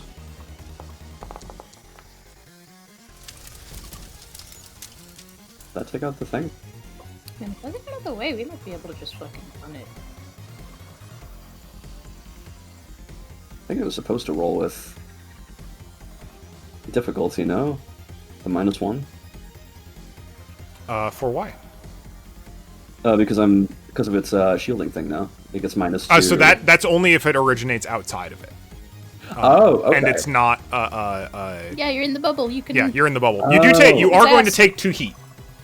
Okay. Yeah, because of the heat that It also Whip his doesn't do ass. it. It also doesn't. The bubble doesn't happen automatically. You have to add the difficulty. Okay. But in your case, you didn't, so it's fine. You got 13. Go ahead and roll damage. Roll damage to do full damage for 4 damage. Absolutely. And then my regular tack knife. Ah, tragic. The second one doesn't hit. So 4 damage total. They'll take it. They have taken it. And who's next? And I'll go ahead and give you 2 heat. You've already gotten 2 heat. Good. Oh, +1 from overcharging. I think so Clementine 3 is about Three to heat get total. fucking. Yeah, I'm watching it. All right. It's Kronos' turn. Bonk, bonk, bonk. Yeah. It's real shotgun hours. Sorry, Clementine. No. So, they've got accuracy on the first one, so we'll see how this goes.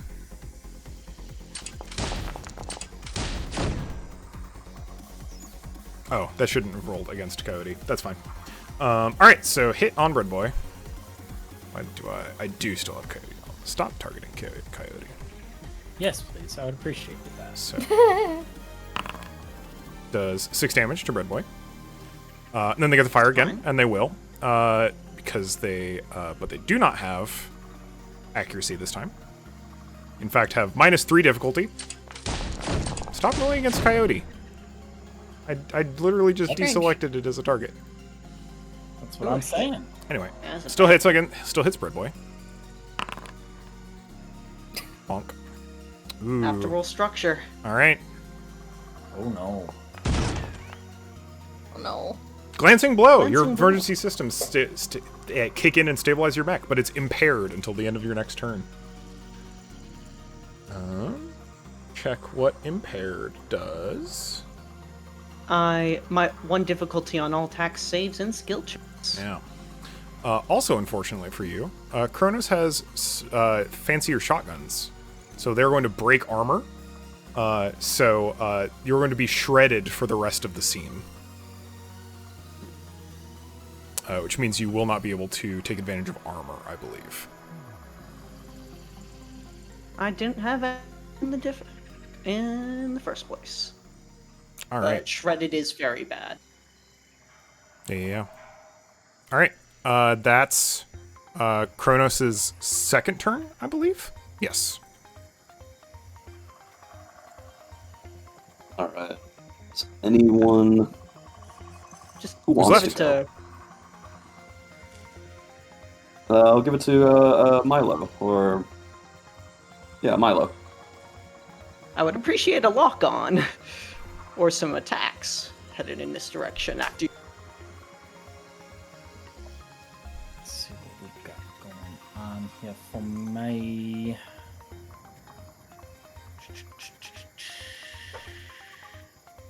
I really just feel like my best bet is to just move and try to get to the end. 2, 3, 4. I will start with that.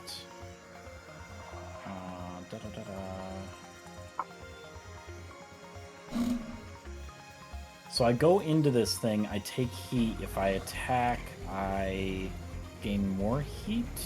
So if you're in the zone, you'll get heat, and the any attacks originating from outside the shield get a bonus. Get bonus defense. So as long as you're in the bubble, that bonus shield, the bubble shield, doesn't apply. I see. Okay, so if I boost 1, 2, 3, 4, I'll take 1 heat. Mhm. I'm assuming. Okay, so I'm at 2. And you'll take 2 heat for getting inside the bubble shield. If that's the heat you're talking about. Oh, that's rude. What's heat? Is heat on the top here? Mhm. So I should be at 3. Yes. If and you then- overcharged, yeah. I did, yes. Last turn. Yeah. Should be it. Got you at 3 heat. And then I can do.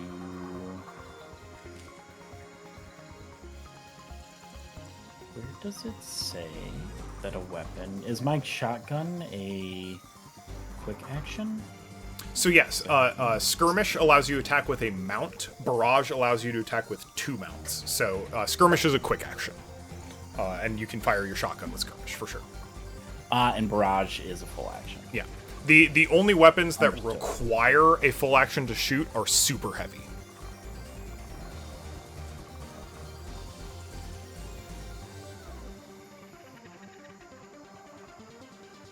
Okay, so I don't think I've ever made an attack as Milo.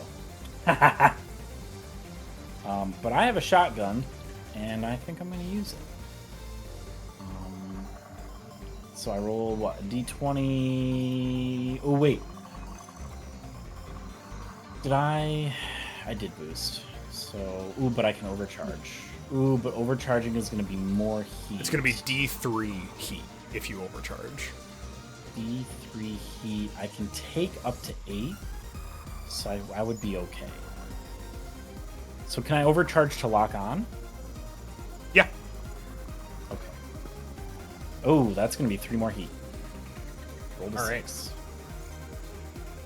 So I'm toasty up in here. Yeah. And then I'm going to roll to attack, and that'll give me 1 accuracy, correct? Yep. You're also in the danger zone. I don't know Because you're over half your heat cap. Gotcha.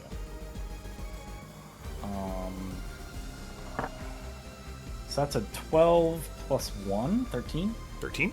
I believe that'll hit Aegis, who only has an evasion of 7. Yep. Excellent. So I'm going to do 1d6 damage. For sure. That's 6 damage. Yeah.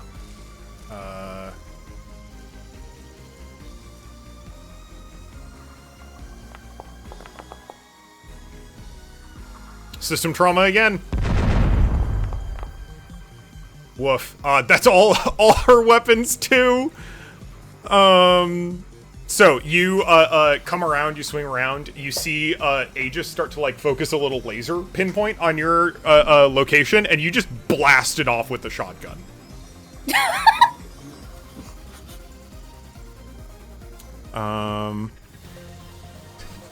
I think you hear over comms as Savannah in the Kronos pulls up a like, "How are you guys doing back there? I feel great." Yeah. And you hear both Aegis and Athena both go like, we're disarmed. We're probably pulling out of here." Here Kronos, Savannah and Kronos go back with like, "That's fine. I got it from here." Girl.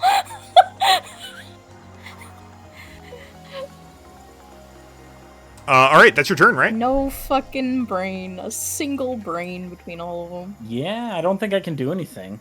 All right. Well, Aegis does have turns. Because Kronos has gone twice. Athena's technically only gone once. And Aegis hasn't gone at all yet. So...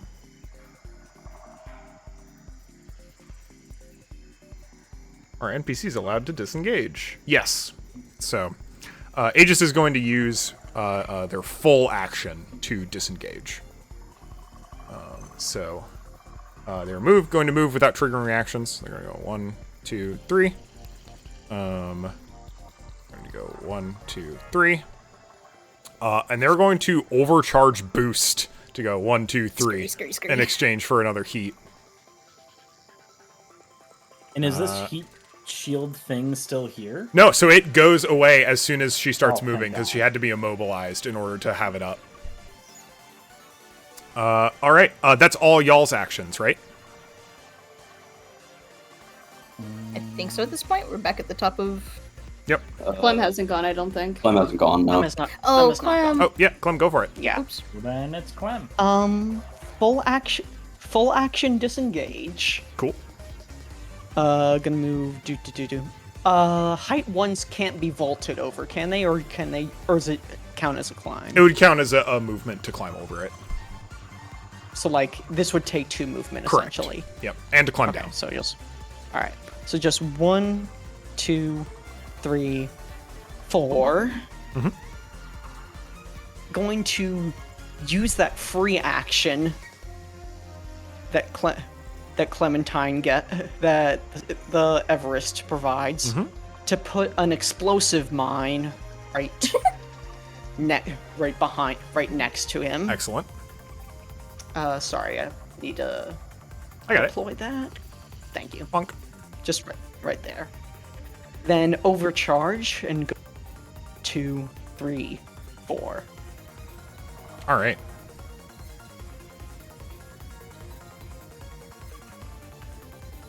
Whew. And that will be it. All right. Well, Athena's the only one with actions left, so gonna blink 1, 2, 3, 4, 5. I'm just gonna blink. Just gonna pull Aegis in closer into the extraction zone. Get in here. And we're going. All right, that sucks. Anyway, coming up next. So it's the next turn, and you see in the distance sprinting through the underbrush towards this. They literally in the mech high five Ares as he hops through the extraction zone and deploys, ready to help people out. Both Athena and Aegis are going to extract, and you hear over the comms. Just trying to keep them here until the mortar goes off. Nah. And they're fucking off. Ain't happening. Ain't no way. You also hear Hephaestus over the comms. I'm on my way. Oh no. There we go. That's what I wanted. Now I can die. No, don't die. We need you. A reminder that the objective is not to kill all these mechs, it's to get to the extraction zone. Just, yeah, yep. Speaking of, it's y'all's go. You literally hear, like, stomping as a large mech presence is coming this way. Here. Hephaestus is having a staring or not Hephaestus. Cronus is having a staring contest with this mine. What's the range of that mine? As long as I'm pretty sure as long as you step in anything Adjacent to it? Yeah. Noted. Let me look up That's a good specific mine. rules It's a for good mine. Yeah, it's a good spot. It arms at the end of the character. Characters leave adjacent face will not. Mines are hidden. If a mine is within a character's center, detected. You're cutting in and out a lot. Okay. I can read it though. Yeah, basically every time you like stop talking, the whatever you last said gets like chopped. That's unfortunate. Sorry. It's okay. Yeah, pass an Okay, agility so test the save point or is- take 2d6 explosive damage. Yeah. On success, The they take point is- half. They can detect a mine if they do a systems check, and then you can. Oh, but otherwise they and don't know then- that it's there. Yeah. I mean, this is in the middle of the foliage. It would be very easy to drop it without them being able to have a proper beat on it. So yeah, absolutely. Yeah. Noted. A And character you can know also Kronos doesn't know how to make a systems check. Yeah. I guess they also God. don't know Oh. how to. That's some Looney Tunes shit. Just- Or at least isn't going to. At the moment. Who's going first? I think. Maybe. Well, not Milo, but. I think it's either Sigurd or maybe Nil. Clementine can't go twice, can he? Yeah, you absolutely can. It's a new Yeah, round. That we can. Yeah. Would you allow Clementine to go so he can get out of range of. yeah. As long as everyone's okay with that, Shoulders. and then we go All into- you? Okay, that's fine by me. So Clementine is gonna go ahead. 1, 2, 3, 4. And I think I'm gonna go ahead and drop, for the first quick action, drop a smoke for us to use. Sorry, I need. So within a blast 2 radius, so I'll just make this blast. So we're all covered in smoke here. Noted. And then I'm going to call out to Sigurd to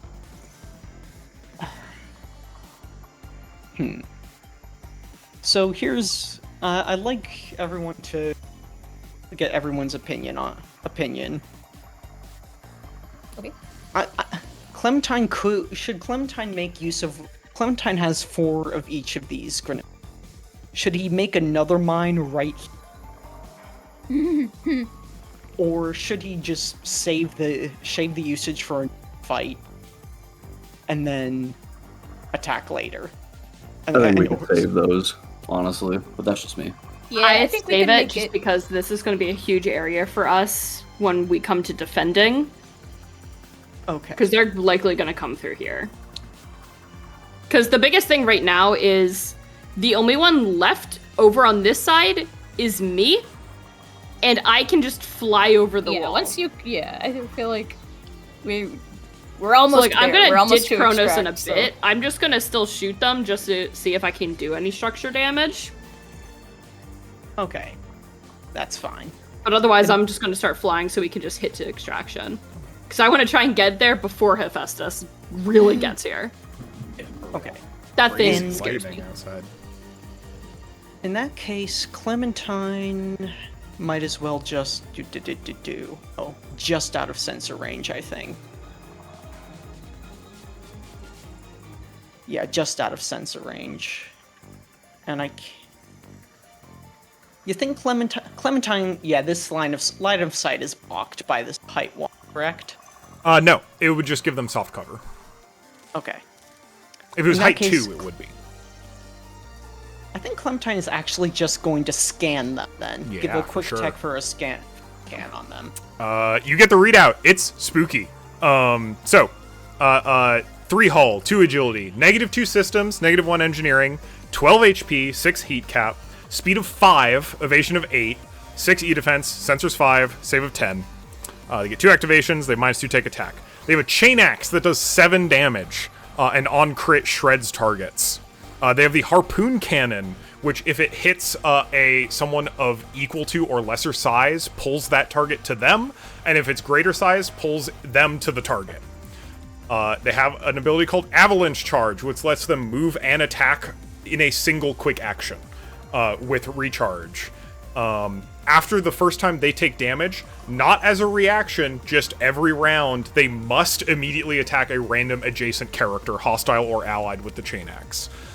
Additionally, they have resistance to all damage unless they are impaired, stunned, immobilized, shredded, slowed, or exposed. Damn. Huh. Okay, fuck that. God of War. That's fucking sick.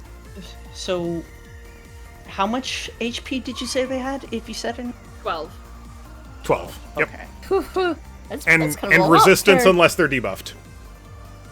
If you're going to hit it, I am also in a range where I could hit it with my super heavy. Well, we have to wait since. It's your go, right? You Was just finished your one activation, of right? those activation Uh, things prone. Because you scanned, Yeah. you moved, you dropped a smoke grenade, and you overcharged, right? I didn't. Well, I overcharged the previous turn, Previous turn. but Got it. yeah. Well, it is yes, real I did Ares that hours. They're going to move. So 1, 2, 3, 4, 5. They are in fact going to use that avalanche charge that I mentioned. It's got a recharge, so they won't be able to do it every turn. But they are going to move spaces equal to their speed in a straight line, ignoring reactions and engagement to get right here. In the smoke grenade, Tyr seems like the biggest threat in the room.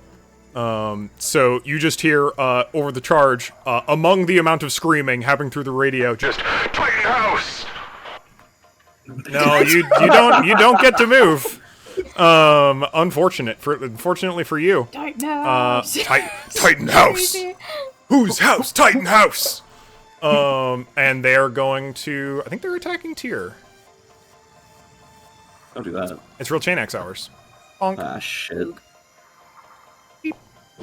The chain axe me. Oh, that's a crit. So you become shredded until the end of your next turn. I don't know if you had armor anyway, but I did not. if you did, not anymore. Where's like the shredded? Shredded. There it is. I want to make sure I remember that that's what shredded does and is, right?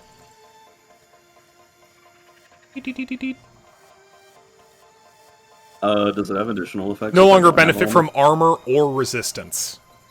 Ooh. Okay, So no bracing for you. that's fine. And is going to do full damage. Ow. I'll do 7 damage to you. So that's move and quick action. So they're going to take their second quick action to attack you with a chain axe again. Oh goodness. That seems less likely to hit. Yeah, that's a miss. Yeah. They are just swinging this chain axe wildly. And you just get the constant stream over the comms of Whose house? Titan house. Whose house? Titan house.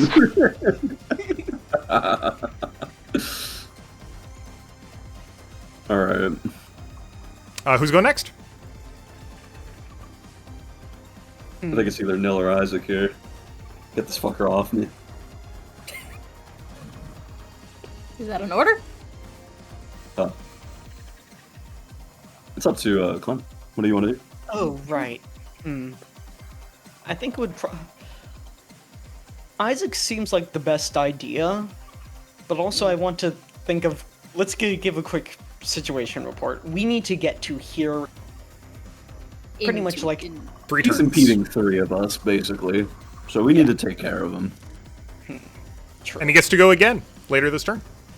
Yeah. Yeah, this one's a problem So- right now. I can Who's gonna shoot it's gonna- them. I guess, yeah. I guess Isaac is the best idea. But also, real quick, Cole, how many... Can you just... How many of us...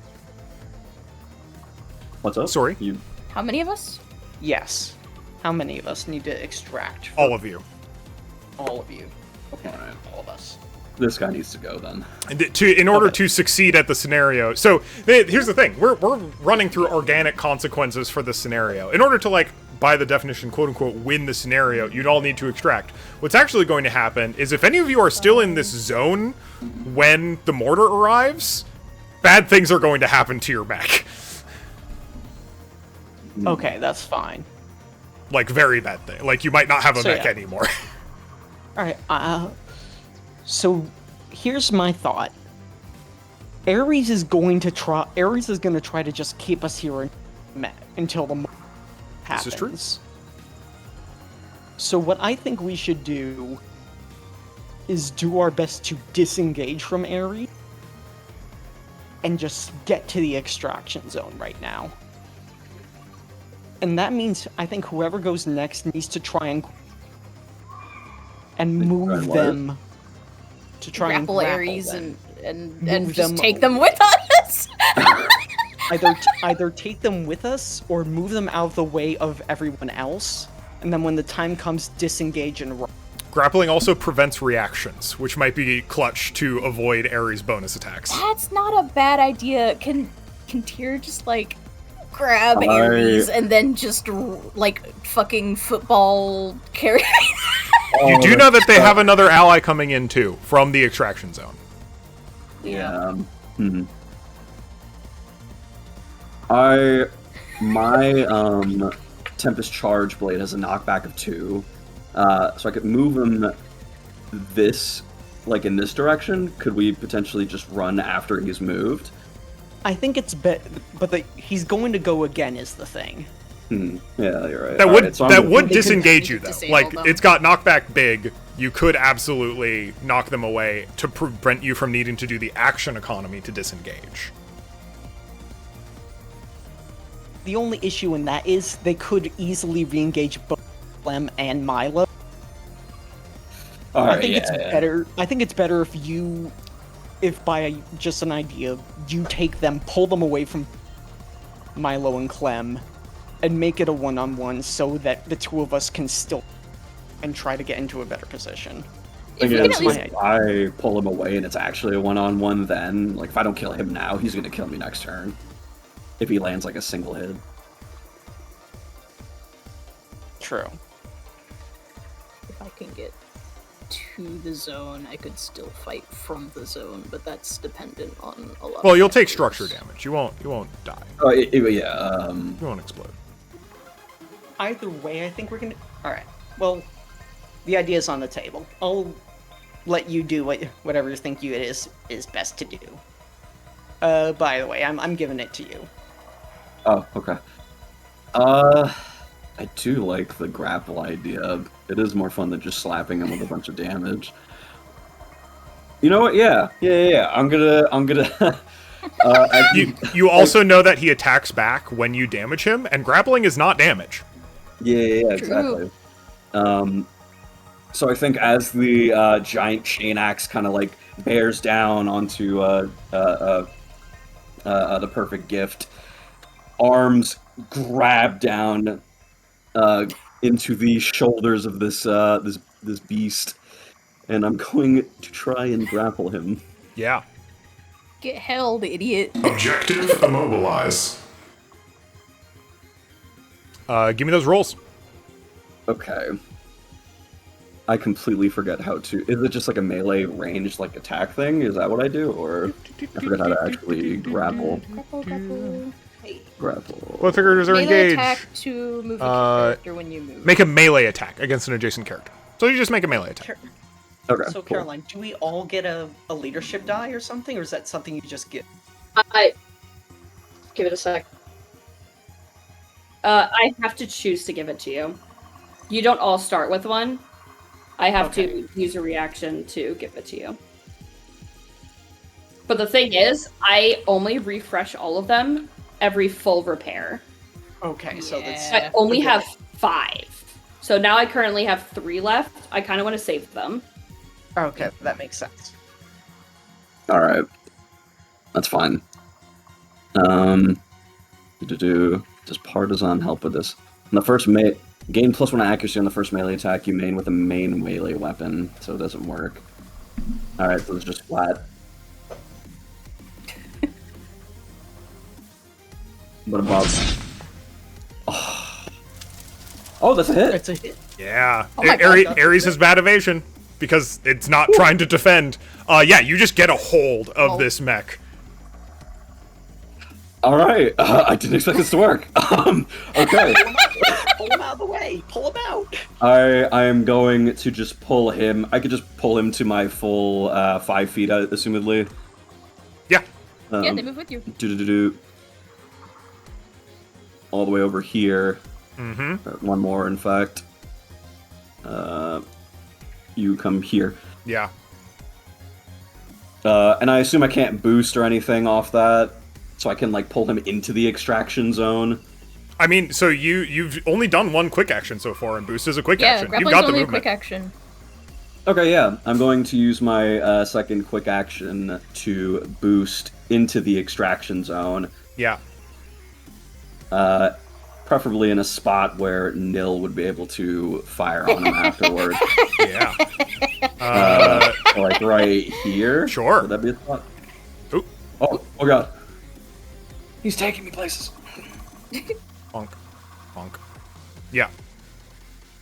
He just hears over his comm, "You're coming with me," and just like huge blasters as he pulls him, like big divots in their wake as he pulls him into the extraction zone. What the fuck?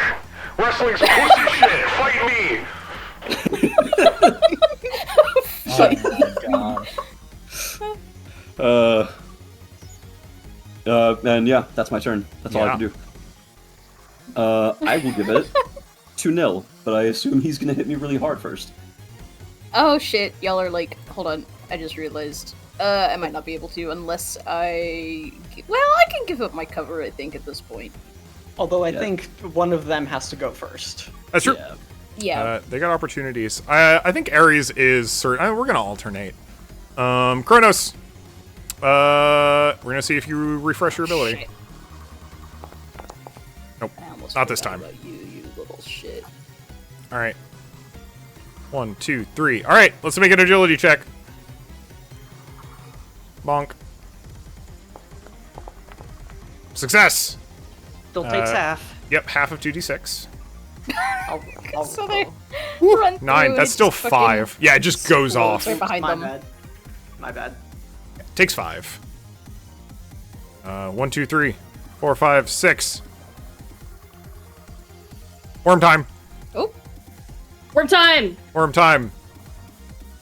Worm time, Titan House. Worm time, Titan House. Titan House worm time. That works better. Anyway, Please get out of all chat. Thank you very much. you've got soft cover. So it's 3 difficulty currently. Incredible. Come on, worm. Let's go, worm. It's a hard miss for sure. Attempt Let's go, number 2. worm. That's Let's go, also worm. a miss. Both God. shotguns go way wide. Let's fucking go. But they're just like sprinting forward and firing the like they started firing the shotgun back here. And just like kept firing until it was within range and have not made a significant impact yet. I like to think they started running, then a mine went off.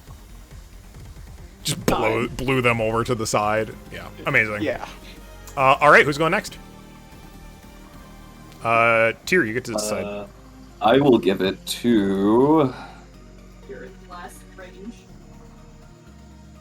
I'll give it to Nil so he could please kill this man. Yeah, I can try. Let me. Sorry, I'm thinking very quickly if I can. If I want to use the only weapon that would have range from where I am now would be the anti-material rifle, and I haven't reloaded it yet. Or I can lose my current position to move up and get in range. You have range, Worm. If I move, I can. But the anti-material rifle won't be able to hit. Oh, right, because you'd also it's not loaded, right? It's not loaded is the key thing. So I would have to use my what is it called? What is it called when you what's the thing? Why am I so confused? Like the action? The stabilize? You have to stabilize. Which So- then would be your first action, which would mean you wouldn't be able to fire it because it has ordnance. Yeah, Then- exactly. So I wouldn't be able to help you anyway. Maybe Sigurd's the better option here. Yep. Alright, I will give the little talking stick to Sigurd. I mean, line of Okay. sight's going to be pretty Funky. funky Oh, for me? for anyone. Oh, I don't need line of sight. All right, because you give it smart, I- right? Is the I thing? have a smart seeking weapon. Smart weapon. It's the smart gun. All right, you should moving. What's going on? Sigurd? Oh I'm wait, no, going they to- get to go first, right? Oh no, sorry, they just went. It is y'all's activation. First and foremost, I'm going to shoot at Kronos right in front of me Yeah, go for it. because what? rude. Kronos? With what weapon? I'm gonna do the smart gun for this. All right. I'm gonna shoot this way. It's not a loaded It's not a loading weapon. You still won't be able to use the smart gun on the Ares then, right? Am I right in saying that, Cole? You can use the same weapon as long as you don't. As long as you can skirmish twice in a turn. Okay. You can fire the same gun more than once. So I'm gonna go ahead and.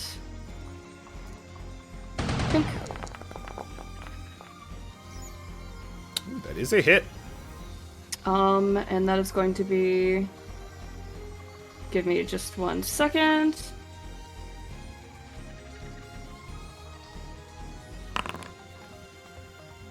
Another 7. We'll take it. What's the range on that turret? Well, I Oh, just- which one? Sorry. I want to say 10. Okay. An allied character within range 10 of a turret drone makes a successful attack. So I think the ally has to be Yeah. within 10. Unfortunate. Does it not take structure yet? Not yet. That's crazy. Would it not have activated when I grappled him then?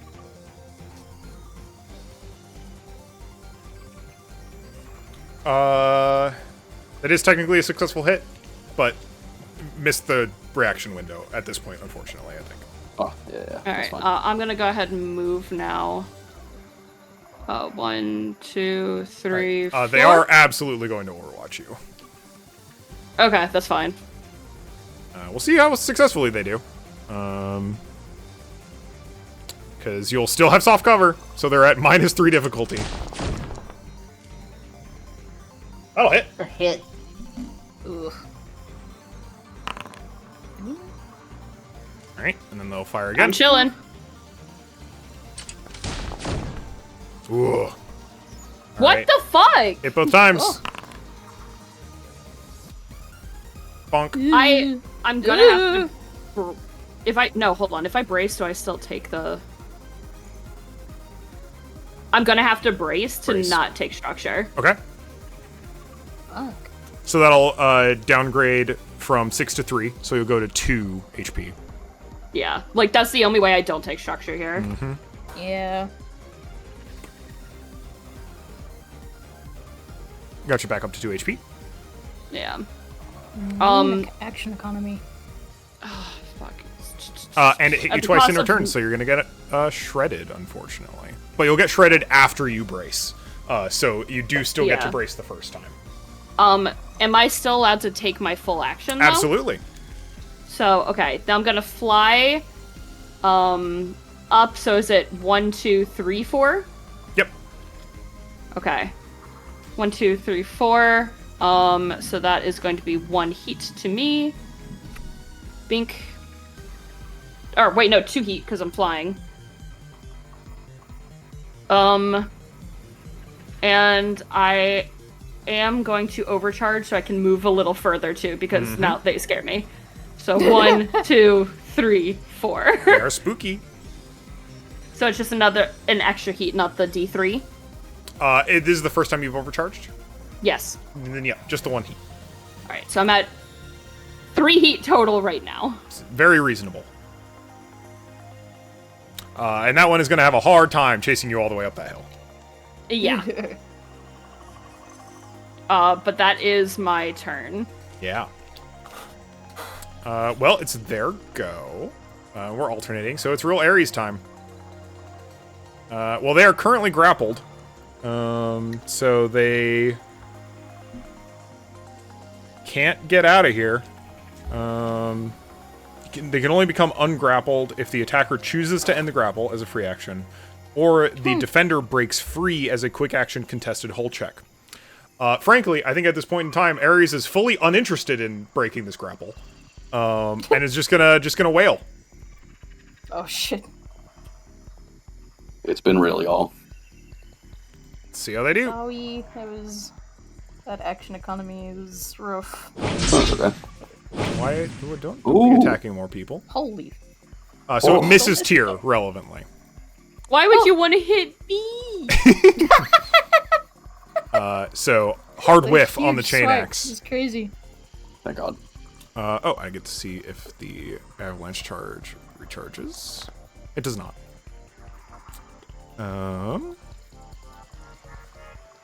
Yeah, they're just gonna swing again. That's all they have to do right now. So they're gonna just keep trying to hurt you. Don't hurt me. Ooh, Oh, I'm dead. already shredded. Why It doesn't do any I extra see the damage, puppets in the but I believe that will be structure. Oh, the custom paint job. No. It is hard to grapple someone with a chainsaw attached to them. System trauma. All right, roll to see what happens. And relevantly, whatever's gone is gone, like for the rest of deployment. One So of my... you got to pick a system to lose, and you're not getting it back until the end of deployment. Oh, okay. It does so much damage so fast. You don't even And have time enemies to, are like, punchy. stabilize and shit. Yeah. I think it's gonna have to be... You may choose to ignore weapon destruction results of system and trauma results from taking... They're also really happy to play the long game here. They're just trying to stop you. Alright. I'm giving it to custom paint job if I can. Yeah, absolutely. So, in flavor then, this thing just like, the chainsaw actually ends up going pretty much parallel to the armor and just scratches it to hell. Just like this really clean, customized whack GMS external aesthetic just turns into like shredded metal and sparking wires. This dude just keyed your fucking car. Yeah. With a chainsaw. Fucking chainsaw, dude. All right. That's their go. Back to y'all. I believe it's just Nil and Fuck him up, Nil. Nil and Milo. Kill. I can't. Well, maybe. I don't know. Only I'm got gonna 3 get the turns fuck left, out and you got a fresh mech coming in soon. Yeah, and I have a question about trying to undeploy my cover. So it's recall full. It doesn't like specify. It says that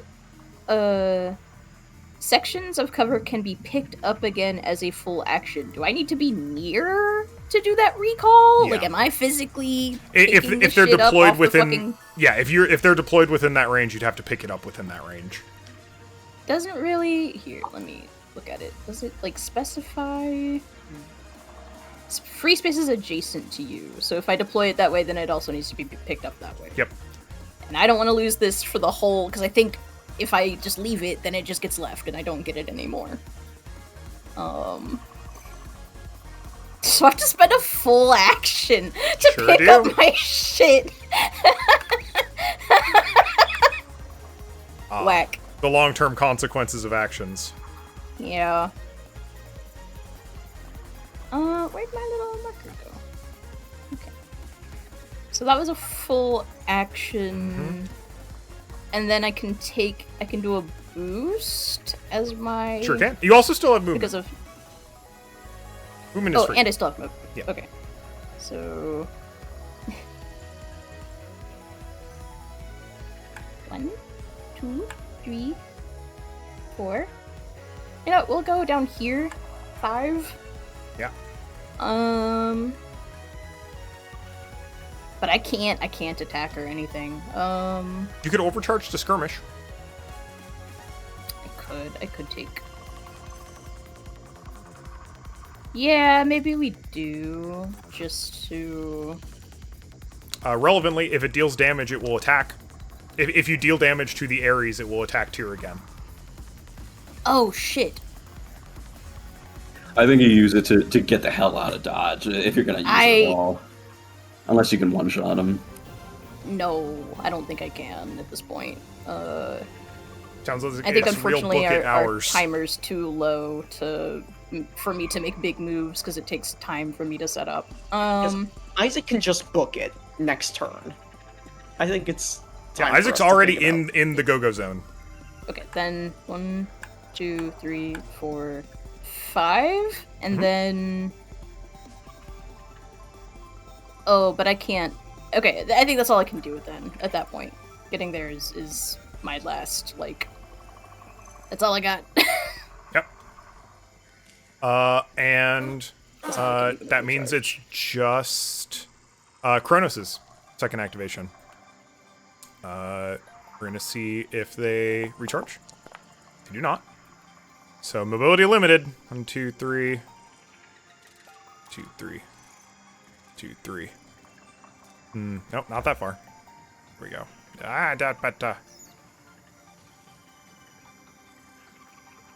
I was trying to WASD to scroll around, and that was moving the mini instead. Well, they're not in range of anyone, but they can get in threat range, so they're gonna overcharge to get in here. Which means engage with Coyote and in threat with Bushel.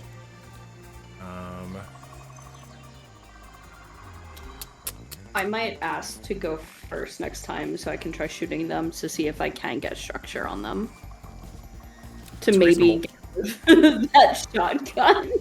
Y'all are 2 for 2 so far in blasting people's weapons off, which is crazy.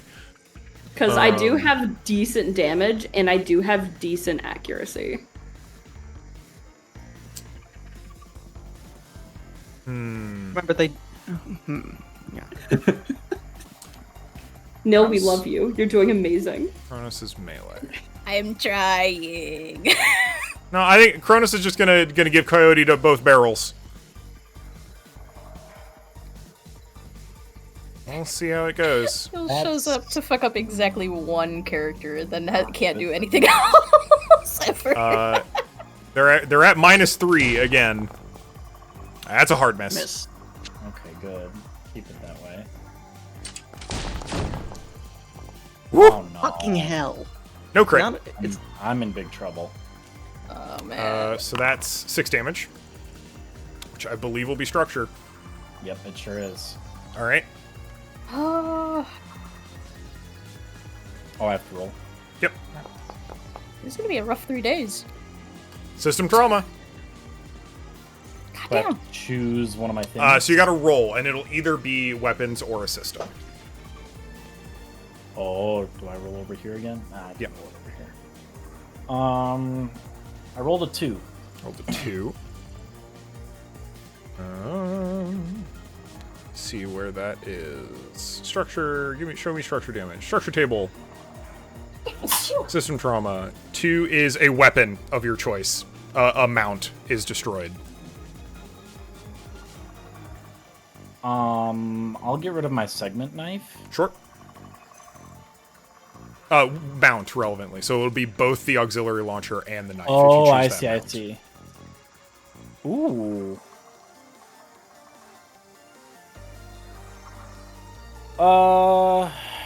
Let's take out my... Oh, fuck.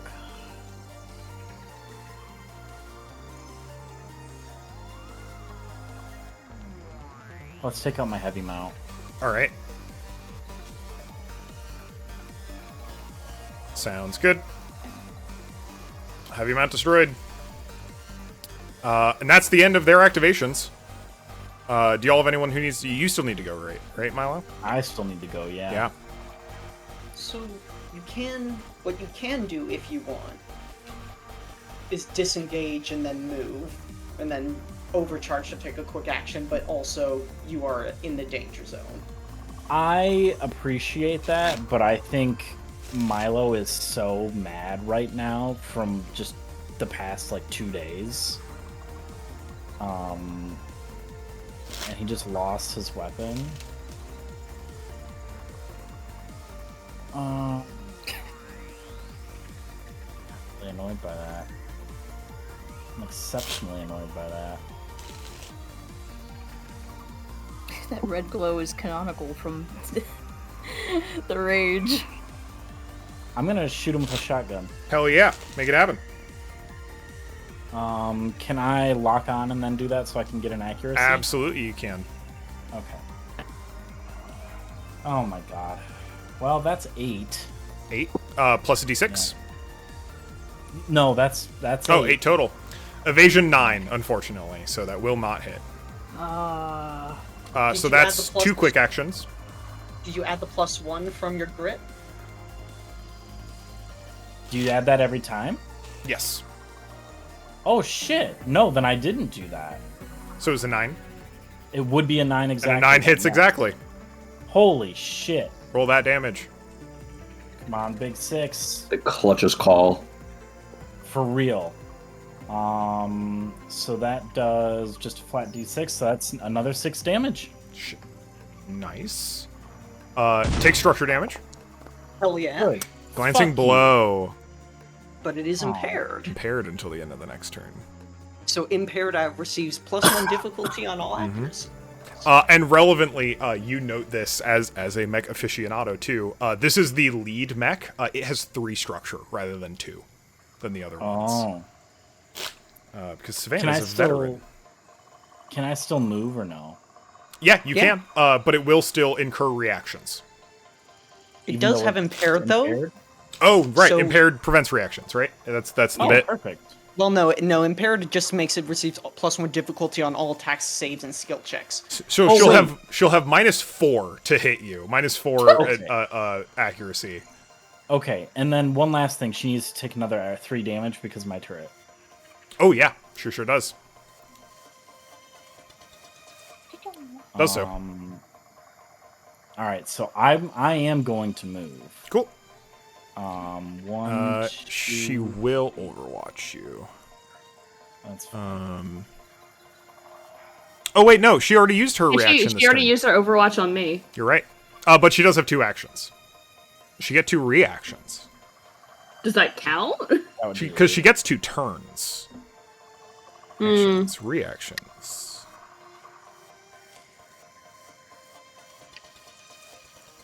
She does get 2 reactions because she refreshes her reaction during her activation.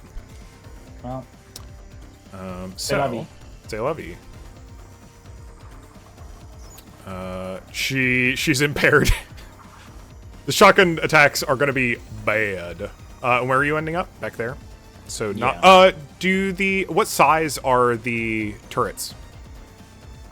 Ooh. Turret drone. Size Size 0.5, so won't give you cover, unfortunately. That's fine. So it's 3. That's a hard no for sure. Good. One more. And then... Oh Jesus. -5. 14 hits. 13. 14 total. But 18 -5. Yeah. +1. Oh. I don't know if that would mean anything because I don't know what Does my. your evasion is 8. Yeah. No. yeah. Does another 6. Oh Jesus. Those shotguns are no joke, even though they don't hit super often. Yeah. All right, and that's the full round, I believe. So through the stomping woods, Oh god, oh no. No. the Demolisher is in, and you can see on the horizon behind him a like barrage of like 30 missiles coming from wherever their base is. Looks like they are, and you start to get blips up on your sensors that like this entire area is just covered in targeting dots. Oh god. Not Were you even good. going to have any bit of map left to defend? Well, so this isn't the facility. Not This is just on the way to the facility. Yeah, we're not defending this. We're leaving. We're not going to have anything left here. Sorry, I'm late to the party. You could have stayed away. It's fine. But Titan House. But not all also, you you're people now can in the say. blast zone. That's not very Titan House of you. I think that's very Titan House of them. What's that supposed to mean? Anyway, Do you it's like your turn. having your nice giant shiny mech? Be a real shame if something happened to it. Meanwhile, missiles abort the glinting mission. in the distance. Yeah. Oh shoot! Just closed voice mod. All right. So, is it because it's a new round I choose, or do we just are we? Yeah, you get to choose who goes first. I say Let's- choose. Okay. Let's quickly discuss, though. Like, what is the game plan? The game plan is extract, right? It just fuck off. Yeah, just Yep. run. Just get out. So I think Isaac goes last, honestly, just to prevent any, like... Because he's going to hit him, and then he's going to get hit, blah, blah, blah, this, that, the other thing. In that case...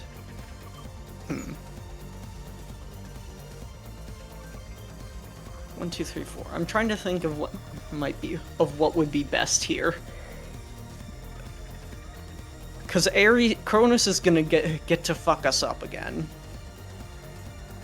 Is it best if Clem or Milo goes to run so they can run before Ares has a chance to re-engage? Yeah, and reminder: once you're in Yeah, the let's- extraction zone, once you get to the extraction zone, as long as there are more of y'all's team in the extraction zone than enemies, you can just leave. You can just get off the map. You don't have to stick around until the end of the turn. Yeah, I say we let the most vulnerable people get as safe as they can now. Right now, I think that's Milo and Clem. I think... Either one of us, I think it would be a good idea. Maybe Clem, just because of your proximity to Kronos right now, just give you a chance to really book it. I have no issue with that. Yeah. All right. Five Let's do Coyote Clem on the way. Make it happen. Okay. In that case, I am going. Let me very quickly check my smoke. Well, we're both inside the smoke, so it doesn't really matter, I guess. All right, that's fine. I'll just have to eat the Overwatch. So Clem is going to move. In that case, 4 here, and I will have to tank the Overwatch. So she doesn't get her reaction back until her activation. Oh, really? She gets 2 of 1, them, 2, 3, 4. but not until she goes. Because reactions refresh when you activate. 1, 2, 3, 4. Because that was the first boost. Yep. And then I'll take. I can boost 2 times only with overcharge though, right? Yep. Or the GMS bonus. I've already used the GMS bonus, so I take 1d3 heat for an overcharge, right? Yeah, now? yep. If it's the second time. Alright. 2. 2 heat. Once per turn, you can boost as a free action. It's not necessarily once per... Yeah, I did, but okay, I I'm see, doing I see. it to boost again. I see. But before that, I guess I am going to take one final shot with my normal quick action. I'm going to take one final shot, Go for it. and that's going to be at. Ares hasn't taken any structural damage, but how Correct. much damage have we done to Ares? We haven't done any None. damage. You have to done Ares. none damage to Ares so far. Okay. In that case, I'm gonna see if I can't take another pot shot at Kronos, even though it's gonna be at -2 accuracy. Absolutely. Oh, how long does the smoke grenade last? Oh, right. Sorry, I forgot to check again. Pilot tactical. Pilot dust. No, I'm looking at bush. Until the end of the detonating character's next turn. So it's still there until the end of your turn. That's fine. That's perfectly fine. In that case, just go ahead, select you. Oh, do I have to unselect myself? How do I unselect? Oh, wait, I get the target. You Okay, draw I a got it. square, but to unselect. Yeah. Which is a little weird, but it's the way that it is. Yeah, I got it. -1, 2. Well, I guess it's only -1, God. but inaccurate. But inaccurate, we'll just give it anyway. Just realized how slow Hephaestus is. No, Ooh, unfortunate. not gonna hit. In that case, yep. Clem is gonna use free action to extract. See y'all on the flip side. Yep, you're out of here. Whoop. 1 out of 5. Alright, who's going next? Is it good to just delete Bushel from the board in this case? Yeah, because all your stats should be saved in your Mac. Okay. Speaking of which, Athena and... Ooh, no, don't do that! Athena and Aegis can also book it.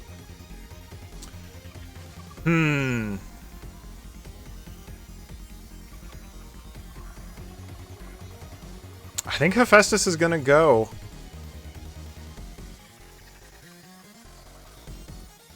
They don't have a lot of movement. I think they're just gonna they're here to try and pen people in. So they are perceiving that Ares is keeping the other 2 occupied, so they're gonna go 1, 2. And that's their full move. Chungus. They can't their hammer's a super heavy, so they can't boost and use it. Yeah. They don't have alternative. So yeah, they're gonna boost and just move like...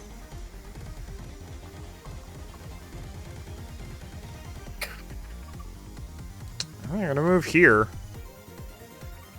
No. But they cannot attack. So they are looking like on their next activation they're gonna try and grapple you. But they do not have the ability to do so right now. I honestly think Oh wait, it's I forgot time. about the system.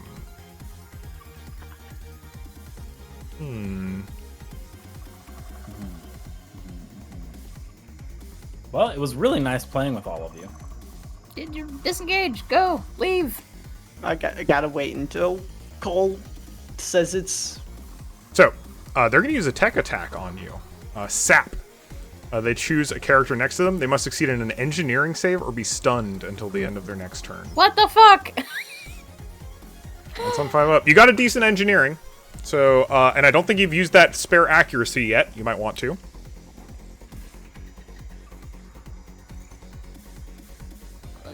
So I've got 2 points in engineering. Does that mean I get a +2 to it? Sure will. Plus your 1 for grit.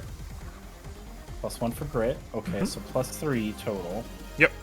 +1 accuracy from the beginning of the session. Uh-huh. Stunned is real bad. So, we'll see how this goes. That is a 13. 13 is more than a 10. You're good to go. Okay, thank God. All right. Who's next? Eli, you get to pick. Milo, get the fuck. Yeah. Disengage. Get the fuck out of there. Leave, leave. Run away. Yeah, how does disengage work? Do I just do it? Or... Yes. But also, you know that they have a super heavy weapon, and they can't skirmish as an Overwatch reaction. So you can just run. They can't Overwatch to stop you. Oh, really? Okay. Yeah. So I can do 1, 2, 3, 4. Mm-hmm. And then I boost. Can boost 1, 2. Yep. Yep. And then you And just you're free out, you're action done. get out of here if you want to. You could Please. also, Evan. You could also take another pot shot at Kronos with that missile rack. Oh, and the smoke's gone because Eli's turn ended. Like, because you have Good one save. free quick action left, right? True. Might as And well it's a- take a shot. Might as well It take a is a- shot. It is a free action to leave? Free action to leave. Yep. Okay. Let me just figure out. Oh, Jesus. Oh, Jesus. He's exactly within range of my missile rack. Feel free. I also just want to politely point out that it's almost 1 a.m. Oh, okay, True. sorry. Is true. The goal is to get out, not to kill them, but I will not make the choices you're going to make.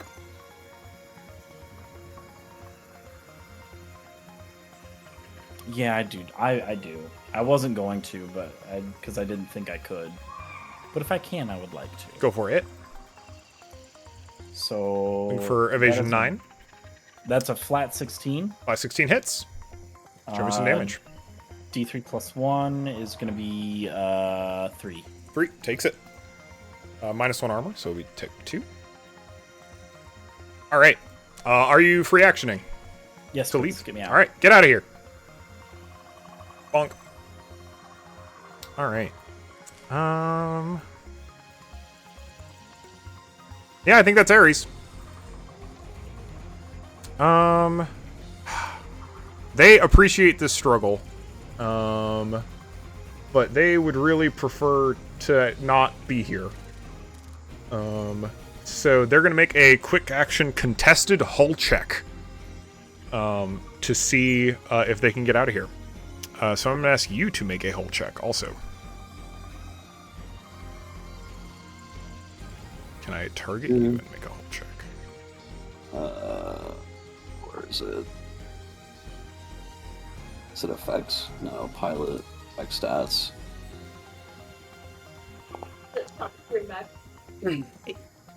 12. HUL. Roll. Nat 20. Oh, Damn. they're stuck to you. So their second attack's just an attack. As they Okay. continue just like fucking wriggling and worming. Isaac sees Nil behind him. Doesn't want Nil to get absolutely blasted. Hard whiff with the chain axe too. Nice. All right, who's going next? Let's do Sigurd. Alrighty. Make it nice and easy for y'all. 1, 2, 3, 4. Boost. 1, 2, 3, 4. Overcharge. 1, 2, 3, 4. Yeah. Sounds great. Nice and easy, everyone. Getting out of there. Straight to it. All right. Here's gonna be for my fucking. I take 1 heat. Excellent. Done. That's my turn. Good night, everybody. It's real Chronos time. Still no Oh, recharge. Oh, but you're all the way 1, over 2, there. Fuck 3. You. No, fuck you. 1, 2, 3. You fuck off. Go away. Leave. Overcharge. No, fuck you. Fuck off. From all the way downtown, motherfucker. Leave me alone. Why did we just zoom in? Why Oh. did that zoom me in? Very That weird. was like a crazy screen effect. Why did it do that? I hit enter, and I think that might have been the Oh, thing. made Anyway, us all zoom in, all cinematic like. all right. Takes 2 heat.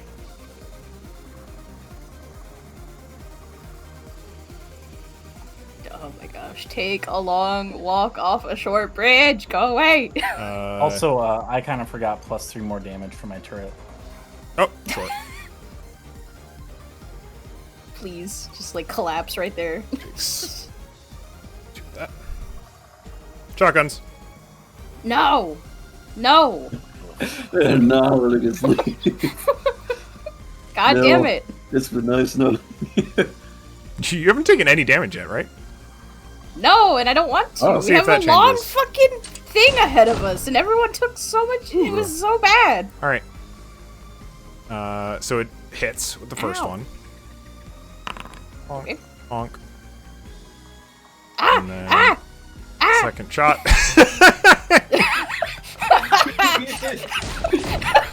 Oh my god. Second Stop hit. with the 19s. Stop. This is Honk. bad. Oh, stop! Stop! Shit. Okay. Well, I guess I roll that. Can you brace? Oh. I already hit to roll. You can brace if you want to, We leave our friends behind. because you're Yeah. at. I would suggest it. Yeah, because that would I put can you see- I'm- above. oh, That would put you at 4 structure and 2 HP. I will brace. Is that a? Do I have Reaction. to? Reaction. Okay. All right, and I've reset your HP. And you only have to move 4 spaces anyways, so who gives a shit about the rest of your turn, you know? Right. You're not currently engaged, so. Yes. Okay. And if I move past Ares, I don't because they're grappled. they can can't take reactions. They can't. Yep. Okay. So. The thing is, Kronos can still take a reaction against you, right? Not if I do this, right? Well, not if you I- disengage, or you could disengage. I think you can get out in a window where they can't. Because free actions can be taken at any time, is the bit, I think. I might be reading that wrong, but it's also 1 a.m. I mean, disengage is just, yeah. But you can't take full actions because you braced. Is the bit. And disengage is a full action. So they are gonna hit me, or is I'm moving? They get an opportunity to, I think. Even though I'm not in. Well, I guess I'm in attack range. Not They'll in get engagement 1, range. I believe. I mean, yeah. There's really just no other choice. I'm trying to scuttle past. Couldn't you move in the opposite way? Oh no, because you're still in range. There's a Oh. fucking rock there. Damn. Yeah. I got. It is what it is. Do your worst. So they'll get an opportunity. They're impaired, so they're minus 3 accuracy. Miss. Miss. Miss. Miss. Huge. Thank you. Ah. Let me out. All right, we're Free action, gone. you're gone. We can all. And since you're already in the zone, Isaac, you can just book it. Yeah, we just Uh, instantly fucking. I Ninja asked proof away. Ares to save me a dance, and I leave.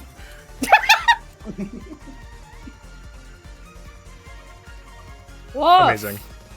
Yeah, y'all break through the line and sprint out through the jungle as you see these missiles like firing overhead. And realize that you've switched positions. You are now like this was everyone too, but you know that Athena and Aegis are probably back at the facility wherever it is, Yeah. and might be With playing no weapons. with no weapons currently. So you'll have to make the decision upcoming in the next session about whether you want to really try and pursue or take some time to repair. There are many that it's whatever you do next will be very impactful as to what happens in the future after that. Let's wind the fuck down. All Good right. job, everyone. Yeah, good lord. That was tough. Those were some hard-ass enemies. They're beefy. That was not the training bots. Sure wasn't. All right. Damn. Chill this music out.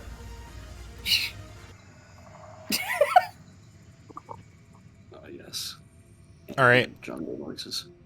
Let's stars and/or wishes. I'm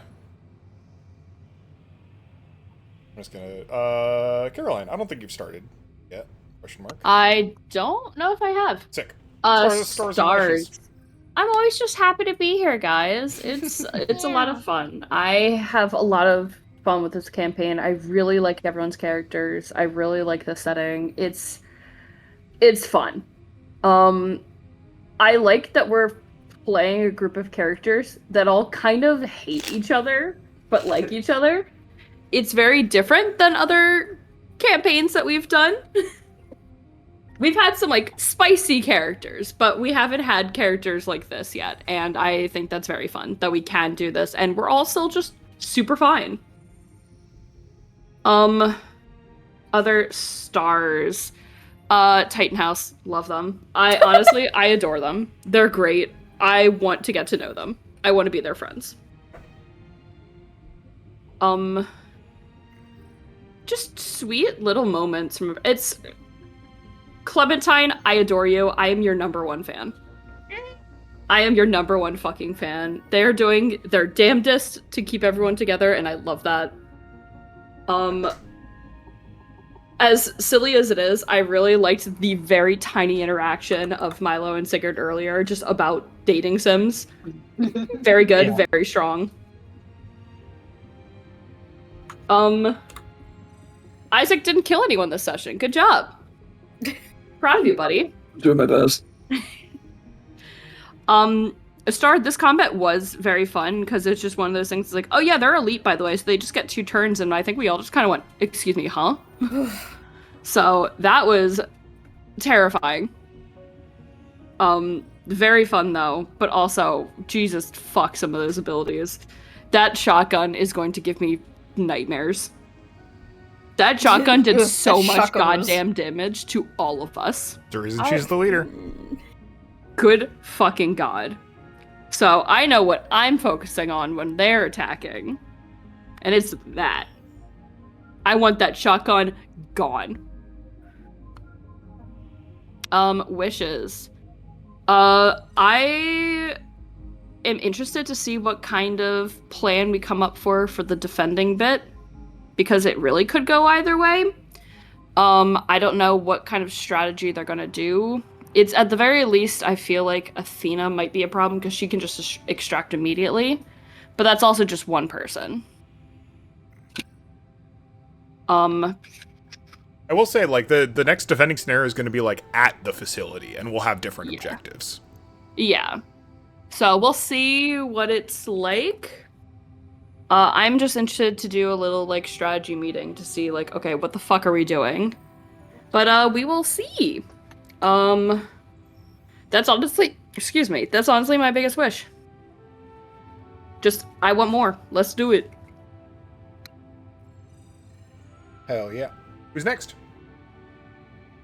God, I forgot we're popcorning. Matt. You go. Me.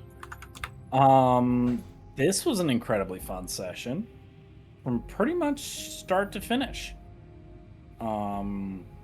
Fighting with Isaac is not going well for anybody.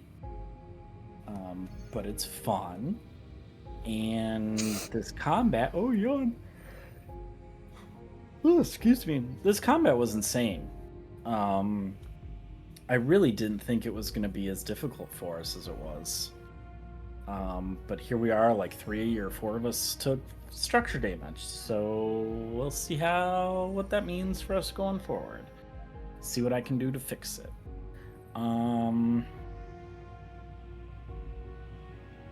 Yeah, I don't have like specifics in mind because I had a blast.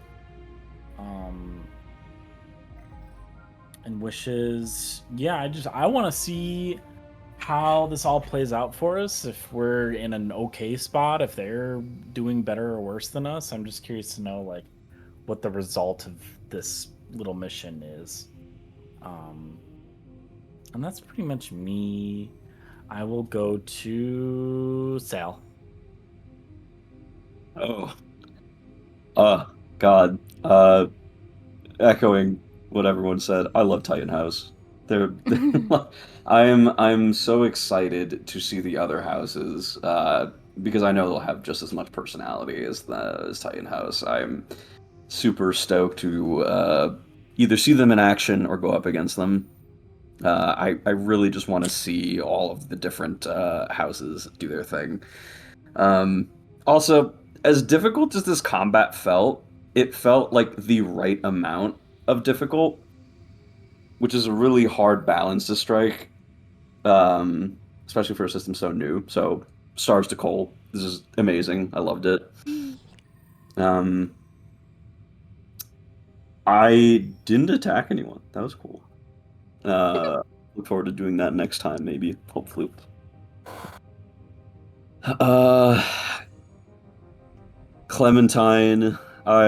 Clementine's scene with Coach really got me. Like the little crumble in the Sunshine characters always like strike me.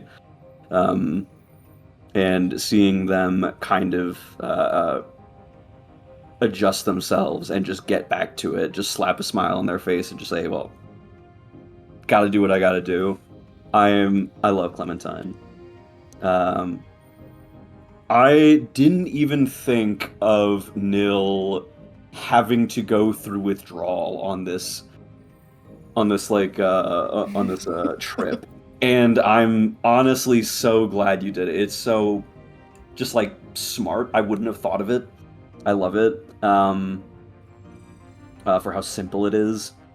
I want to see what more you do with it. If it gets even more and more debilitating, to the point where it's like actually just affecting your combat. I don't know if you will take it that far. I'm excited to see what you do with it. I like Nil a lot. He's fun. Milo, just like not giving Isaac even a second of peace, and rightfully so. Fuck that guy. Glad you and I agree. Someday they're gonna sit down and they're gonna play one of Milo's dating sims. But today is not that day. And It's gonna honestly, be a while.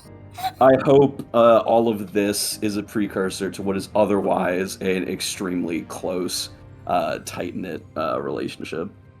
Not just with Milo, but with the party at large. Or he'll just fizzle out and I have to make a new character. We'll see.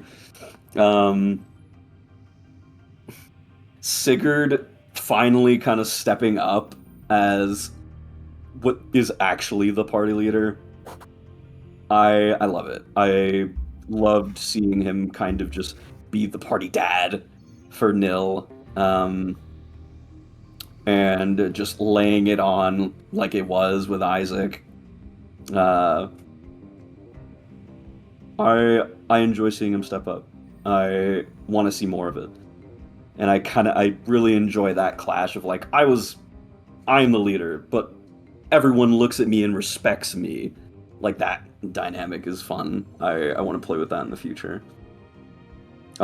Star, everyone, you're all amazing. I love playing with you guys. Role-playing is extremely fun. I wish I could do it more. And I can't wait for next week, or not next week, next session.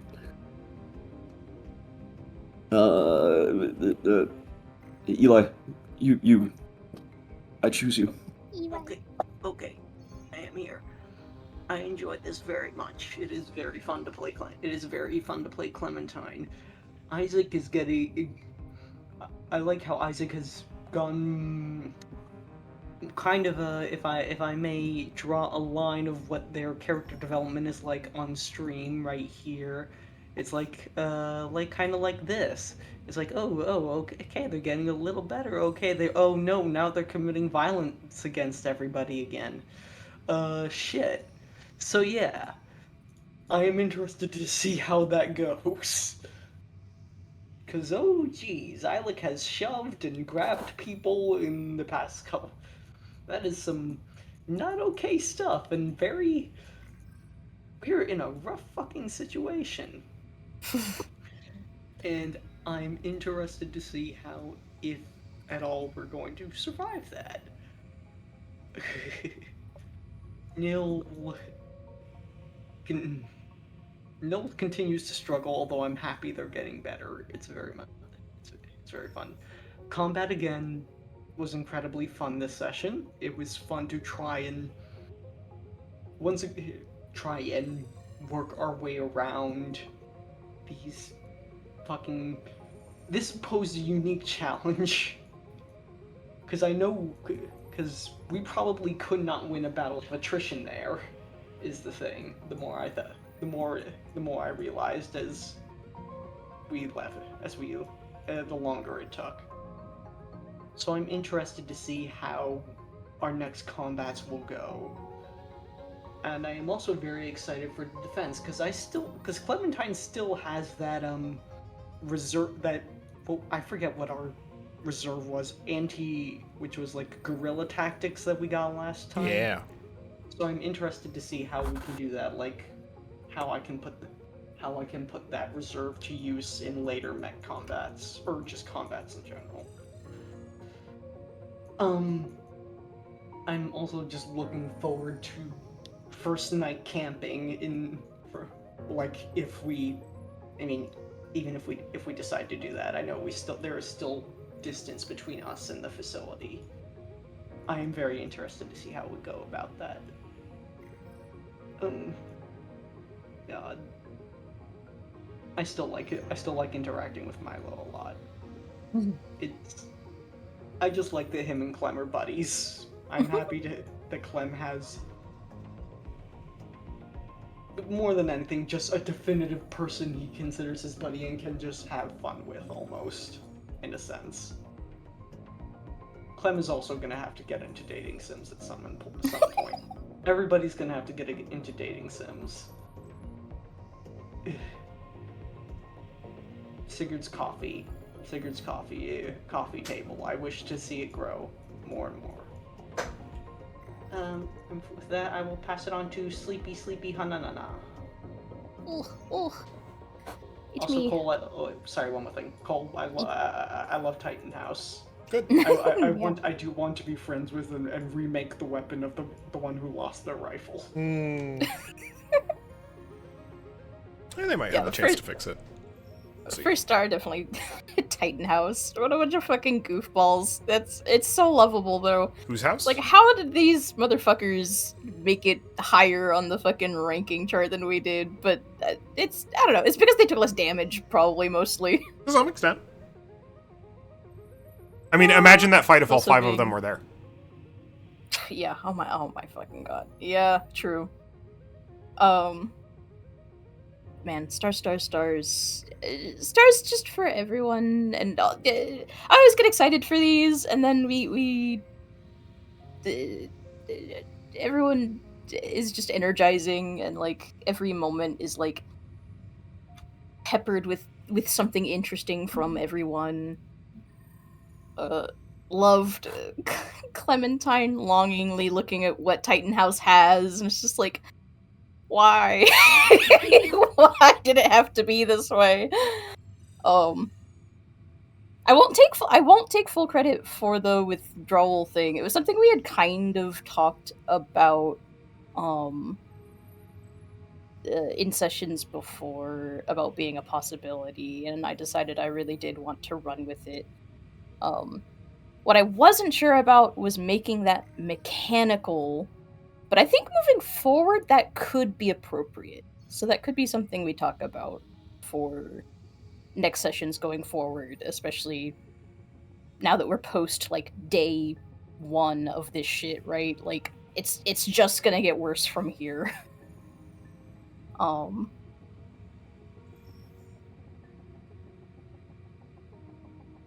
Yeah, hoping I don't know, like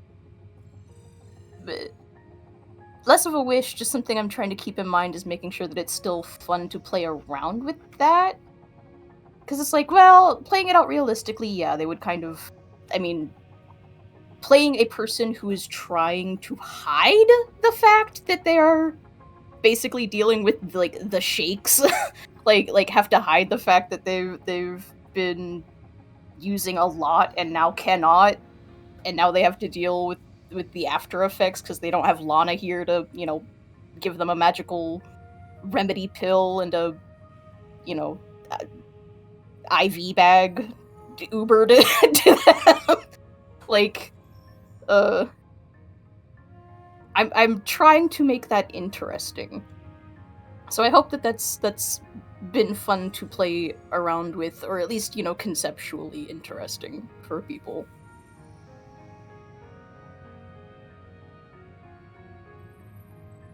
Oh, who's left? Cole? Is it just Cole? Oh, was it just me? Cole, it's your turn. Yeah. Hot damn. Yeah, that combat was super fun. It's pretty whack.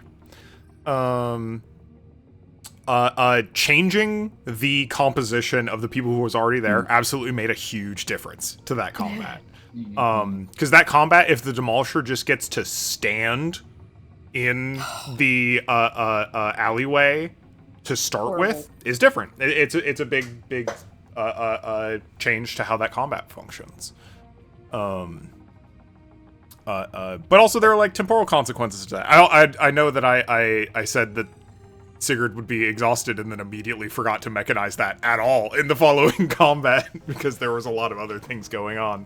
That's fine. I'm not worried about it. Oh, you're not. Okay. I'll figure it out. I think it's really neat. But I'm really excited to see what comes up with this, because now it's going to be like, all right, well, Athena and Aegis are on the run. Do you, if you take the time to rest and repair your mechs, they're also going to get time to rest and repair their mechs. If you keep pursuing, then you'll probably be able to just like overtake them and not have them worry about it. But then also you don't get the time to rest and repair your mechs necessarily. So and rest and repair is really good. The table for that is really neat. So I'm really looking forward to just like what the rest of this operation looks like. And I like that this is a win for y'all, for sure. You are now in a like better position, and it kind of didn't feel like it. Fucking won. It felt very like it felt more like an escape than it did a win. It's almost out, and I just get fucking whacked right at the end. That's true. Yeah, and so that'll be really interesting to see moving forward, like the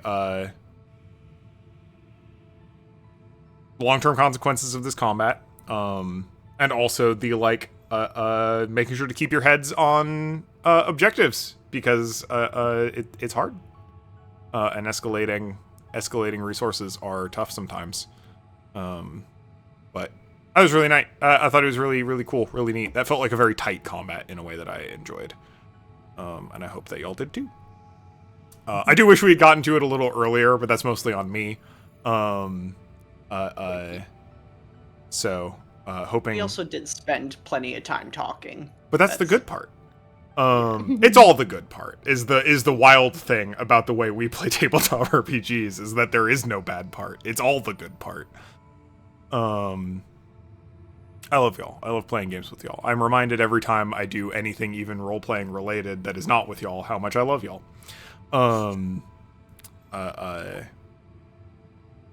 Yeah, really looking forward to more intrigue, more social stuff, more combat, more of all of the stuff. More.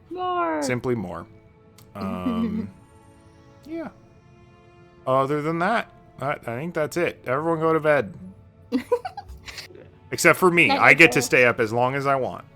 That's how it works. What? I'm going to bed. I'm fucking EP. Yep, go. Go bed. Night, night, Kayla. See Have y'all. a good night, guys. Bye Night, bye. night, everyone. Everyone.